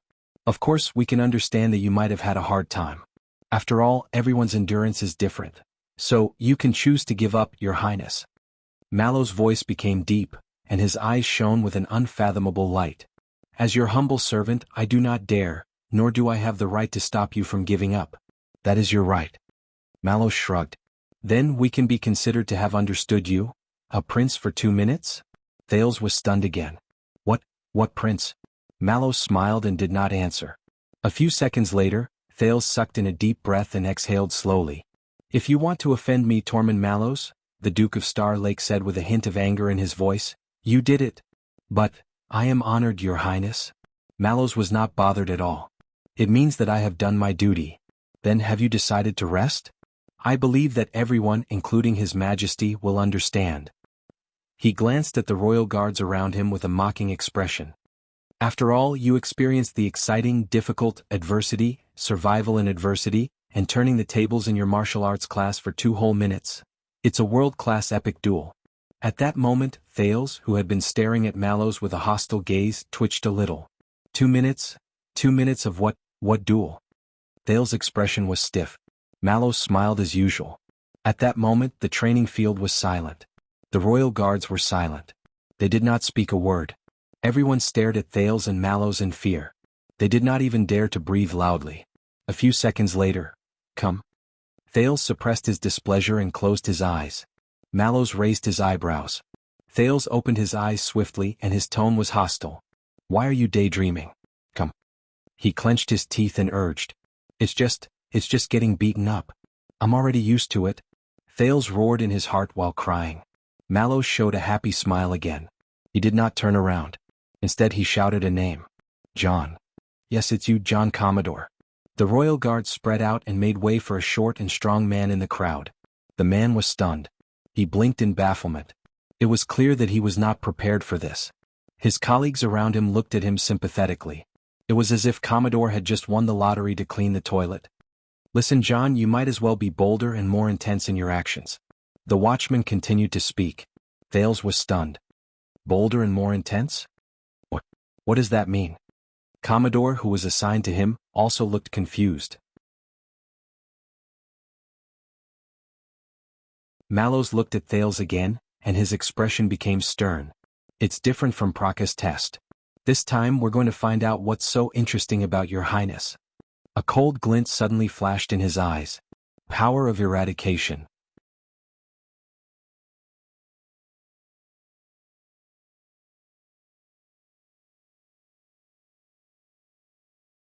Chapter 527. In the field, Thales calmed himself down a little. He felt the sin of Hell's river, which had become more active, flow through his body again. Ever since his adventure in the desert ended, he noticed that the sin of Hell's river had become more solid and abundant. Compared to the previous 10 seconds it could now last longer. And after the power of eradication disappeared, the fatigue and soreness it left in his body decreased correspondingly. As expected, Thales thought. Things that can't kill me can make me stronger. Of course this was not without a price. Ever since he was heavily injured by Nicholas, his left wrist was no longer as nimble as before. This more or less affected his use of the shield. And it would be even better if the sin of Hell's river's temper improved correspondingly when it circulated. "Your Grace, I am Gianluca Commodore." Commodore was a short and strong man. His skin was tanned and he had a shy smile. At first glance, he looked like a middle-aged man who was almost 40 years old and had experienced hardships, but was still amiable, optimistic, and strong. Thales noticed that Commodore would subconsciously glance in Mallow's direction from time to time. "I used to be a Class 1 police officer in charge of protecting important people in the police station in the inner city." When he faced the Duke of Star Lake, Commodore smiled brilliantly, so much so that it was a little obsequious. "I was fortunate enough to pass the test and enter the Royal Guards. Now, I am one of the newly appointed protectors in your personal guards." "Police officer." Thales sucked in a deep breath. "All right, I'm quite familiar with this. Be it the arrogant green-skinned men in Western District who are in cahoots with Blood Bottle Gang. Or are they some idiots who, once they lose their jobs, will unfortunately have to go back to inherit their titles and properties?" But before he could think deeply, the battle in the field had already begun. Asterisk clang. Asterisk a muffled sound rose, and Thales' arm shield clashed with Commodore's blade. Commodore was not as humble as Praka. His attack was fierce and proactive, and it was a stark contrast to the obsequious smile on his face. Thales moved his feet and swung his long sword. He exchanged a few attacks with Commodore in the air. As the metals clashed, the Duke of Star Lake noticed through his hell senses that Commodore's sword style was standard. It was not as exquisite as Praka's, who could counter his opponent with just a few exchanges of weapons. It was also not as crude as the orcs, who could attack in a wide range and never return. The two of them attacked and defended, advancing and retreating. For a time they were evenly matched. This surprised Thales quite a bit. But dang. Once again, Thales used his arm shield to block his opponent's attack. He gritted his teeth and steadied his footsteps. The sin of Hell's river surged forth at full force, and he pushed the man away without showing any sign of weakness. But at that moment, Thales cursed in his heart. He felt that his opponent's sword was as light as a feather and didn't seem to be straining at all. As expected, Commodore nimbly avoided the shield in front of Thales and turned his sword on the shield. In the next second, the sin of Hell's river exploded in his body again, bringing with it an indescribable feeling of fear. But Thales only had enough time to turn around. Dang. Dong. The crisp sound of metal colliding and the dull sound of flesh being blasted rang out. Oh! In the midst of the royal guard's low commotion, Thales gritted his teeth and staggered backwards. He knelt down on one knee and supported himself with his shield. The pain and numbness in his shoulder told him the round was over. Commodore, who was a former police officer and was now a protector, smiled foolishly and nodded. He put away his practice sword and did not continue attacking. "It's the hilt." Thales panted in pain. He turned his aching shoulder socket and arm desperately and told himself this. At that moment he used his shield to push away Commodore's sword, but he did not manage to block his opponent's sword hilt. The cross-shaped handguard on his sword followed him like a shadow.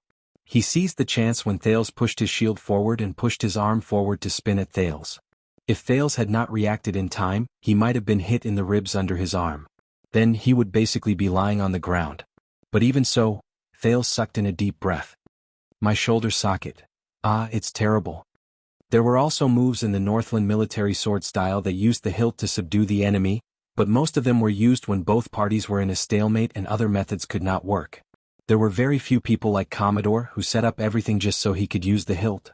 Doyle blew his hair towards the sky and nudged Glover by the side of the training field. "Oh, this move of Jean's. I saw it when he bullied the newbies in the defense division. In any case, he is not easy to deal with." Glover snorted softly. The spectators from the Royal Guards discussed softly, and some of them laughed faintly. Mallows, who was watching the fight, turned his head to the side and seemed to be deep in thought. Commodore did not chase after him. Instead, he waited patiently for the Duke to regroup. "I am very sorry, Your Grace." He held his long sword in his hand and his smile did not diminish. "But I believe that you do not want me to hold back, do you? Damn it." Thales exhaled and felt the sin of Hell's River surge into his shoulder to relieve the numbness and pain. It was only then that his left arm felt slightly better. Jean fought his way up in the police station. Mallow's voice, which was no longer unfamiliar to him, rose again. "He has a lot of experience in the streets and alleys." Strictly speaking, his skills belong to the new trend of practical warfare in the country over the past 100 years. It is especially popular among mercenary knights and nobles who develop new lands. It is known as the new trend. Thales turned his head around. As expected, the watchman had his arms crossed over his chest, and he looked like he was watching a good show. And in the past few decades, the new trend knights have also gained a lot of experience from the wars in the country and abroad, including mercenaries. They only seek to be suitable for the battlefield, to win and to survive. Because of this, their style is flexible, and they do not stick to traditional methods. Of course, the new trend is also often criticized by other schools of thought. They say that their methods are disorderly, their style is messy, they are short-sighted, and they have no focus. The watchman chuckled softly. Conversely, it is also the hardest to deal with. You never know what surprises are waiting for you. New trend. Thales slowly followed his breath and focused his attention on Commodore again. The man still had that simple and honest smile. Mercenary? As Thales pondered, he suddenly thought of a person. Black Sword. The teenager remembered how he defended, escaped, lured the enemy, searched for an opportunity, and subdued the enemy on the cliff of the sky in Dragon Cloud City. He remembered how he used all sorts of methods to fight against the air mystic and not being at a disadvantage. He also remembered how he carried him. Thales had been trying to find a better transitive verb, in the Sea of Blood and Shield district while he charged towards the multi-headed monster, Kilika. As he thought about it, the sin of Hell's River surged again, as if it was dissatisfied with the humiliation it suffered in this round. "Commanding officer, you praise me too much. I am just a..." Commodore responded to Mallows with a chuckle. But before he could finish speaking, Thales' attack arrived before him again. Asterisk clang. Asterisk Thales gritted his teeth and attacked with his sword, but it was blocked by Commodore in a practiced manner. Commodore then pressed forward and thrust his sword forward. The teenager knew that Commodore had all sorts of methods up his sleeves. He swung his sword to parry the attack and retreated agilely to prevent himself from being hit again. But in the next moment, his hell's senses suddenly shuddered, and an ominous feeling surged into him again. As expected, Thales felt a jolt in his leg. He lost his balance. Damn it. The sin of Hell's River roared. Without thinking, Thales used all his strength to turn around and roll out of the battlefield in a pathetic manner. Asterisk thought. Asterisk Commodore's knee landed heavily on the sand, and it let out a frightening thud. After this round, the Royal Guards let out a low commotion again. but at least the teenager managed to avoid it. Thales crawled up in shock and looked at Commodore, who had a slightly surprised look in his eyes. "Trip me?" Thales really wanted to ask whether Commodore had learned how to wrestle, or whether he knew a former watchman who also liked to trip him in close-quarters combat. But Thales took a deep breath and straightened his body. After this round he understood something. Thales did not recognize Commodore's power of eradication. But he could feel that, with his hell senses, Commodore's power of eradication had already taken form the moment the two of them came into close contact. It gathered in a certain part of his body and was ready to be unleashed. For example, his wrist and sword hilt, his waist and his footsteps. Coupled with his little tricks, he could instantly unleash his power of eradication and catch his opponent off guard. And it's not just his power of eradication. Thales panted and stared at the opponent in front of him. It's just like what Mallows said, street skills, flexible style, unconventional style, and a mixture of different styles? The sin of Hell's River began to burn again, and it was even more vigorous than before. How should I face such an opponent? Thales took a deep breath and patted the dust off his body. It's not that difficult, is it? At that moment, a figure from many years ago appeared in his memories. That figure raised a golden saber and stretched out his burly body. He treated himself as a weapon. That figure descended from the sky. He was ferocious and unyielding. He ignored his opponent's various tactics and withstood his countless attacks. That figure's expression did not change. He did not hesitate at all. He broke through Ralph's obstructions, countered Waya's killing move, broke Raphael's weapon, knocked away Miranda's attack and suppressed Cohen, who was fighting with all his might, until he was forced to retreat. He could not fight back at all. In the end he arrived before Thales. He was like a wild horse that was burning with flames as it charged forward. He charged forward recklessly. He was unyielding and ferocious. He charged forward with an indomitable spirit. He broke through all obstacles. Thales closed his eyes. The sin of Hell's River was self-taught. It followed his thoughts and was about to imitate that figure's power of eradication, but it was suppressed by Thales halfway. No, Thales was not Tolja. He was not the Fire Knight. His opponent's power of eradication might not be as effective against him. He could not afford to use up so much of his energy. And Commodore was not one of the 5 people who were defeated in an instant. But, in the next second, Thales opened his eyes. The sin of Hell's River burned continuously and let out crackling sounds. It was like a faint sneer. Commodore maintained his smile as he watched the Duke charge at him again. The royal guards around them watched as the two figures approached each other again, but they were not very focused. Some of them even yawned. Clang. The two swords clashed.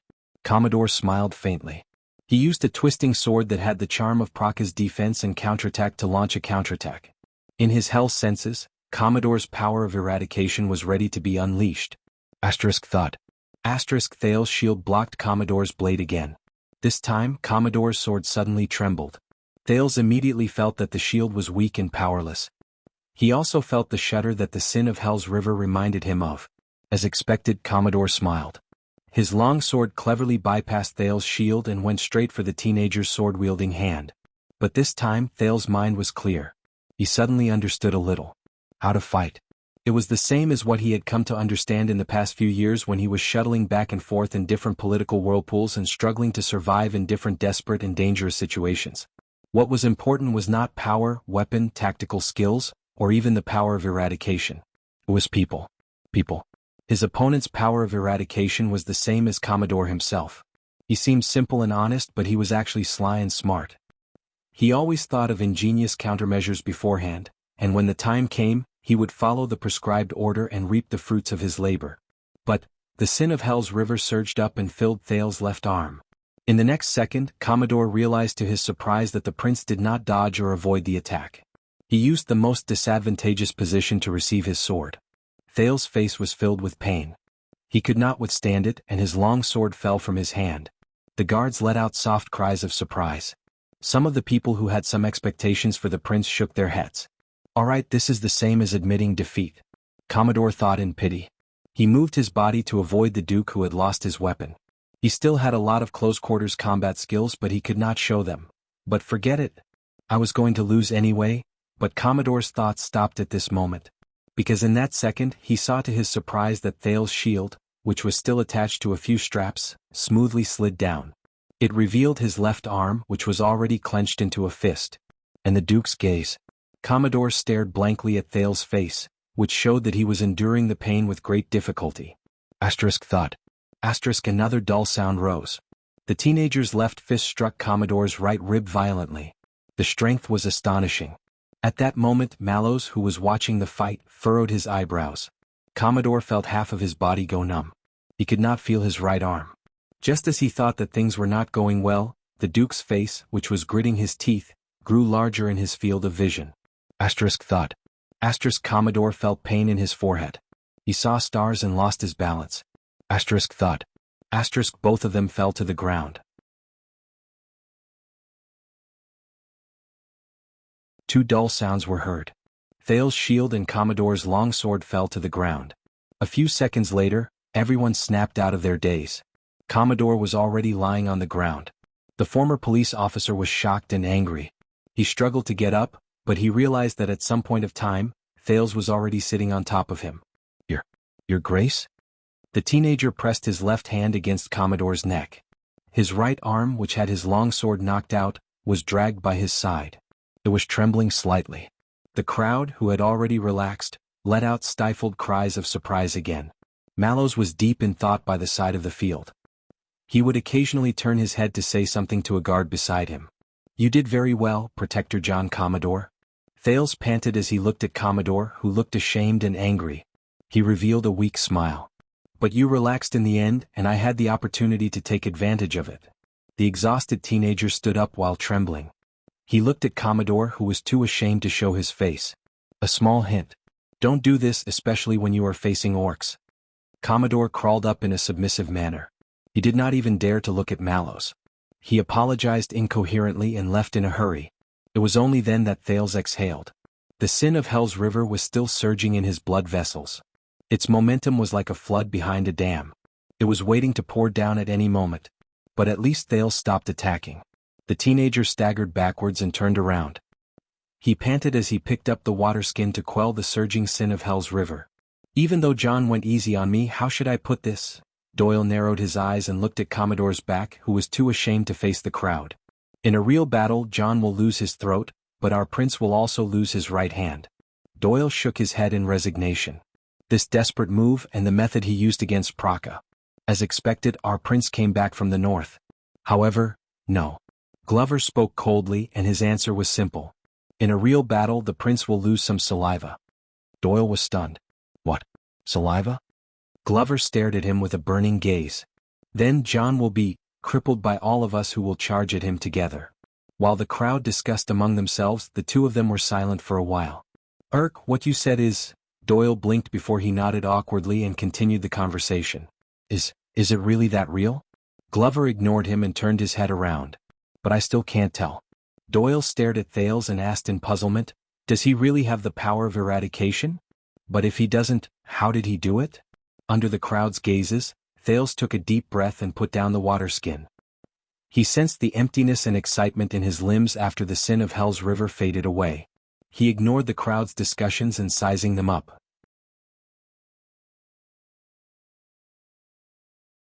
He looked at Mallows, who did not say a word. Is it enough? Have you confirmed my power of eradication? Thales said in annoyance. My dear leader of the personal guards? Everyone's eyes were focused on Mallows. The watchman discussed with the guards beside him before he looked at Thales. I think I have some clues, Your Highness. He narrowed his eyes. But I can't confirm it yet. Thales exhaled. Some clues. Can't confirm it? That means, as expected, Mallows nodded and raised his voice to give an order. Mike. You go. As soon as he said this, the guards exchanged surprised and bewildered gazes. Soon, a man in his 30s walked out from the guards. His face was smooth, his eyebrows were gentle, his clothes were neat, and he was meticulously groomed. Thales sighed again and lamented about how time passed so slowly. Are they going to take turns fighting me? Oh no, he's no longer calling the people from the defense division and the logistics division. Doyle's expression changed and he pointed at Mallows at Glover. This is not a good sign. The man in his 30s came to the center and bowed respectfully. Mike Johnvold, Your Highness. Knight Johnvold, who was known as Mike, might be gentle and elegant, but his accent had a roughness that Thales was familiar with. I officially joined the Royal Guards 9 years ago. Thales nodded in resignation and returned the greeting. Jonvold's words were concise and cautious. By the way, I am left-handed. Jonvold untied the sword he wore on the opposite side of his body and picked up a practice sword from the weapon rack. My attacks will be more violent and unexpected. Be careful. Thales flashed a weak smile and began to dress again. Wait, Jonvold, this family name? Doyle scratched his head by the side. I seem to remember something? Glover, who was beside him, silently replied, Black Jonvold. Black, what? Doyle looked puzzled. Glover did not even look at him. He only said quietly, the executioner family during the Red King's era was once among the 7 Jade Star's attendants. There were more than 3 titled counts who died in their hands. Until the virtuous king was crowned, and during the rebellion trial they were convicted one by one. They were held accountable for their crimes, and their titles and fiefdoms were taken away. Doyle looked as if he had just come to a realization. Glover was expressionless. But you should know better than I do. Doyle frowned again. Why? Glover slowly turned to Doyle. Because of Black Jonvold and White Doyle. Doyle was slightly stunned. The Red King had 2 attendants and the widow cried day and night. Glover said coldly, 200 years ago your family was as famous as them. Danny Doyle blinked. Well, after a while, Doyle turned his head around in embarrassment and numbness. Is that so? You even know this? While they were still chatting, Thales had already gone up against Jonvold's sword. Just like Commodore, Jonvold did not hold back at all. He took the initiative to attack. But this time, Thales' expression changed the moment his opponent delivered his first attack. Jonvold was different from his previous 2 opponents. Clang, clang, clang. 3 sharp sounds rose. Jonvold's expression was calm. The sword in his left hand moved quickly, and he continuously threatened Thales' chest, calf, and arm. After blocking 3 times, Thales was forced to take 3 steps back. He was surprised and strenuously resisted his opponent's attacks. Compared to the older Praka and the short and sturdy Commodore, the knight with the outstanding appearance was expressionless. His attacks were simple and direct and there were no flourishes. With a familiar feeling, Thales did not even have time to catch his breath. Before he could stabilize his footing, Jonvold's attack arrived again. The sin of Hell's River roared indignantly and surged into Thales' arm, but it could only support him in quickly defending himself. Clang. Jonvold's expression was indifferent, but the long sword in his hand became swifter and swifter. He did not deviate and went straight. The tip of his sword was aimed at the parts that Thales found difficult and unstable during his previous defense, his legs and wrists. He attacked continuously. The worst thing was that Thales rarely fought against enemies who held swords in their left hands. In his opinion, every time Jonvold attacked, the angle of his attack was tricky, unexpected, and difficult for him to defend against. But his attacks were also very forceful, causing him to have a hard time defending himself. He could only retreat continuously to avoid the attack. It was to the extent that Thales almost lost his footing during his 8th defense. He did it while he leaned back in a pathetic manner and he was close to his limit. Even so, Thales' arm was still grazed an inch by his opponent's blunt sword, which had not been sharpened. It was incredibly painful. But before he could rest, Jonvold's next attack came from the spot where he was grazed. Thales was forced to grit his teeth and activate the sin of Hell's River. Perhaps it was because he was almost driven mad by the repeated setbacks, but he retreated. And every time he took a step back, Jonvold's advantage in his next attack would increase a little, causing Thales' defense to become more and more dangerous. Thales felt the tremors on his shield and sword as well as the pain and numbness in his muscles. The more he fought, the more fearful he became. He was constantly being attacked and he did not even have the chance to counterattack. Thales could not help but be reminded of his time in Heroic Spirit Palace. The Northlanders' attacks were also as violent and swift as this. They did not give him any chance to catch his breath. Jonvold's attack had clearly shocked the royal guards and the spectators. Many of them pointed at him and discussed about something.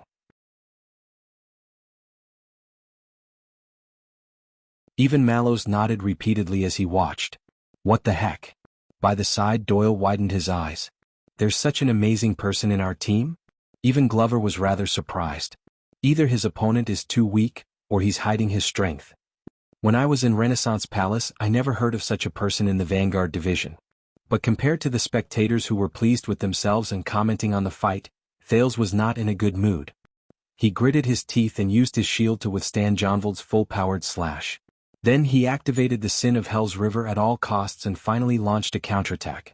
At least he managed to force Jianghu's attack to slow down. But his opponent only paused for a moment. His face did not turn red and he did not pant. Then he attacked again and dragged the fight back to its previous rhythm.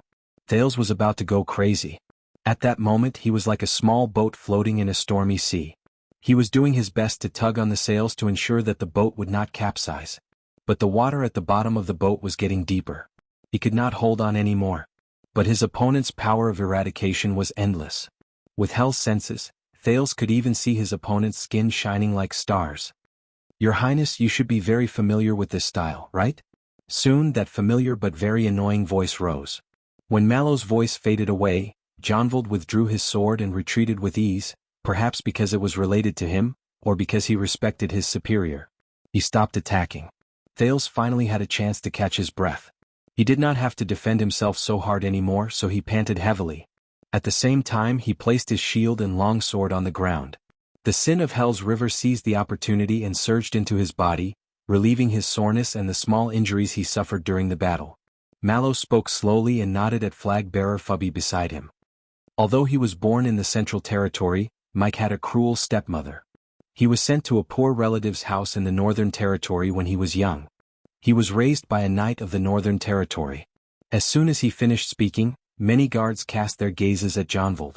"Sir, you are actually—" Mike Jianghu forced himself to smile. "Don't mention stepmothers." Mallow smiled apologetically. He then looked at Thales and said with a serious expression, "That's right. Since the establishment of Constellation, the martial arts of the Northern Sect have been passed down among the knights of the Land of Cliffs and the Northern Territory. They have absorbed the experience of fighting against the extensions over the years, and after years of accumulation they formed their own school." Thales panted in pain and shook his head at Mallows to show that he had heard him.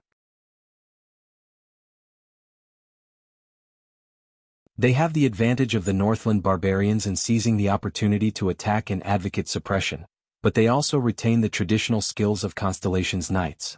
They work hard to achieve a balance between offense and defense, and they complement each other. They pay special attention to the transition between offense and defense, as well as their determination during critical moments. There was delight in Mallow's tone. Hence, the knights of the Northern Sect in the kingdom are also known as the Attack and Defense Sect. Their offense is fierce and their rhythm is fast. Their transitions between offense and defense are smooth.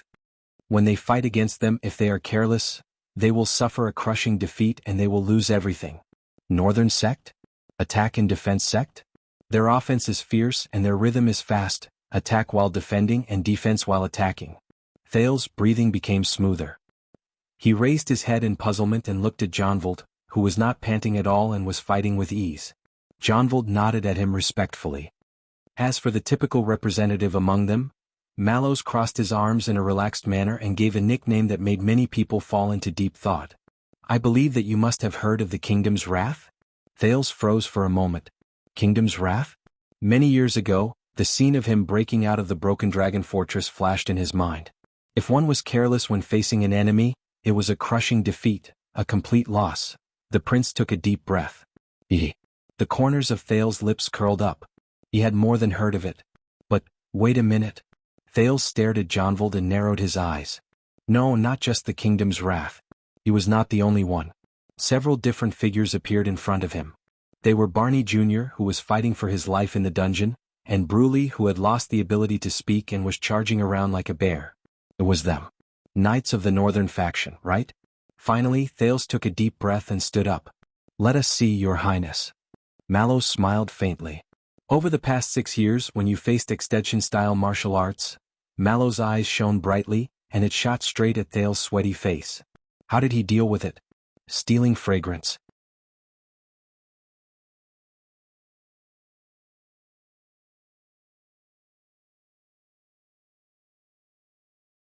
Chapter 528.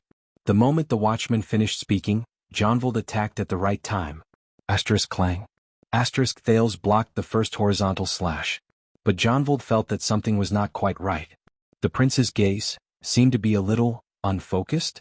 At that moment, Thales was thinking about something. Thanks to Mallow's explanation, the teenager understood some things. It was no wonder that he felt a strange sense of familiarity from Jonvald's attack. I see. This is a battle with Northland style. Thales exhaled. He thought he would never have this feeling. A faint nostalgia for the lessons of being beaten up in heroic spirit palace surged in him. In his not-so-long life but definitely rich combat experience, there were only 3 people who had truly influenced his sword-wielding skills in combat, from the beginning to the end, from the example to the example, and from the example to the example of others. 1 woman and 2 men. One of them was Black Sword. In reality, Thales adjusted his footsteps and used Hell's senses to defend against Jonvald's next slash. But his thoughts seemed to be in another time as the sin of Hell's river surged violently. Black Sword, a mere mortal, faced the mystics, the calamities as well as inhuman existences like Asda and Giza. He was faced with an almost hopeless battle, but he miraculously struggled out of a path of survival.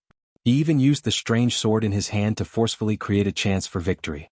Later, when he thought about it, Black Sword's every decision, every choice and every action he took during the battle showed superhuman qualities and astonishing wisdom. All of them deeply shocked Thales. But the opponents Black Sword faced were too few. He could not be used as an example. However, there was another person who deeply influenced him. Thales strenuously blocked Jonvald's thrust. In the increasingly disadvantageous battle, his muscles groaned in pain. Star Killer. Thales thought quietly. Yes. Sorry, Nicholas, the man who was cursed by Thales thousands of times, could be said to have opened another door for him. Thales witnessed the bloody battle of supreme-class fighters in the land of barren rocks. The Star Killer, this man fought against the equally skilled and dangerous Raven of Death, and perhaps Thales and Yodel as well. He was at a disadvantage from the beginning to the end. He was heavily injured and was in a desperate situation. He was in a disadvantageous position and was close to death a few times. But in the end, the former leader of the White Blade Guards of Extet still managed to turn defeat into victory.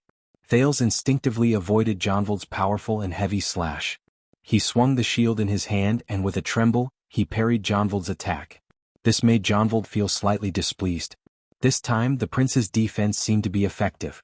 It was not as strenuous and awkward as before. But Thales was still thinking. The Star Killer.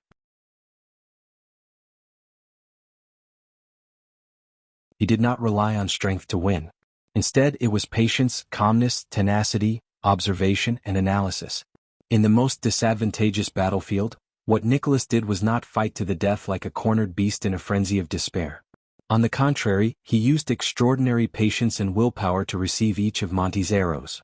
He tenaciously withstood the pressure of being at an absolute disadvantage, and calmly defended against each of his opponent's attacks, which were certain that he would win.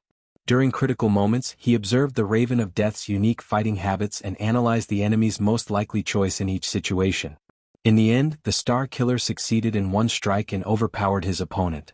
Perhaps, Thales thought absent-mindedly, perhaps Nicholas did not obtain this nickname that shook the entire Western Peninsula and was one of the strongest 5 war generals in Extet just because he was lucky enough to kill Horus Jadestar. That's right. The Star Killer.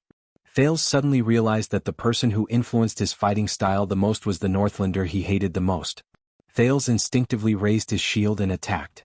It clashed with Jonvald's blade once and he suddenly sensed something. He instinctively attacked with his long sword, forcing Jonvald to give up on his attack in surprise. He held his sword horizontally to defend himself. No, that's not all. He didn't just witness that battle. He also, Thales recalled the past. During every outdoor training session, Nicholas would show off his skills without holding anything back. He would proudly bully Thales until he teared up, and Thales could only take the beatings without being able to fight back. The Constellations who were watching by the side gritted their teeth. Saroma could not bear to watch. But every time he faced the Star Killer, whether it was for survival, for his pride, or to not be beaten up so badly, when he struggled to survive under the Star Killer's claws, asterisk clang. Asterisk Thales' long sword clashed with Jonvald's weapon again. But at this moment, Thales closed his eyes. Jonvald, who was very close to him, noticed this and he could not help but be shocked. The sin of Hell's river surged into the teenager's body. Hell's senses became even more sensitive. Time seemed to have slowed down. At that moment, Thales slowly experienced it. It was at the point where Jonvald's and his long swords clashed. The powers of eradication from both sides surged up, and they were locked in a stalemate at that point. One side attacked endlessly and their attacks surged. The other side defended firmly, and they were tenacious and tenacious. Thales could sense that no matter what he did, whether he pressed forward, attacked, withdrew his sword, or retreated, Jianghu's powers of eradication would attack relentlessly, and he would not give him any chance to catch his breath. And Thales could not block it. What should I do?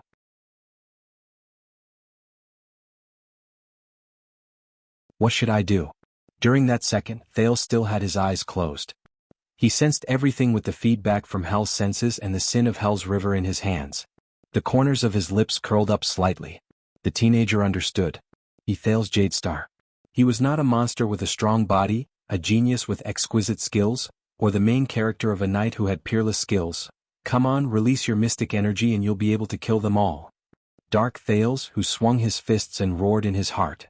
He could not subdue his enemy with one strike like Yodel, he could not turn something rotten into something extraordinary like Black Sword, he could not change his moves in a flash like Nicholas, and he could not control the situation of the battle with ease like the Knight of Judgment. But he had at least one advantage even though Thales was not willing to admit it. Tanking. Yes. Even though it did not sound nice. But, after being beaten up so many times, you would naturally develop a pathetic intuition. What kind of feeling would the fists and swords that landed on your body bring? Which hits are only excruciating but not serious? Which hits seem exaggerated but actually have average effects? Which hits are extremely dangerous and could be fatal? And the beatings I received. I can see it from my enemies and myself. More things. Including, how to counterattack and win. Just like how the Star Killer faced the Raven of Death. It sounds familiar. Thales smiled leisurely. That's right. Isn't this? The sin of Hell's river roared madly in his eardrums, as if it was beating war drums and urging Thales to continue fighting. But Thales turned a deaf ear to it. At that moment, scenes from the past flashed in his mind. In the abandoned house as a child beggar he struggled and struggled. In Vine Manor he faced a close shave with the vampire. In Renaissance Palace he played a political game in the Hall of Stars. Isn't this? In Dragon Cloud City he narrowly escaped death in Shield District. In Heroic Spirit Palace he dealt a fatal blow in front of the 5 Archdukes. In the desert at the bottom of Black Prison, he fought hard in the dark. Isn't this? The smile on Thales' lips deepened. Isn't this the time when he faced all sorts of disasters and obstacles since he came to this world? Thales Jadestar's way of living? First get beaten up and survive. Then level up and find a chance to win. Finally, act cool? Get beaten up, level up and act cool? Thales' 3-step strategy? Thales slowly opened his eyes and looked at Jianghu, who had a surprised expression on his face as time seemed to have stopped. He smiled in his heart. No. Be more serious. This is a battle. Let's put it in another way. Let's put it in a nicer way. That is, receive the enemy. Detect the enemy. Subdue the enemy. Thales' heart was clear.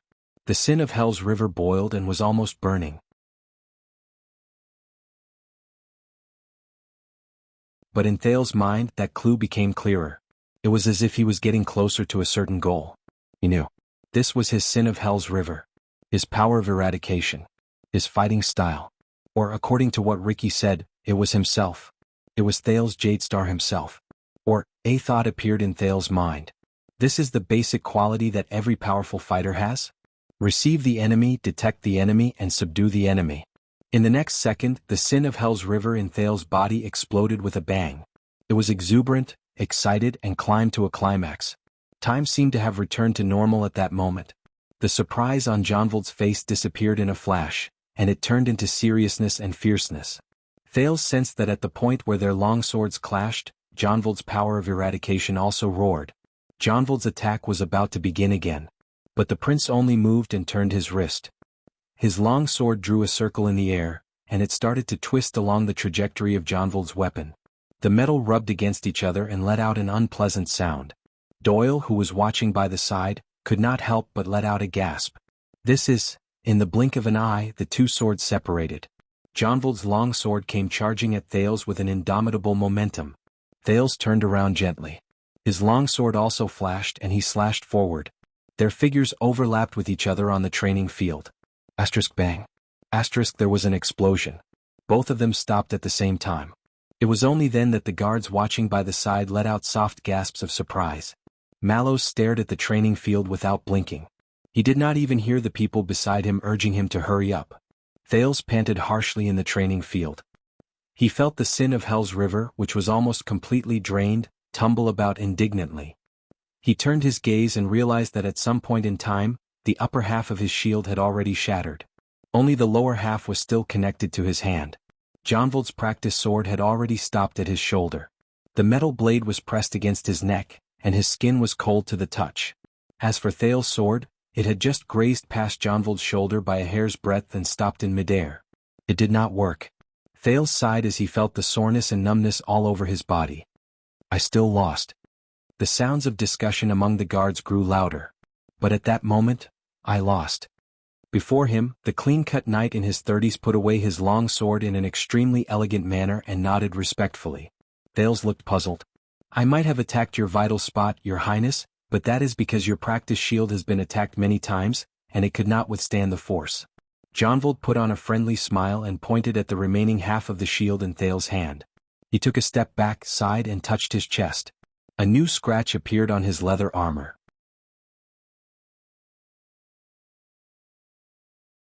And before that, the tip of your sword grazed my neck. Thales was stunned.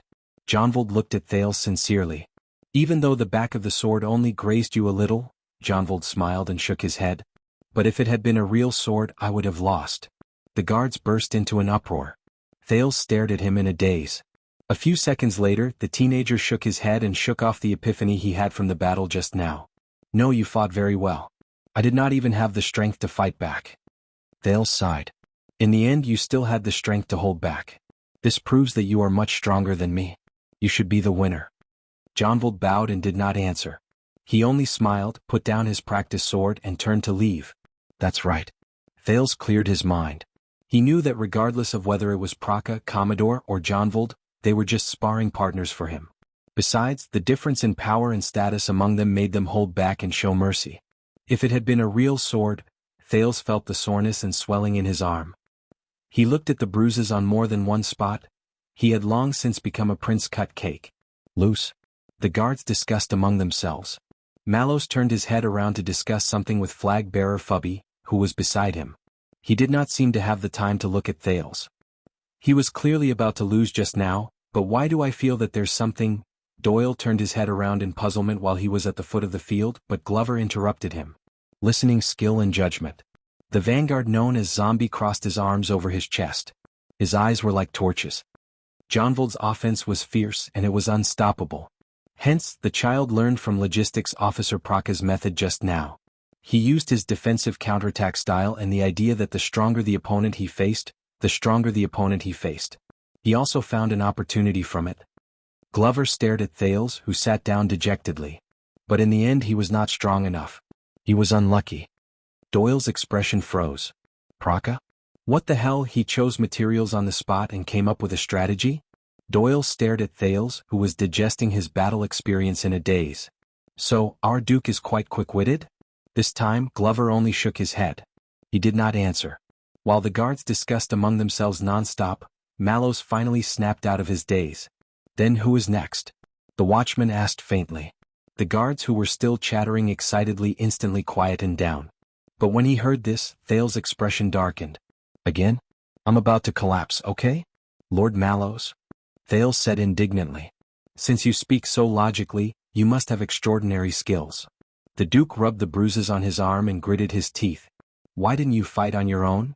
Mallows smiled faintly. Because I am not good at fighting on my own, your highness.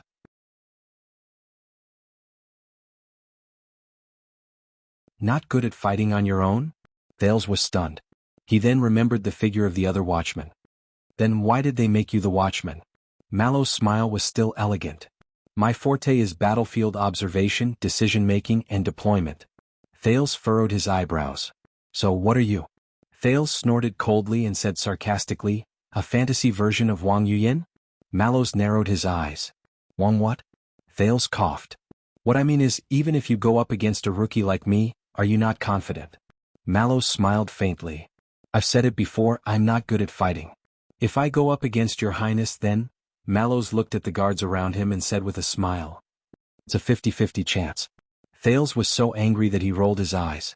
But he was already so tired that he needed to replenish his energy to retort. So, Mallows looked at a very young guard. What do you think, Ness? Spar with your highness? But at this moment, before anyone could reply, A mature female voice came slowly, accompanied by the sound of high-heeled shoes. "Oh, is this your so-called martial arts lesson?" The voice was clear and powerful. Mallow's eyes widened. When they heard this voice, the guards burst into an uproar again. Then strangely they stopped altogether and turned around quietly. They faced the newcomer. Doyle saw the newcomer's face clearly and could not help but let out a soft, "What the F***?"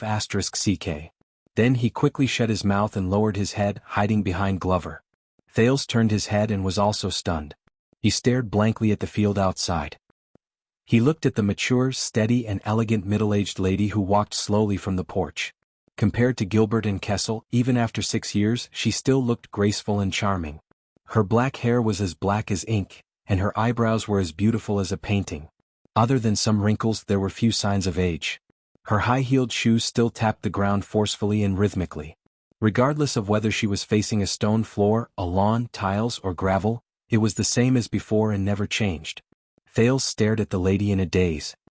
He stared at her arrogance, valiance, elegance, and freedom, which did not seem to diminish in the slightest. She did as she pleased.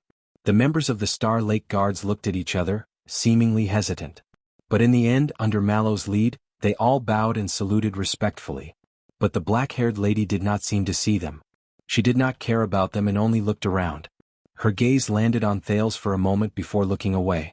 She snorted softly. "Look, what kind of bullsh*t are you teaching?" The royal guards were awkward and strangely silent. No one dared to answer. "Madam, you may not understand." Finally, the leader, Mallows, coughed softly. "We are investigating the information about the power of eradication in His Highness' body.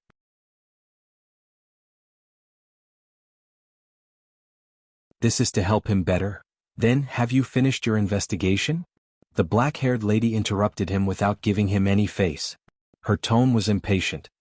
"How much longer are we going to beat him up?" Mallows was instantly rendered speechless. Behind him, flag-bearer Fubby quickly stepped forward to smooth things over. "In truth, we have some clues, but we still need—" But the lady interrupted him again. "Oh, so all of you are serious." She walked to the edge of the field and looked at the people around her. A scornful look flashed briefly in her eyes. "You are not playing house?" The guards looked at each other at a loss again. Mallows was silent for a few seconds. "Madam," but the middle-aged lady snorted coldly and interrupted him for the third time. "You." The black-haired lady turned her head around coldly and looked at Glover, who was pointing at her in a baffled manner. "No, not you. I'm talking about the one behind you. That heartless brat from the Doyle family. Don't think that I can't see you just because you hide behind the big guy." Doyle walked out from behind Glover with a long face and squeezed out a smile. "Madam," but the black-haired, graceful woman gave her orders. Her voice was firm and powerful, and she did not hesitate at all. "You go up and spar with the prince. According to what your leader said, investigate his power of eradication." Thales, who had been immersed in his memories, was slightly stunned. And Doyle's expression changed. "What, you are not willing?" Doyle's eyebrows twitched again. The woman said coldly, "So, sparring with Prince Thales is an insult to your family?" Doyle shuddered when he heard this. He no longer dared to answer. He looked as if he was facing death with equanimity, and like a marionette, he walked to the training field in a daze. He was about to grab his practice sword, and he only hoped that his misfortune would end soon.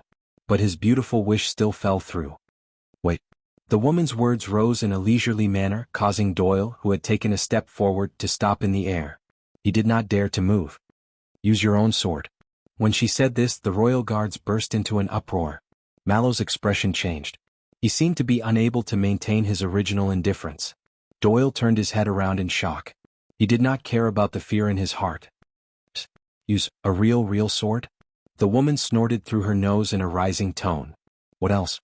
Doyle froze on the spot. "Quick, draw your sword. Go up and fight him with your life on the line." The woman glanced coldly at the royal guards. "Otherwise, why the hell would you investigate his power of eradication?" Thales was shocked when he heard this, but he also felt warmth in his heart. As expected, "It's been 6 years, she's still?" Behind Mallow's, flag-bearer Hugo Fubel's face was dark. He asked Praka, who rushed over from behind him. "How did she get in?" Praka's face was bitter.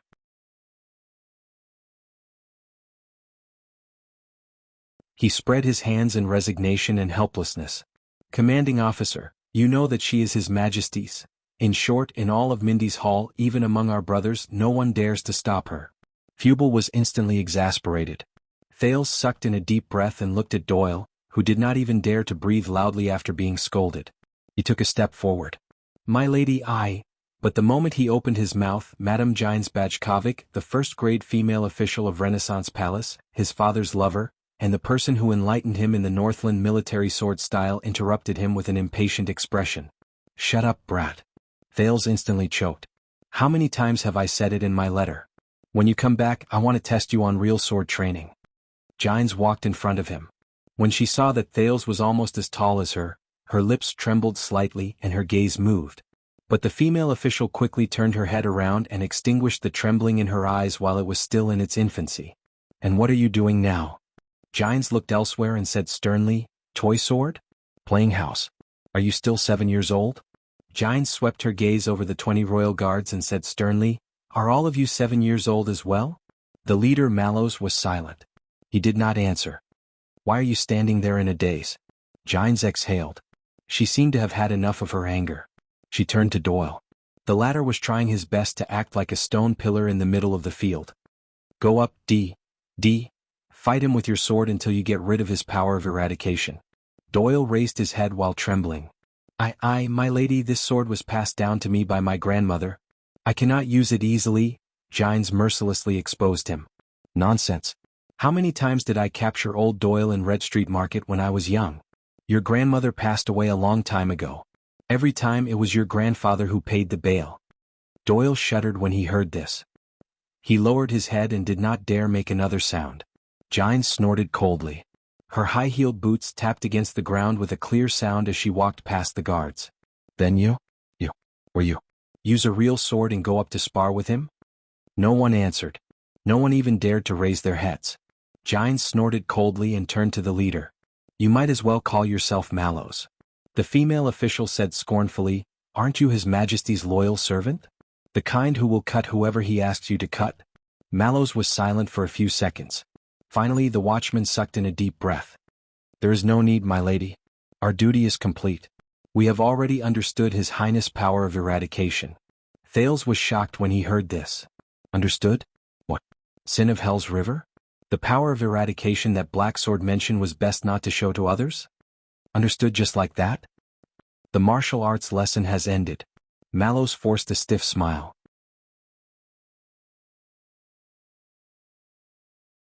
"My lady, you may continue to teach His Highness etiquette. My fellow guards and I will take our leave now." But Jines did not intend to give up just like that. "Really? You understand just like that?" The female official clicked her tongue and said, "You don't need to fight with real swords and you don't need to fight with real weapons, but you can still know the power of eradication?" Jines pointed at Thales and her gaze turned cold. "What if you are mistaken? Do you want to beat him up again?" Thales felt a chill in his heart. Mallows coughed as if he was used to Jines making things difficult for him. "Indeed," the watchman said stiffly in front of everyone, "His Highness' power of eradication is very strange. It does not have any distinct characteristics or style, and the increase in various attributes of his body is limited." Jines narrowed her eyes. Mallows looked up and stared straight at Thales. "But he survived." Thales sucked in a breath and revealed a curious gaze as well. 3 battles. The watchman said unhurriedly, "That's right. Before he was injured, Praka was an elite in the defense division. His counterattack had even severely injured supreme-class elites. Even though he was in the defense division, Jean used to be a police officer. The close-quarters combat skills he learned from the streets were practical and effective. He specialized in defeating his enemies in unexpected ways. And Jonvold only recently changed from a penal officer to a vanguard. One of the main reasons is that his fighting style is too sharp." The 3 people who were mentioned moved. "But His Highness survived," Mallows said methodically. "He lost, but he did not lose too badly." The watchman became serious. His gaze was like lightning, and it was so piercing that Thales felt a little uncomfortable. "Your Highness, there is an extremely similar example in history regarding your power of eradication." Thales was a little surprised. "An example in history?" He immediately remembered the example Ricky told him when he was still in Bladefang's camp. Those people Ricky mentioned, ancestors who had the sin of Hell's River and also shouldered the so-called mission of their era. However, what Mallows said next was out of his expectations. 200 years ago, a peerless genius in combat and martial arts appeared in the Jadestar royal family. Jadestar royal family? Thales raised his head in shock. What? Is there a Jadestar among the strange names Ricky mentioned? Mallows cleared his throat and said loudly in front of the people who were listening attentively, that royal genius awakened to a rare power of eradication. That prodigy of the royal family awakened to a rare power of eradication. That power allowed him to struggle for survival in countless desperate situations and narrowly escape death. Just like Prince Thales' power today, it allowed him to survive in dangerous situations. Thales blinked. Mallows nodded.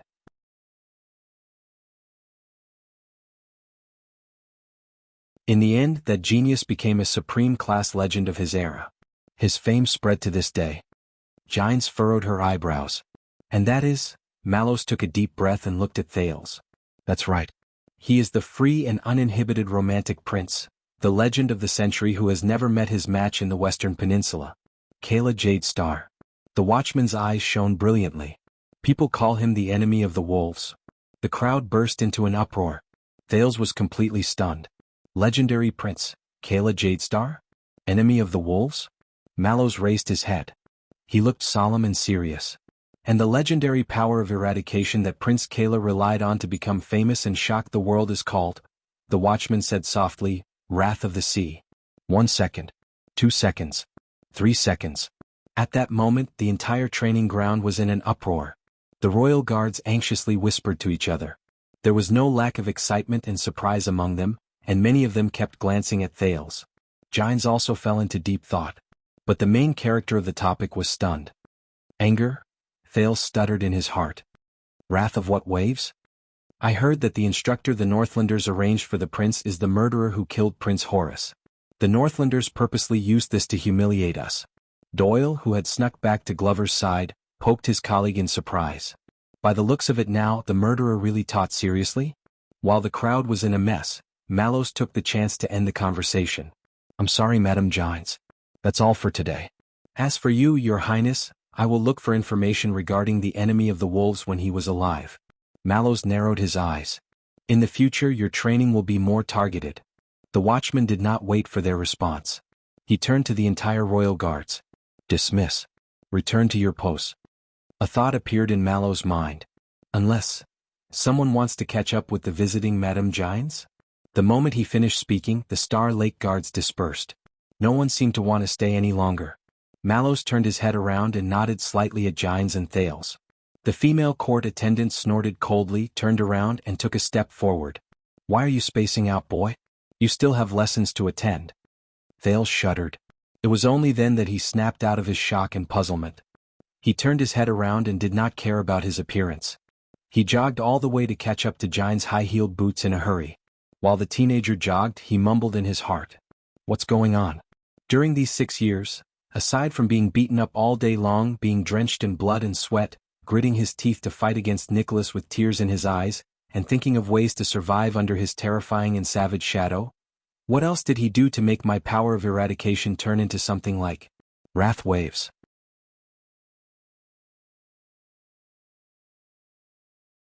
Mallows stared at Gines and Thales as they left into the distance on the training field that soon became empty. His expression was slightly dark. And you, Praka, passed the message. Mallows called out to Praka, who was at the back of the group. This time we can be considered to have just been formed, and we are unfamiliar with our duties. But next time, even if His Majesty himself comes, Mallows emphasized the word himself, and it made Praka subconsciously tense up. The watchman turned his head around slowly.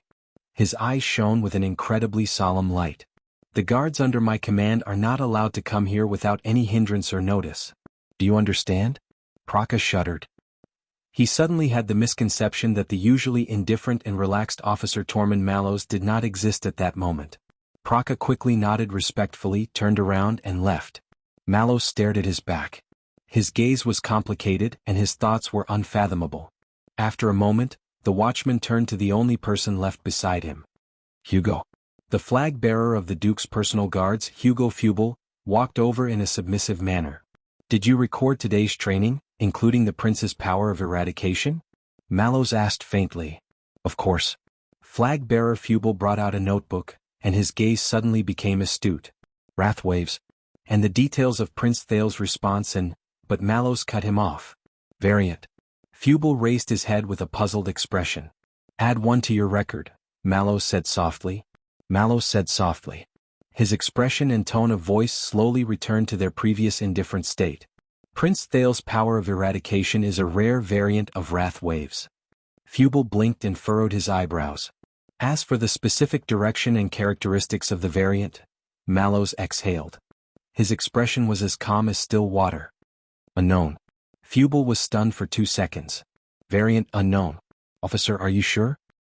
He looked at his notebook and said in puzzlement, This is for Vice Captain Talon to read.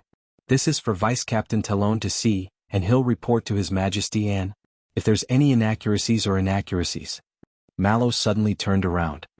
Yes, I am sure. He cut off flag-bearer Fubel firmly. His gaze was burning and he was aggressive. Absolutely certain.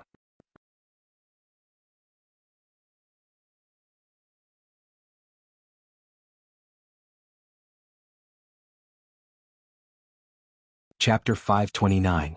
Thales stood uneasily beside the study table on the 3rd floor and scooped up a towel that was soaked in hot water from the wooden basin. He was still wearing his sweaty and smelly training uniform. His skin was sticky and greasy. His abrasions and bruises were still faintly burning. His body was still aching and it made him very uncomfortable. It was as if he had returned to the time when he was a child beggar. But Thales did not speak. He only quietly wiped his face and neck.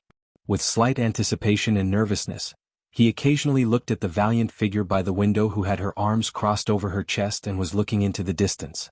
Jianghu quietly looked at the setting sun on the horizon and the servants in the courtyard who were busy lighting the lamps.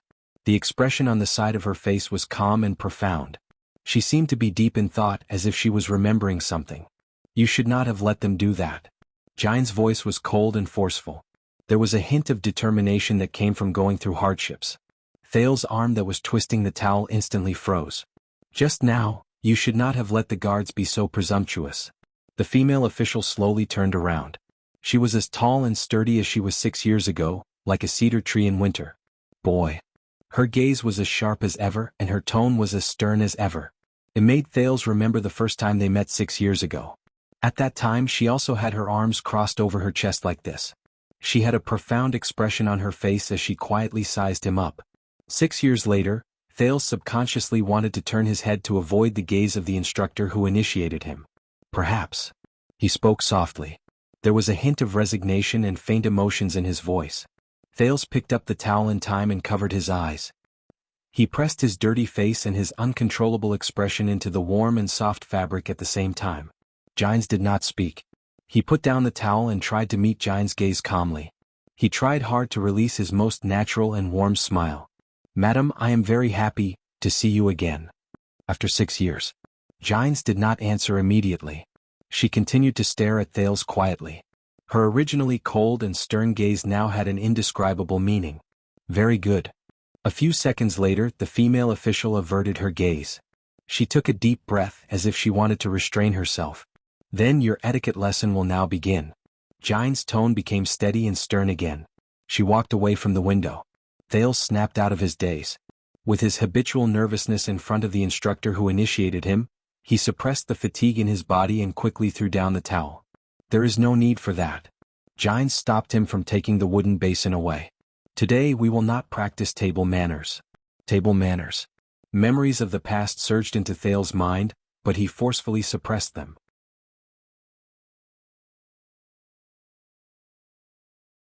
The female official minded her own business and sat down on the guest chair.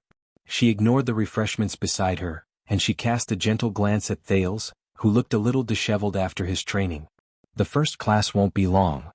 And right now you obviously need to rest more. Thales was stunned for a few seconds before he nodded gratefully. Thank you, madam. However, Jianghu's expression immediately became stern. Don't be so happy. We'll make up for the lost time in the next class. At that moment, Thales felt as if he had returned to 6 years ago. He saw Jianghu, the female officer, who was strict and cold in the training field and at the dining table. With a cold expression, she made him raise his shield and hold his knife and fork properly. The familiar feeling surfaced in his heart again, and he couldn't suppress it. That scene seemed to have happened yesterday. It was just like how he had never left the country for the north and never returned for many years. It was as if the 6 years that had passed were just a dream last night, and nothing had happened. And when he woke up this morning he was still sitting upright and still under Jiang's hand, listening attentively. Thales suppressed the throbbing in his eyes and chest. He nodded and recalled the etiquette unique to Constellation. He sat upright and solemnly. Jiang stared at him until Thales regained his composure.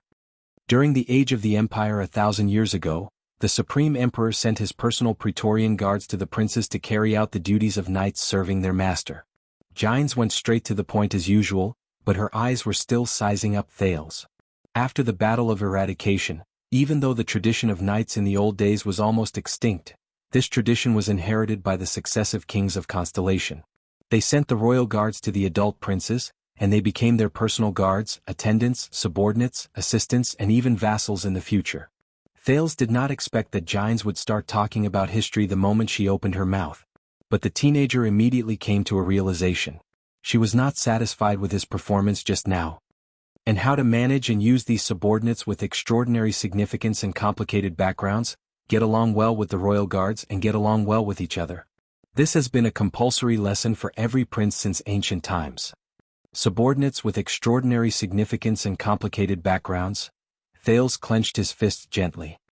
He remembered Mallow's indifference, Doyle's frivolity, and Glover's callousness in Mindy's hall. But in the next second he remembered Zacriel's silence, Barney Jr.'s persistence, and Samuel's extreme behavior in the prison of bones. There is no doubt about it. Jiang's tone became even more solemn. This is also part of the royal etiquette. Thales listened quietly.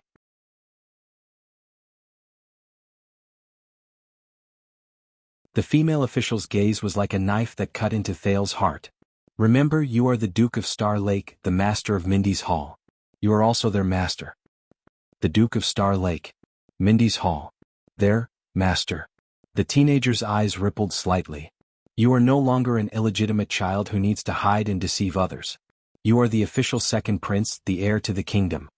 Jiang's words were harsh. Illegitimate child. Second prince. Heir to the kingdom. Is that so? Thales spoke in a seemingly unintentional manner, and Jiang's words died in her throat. That's right. A few seconds later, Jiang's voice became much more forceful. She sounded a little displeased with his reaction.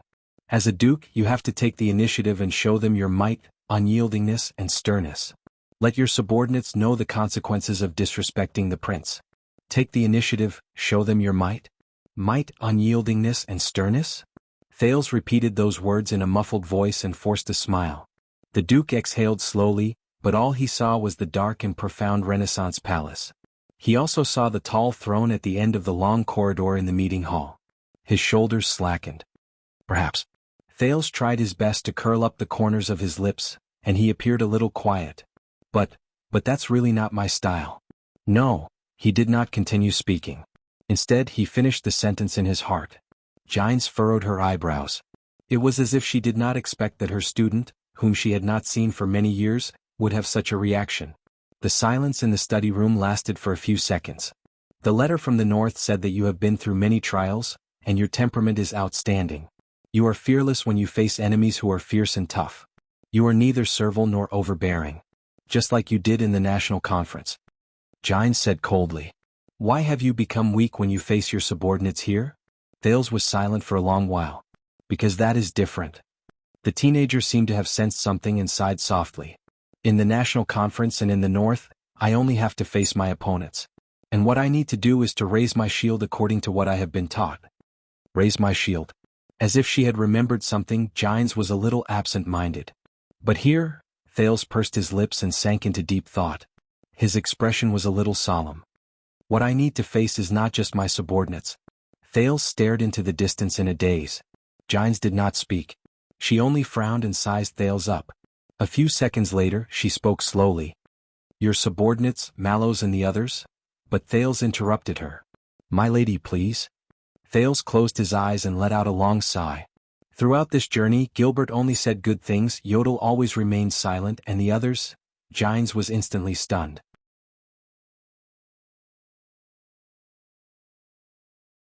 Thales raised his head and revealed an unnatural smile.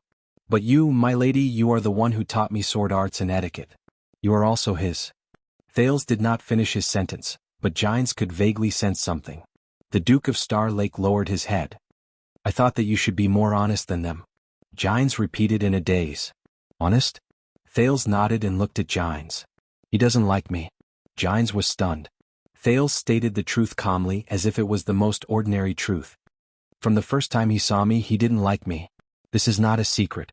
The Duke chuckled without any emotion. Even my guards are well aware of this. This is the reason. At that moment, Thales' gaze was calm and unwavering. He met the slightly surprised Gines' gaze. The latter wanted to say something, but in the end she did not. The study room was silent for a long time. The female official's expression was profound. Her eyes shone with an unknown light as she swept her gaze over Thales' body. Finally, Gines took a deep breath and spoke slowly. Wrath of the Sea. Thales did not react in time. He was puzzled.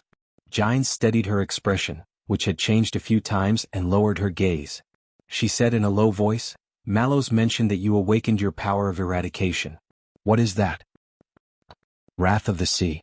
Thales, who was still immersed in the inexplicable emotions just now, exhaled and composed himself. I don't know. The Duke forced himself to shake his head and said honestly, it's also my first time hearing about it. But Gines smiled.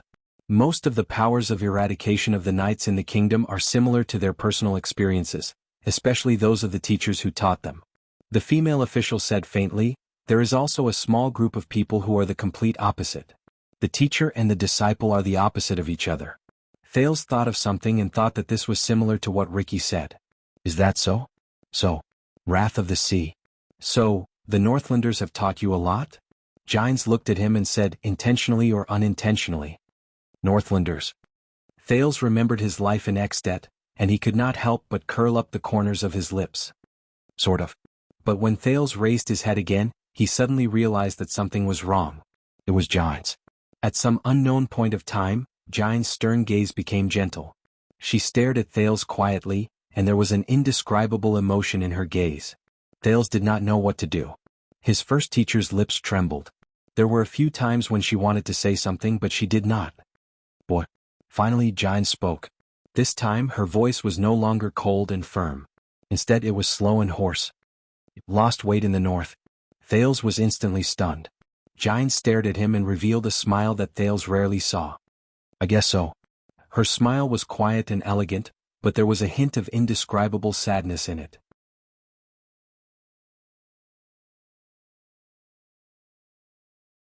This caused Thales' thoughts to freeze. During the days he returned to the kingdom, Yodel, Cohen, Gilbert, and many of his old acquaintances expressed their excitement and sentiments when they saw him. You've grown taller. Grown up. Matured. You've become more like a certain someone. But you've lost weight. This was the first time Thales heard such an evaluation. The teenager stared at Gines in a daze. Gines only stared back at him quietly. There was a hint of sadness in the wrinkles at the corners of her eyes. At that moment, it was as if there was some sort of power that filled his chest. Thales had no choice but to turn his head around and blink at an angle that Gines could not see. At the same time, he forced a smile and spoke to divert her attention. About that, the past few months have been a little tough. But Gines did not listen to what he said, nor did she notice that Thales' voice had changed in pitch. For the first time ever, the female official picked up the teacup beside her. Her posture was elegant and dignified. You know. Gines' voice was still gentle and sad. A long time ago your grandfather did not like him very much either. Thales froze. Grandfather? He turned his head around mechanically and looked at Gines. At that moment, the female official was sitting calmly on the chair. She caressed the teacup in her hands, but there was a hint of sadness that Thales had never seen before at the corners of her eyebrows and the corners of her lips. It was said that after the late queen passed away and the king's eldest son left the palace, there was a long period of time when he was not welcomed in Renaissance Palace. Gines stared at the reflection in the teacup in her hands in a daze. The servants were so careless that they forgot about his meals and oil. The royal guards also often neglected his whereabouts and safety. Thales was stunned. He suddenly remembered a scene from many years ago. In the tomb, the figure with the scepter spoke to him in a low voice. He said that during those years when he was a teenager he stole things in the palace and lived like a mouse. Gines said softly, self-reliant. Thales shuddered. Stole things, self-reliant, lived like a mouse? The teenager subconsciously tightened his grip on the arm of the chair. It was as if he was holding on to the hole in the wall of the abandoned house. Jianghu looked up. But this did not affect him, growing up with a mischievous smile on his face while he was alive and kicking. He grew up amidst the kingdom's discrimination, contempt, and abuse. Until now. Jianghu stared at Thales quietly. Thales stared at the floor in a daze. A few seconds later, Thales snapped out of his daze and took a deep breath. "Thank you, madam." The teenager smiled again. "I understand now." Jianghu curled up the corners of her lips. She wanted to put on a smile that she was usually not good at, but after a moment she realized something.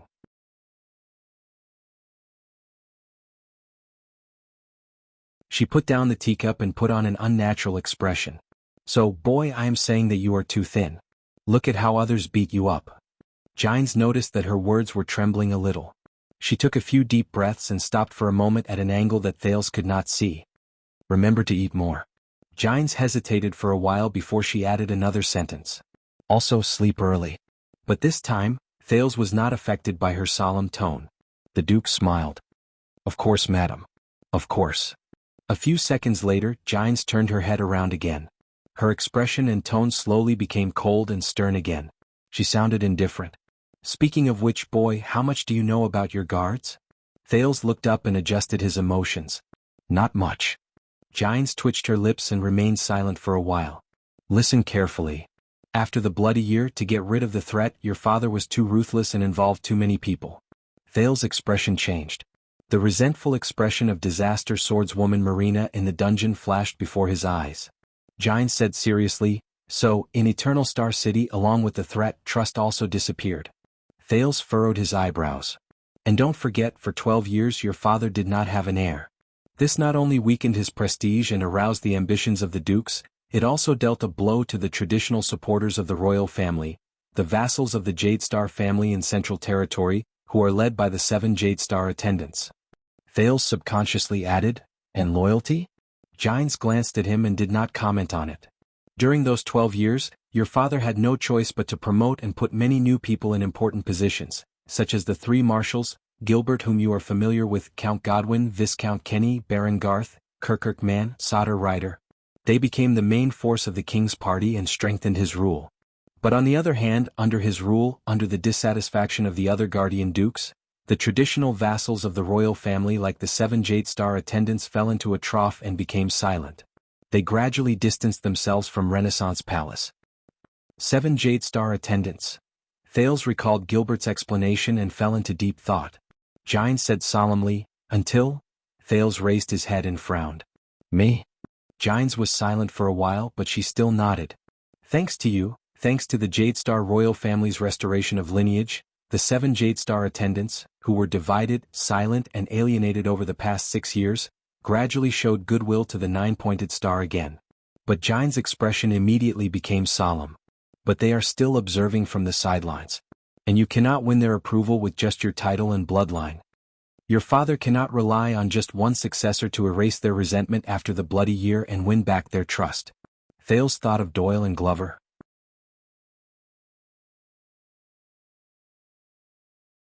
"Is that so?" Jianghu sighed.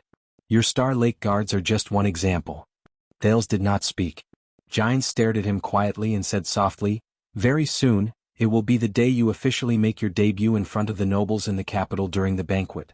The lady's gaze turned sharp. "Be careful, boy." Jianghu's tone made Thales unable to help but become nervous. "You are below them just like me. But you are also above them just like your father. And you came back from the north, so you are outside of them." The 3 consecutive sentences made Thales sink into deep thought, and at the same time he became wary. "And this means that at the end of the day, from the inside to the outside, you are," Jianghu said firmly, "not them. Not them." Thales opened his mouth to speak, but in the end, he shut it. "It took me nearly 30 years to figure this out."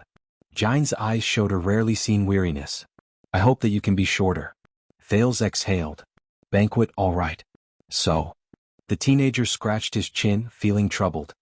"Can they still eat me?" Jianghu closed her eyes and shook her head. "No." But when the female official opened her eyes, there was an even sharper glare hidden in them. "But they will tear you apart." When he heard this metaphorical description, Thales was instantly stunned. "But I am the king's son, the heir to the kingdom?" That's right. Giants appeared vigilant and solemn. So they will be gentle and courteous, and tear you apart. Thales nodded, not really understanding what she meant. Then what should I do? Giants was silent for a while. You know, boy. You knew it 6 years ago. Thales' expression changed. Raise your shield. Giants stared at him, just like when she taught him swordsmanship many years ago. Never give up. Until you die. Until the enemy dies. Thales fell silent again. This time he thought of more things. What about my father? The teenager said airily. Is he the same? Giant's arm trembled a little. The way she looked at Thales changed. It was as if she had turned back into the Giant's Bajkovic who asked him, "Did you lose weight?" A few seconds later, Giant sighed softly. Boy, do you know what this place is? Thales knew that his question was a little harsh. He smiled in resignation to relieve himself. Study room? Giants looked at him again. Thales could only put away the smile he thought was humorous. He said awkwardly, Mindy's Hall. The royal treasure, the virtuous king's pavilion, the great artistic manor. And one of the childhood places he was very familiar with. Oh, and 300 years ago, its first owner was the king of the fog, Mindy's the first, who unfortunately died early. Thales wanted to make his tone sound humorous, but for some reason he always failed. Giants looked at him quietly. That's right, but that's not all. Not all. Thales raised his eyebrows. 18 years ago. Giant's expression changed.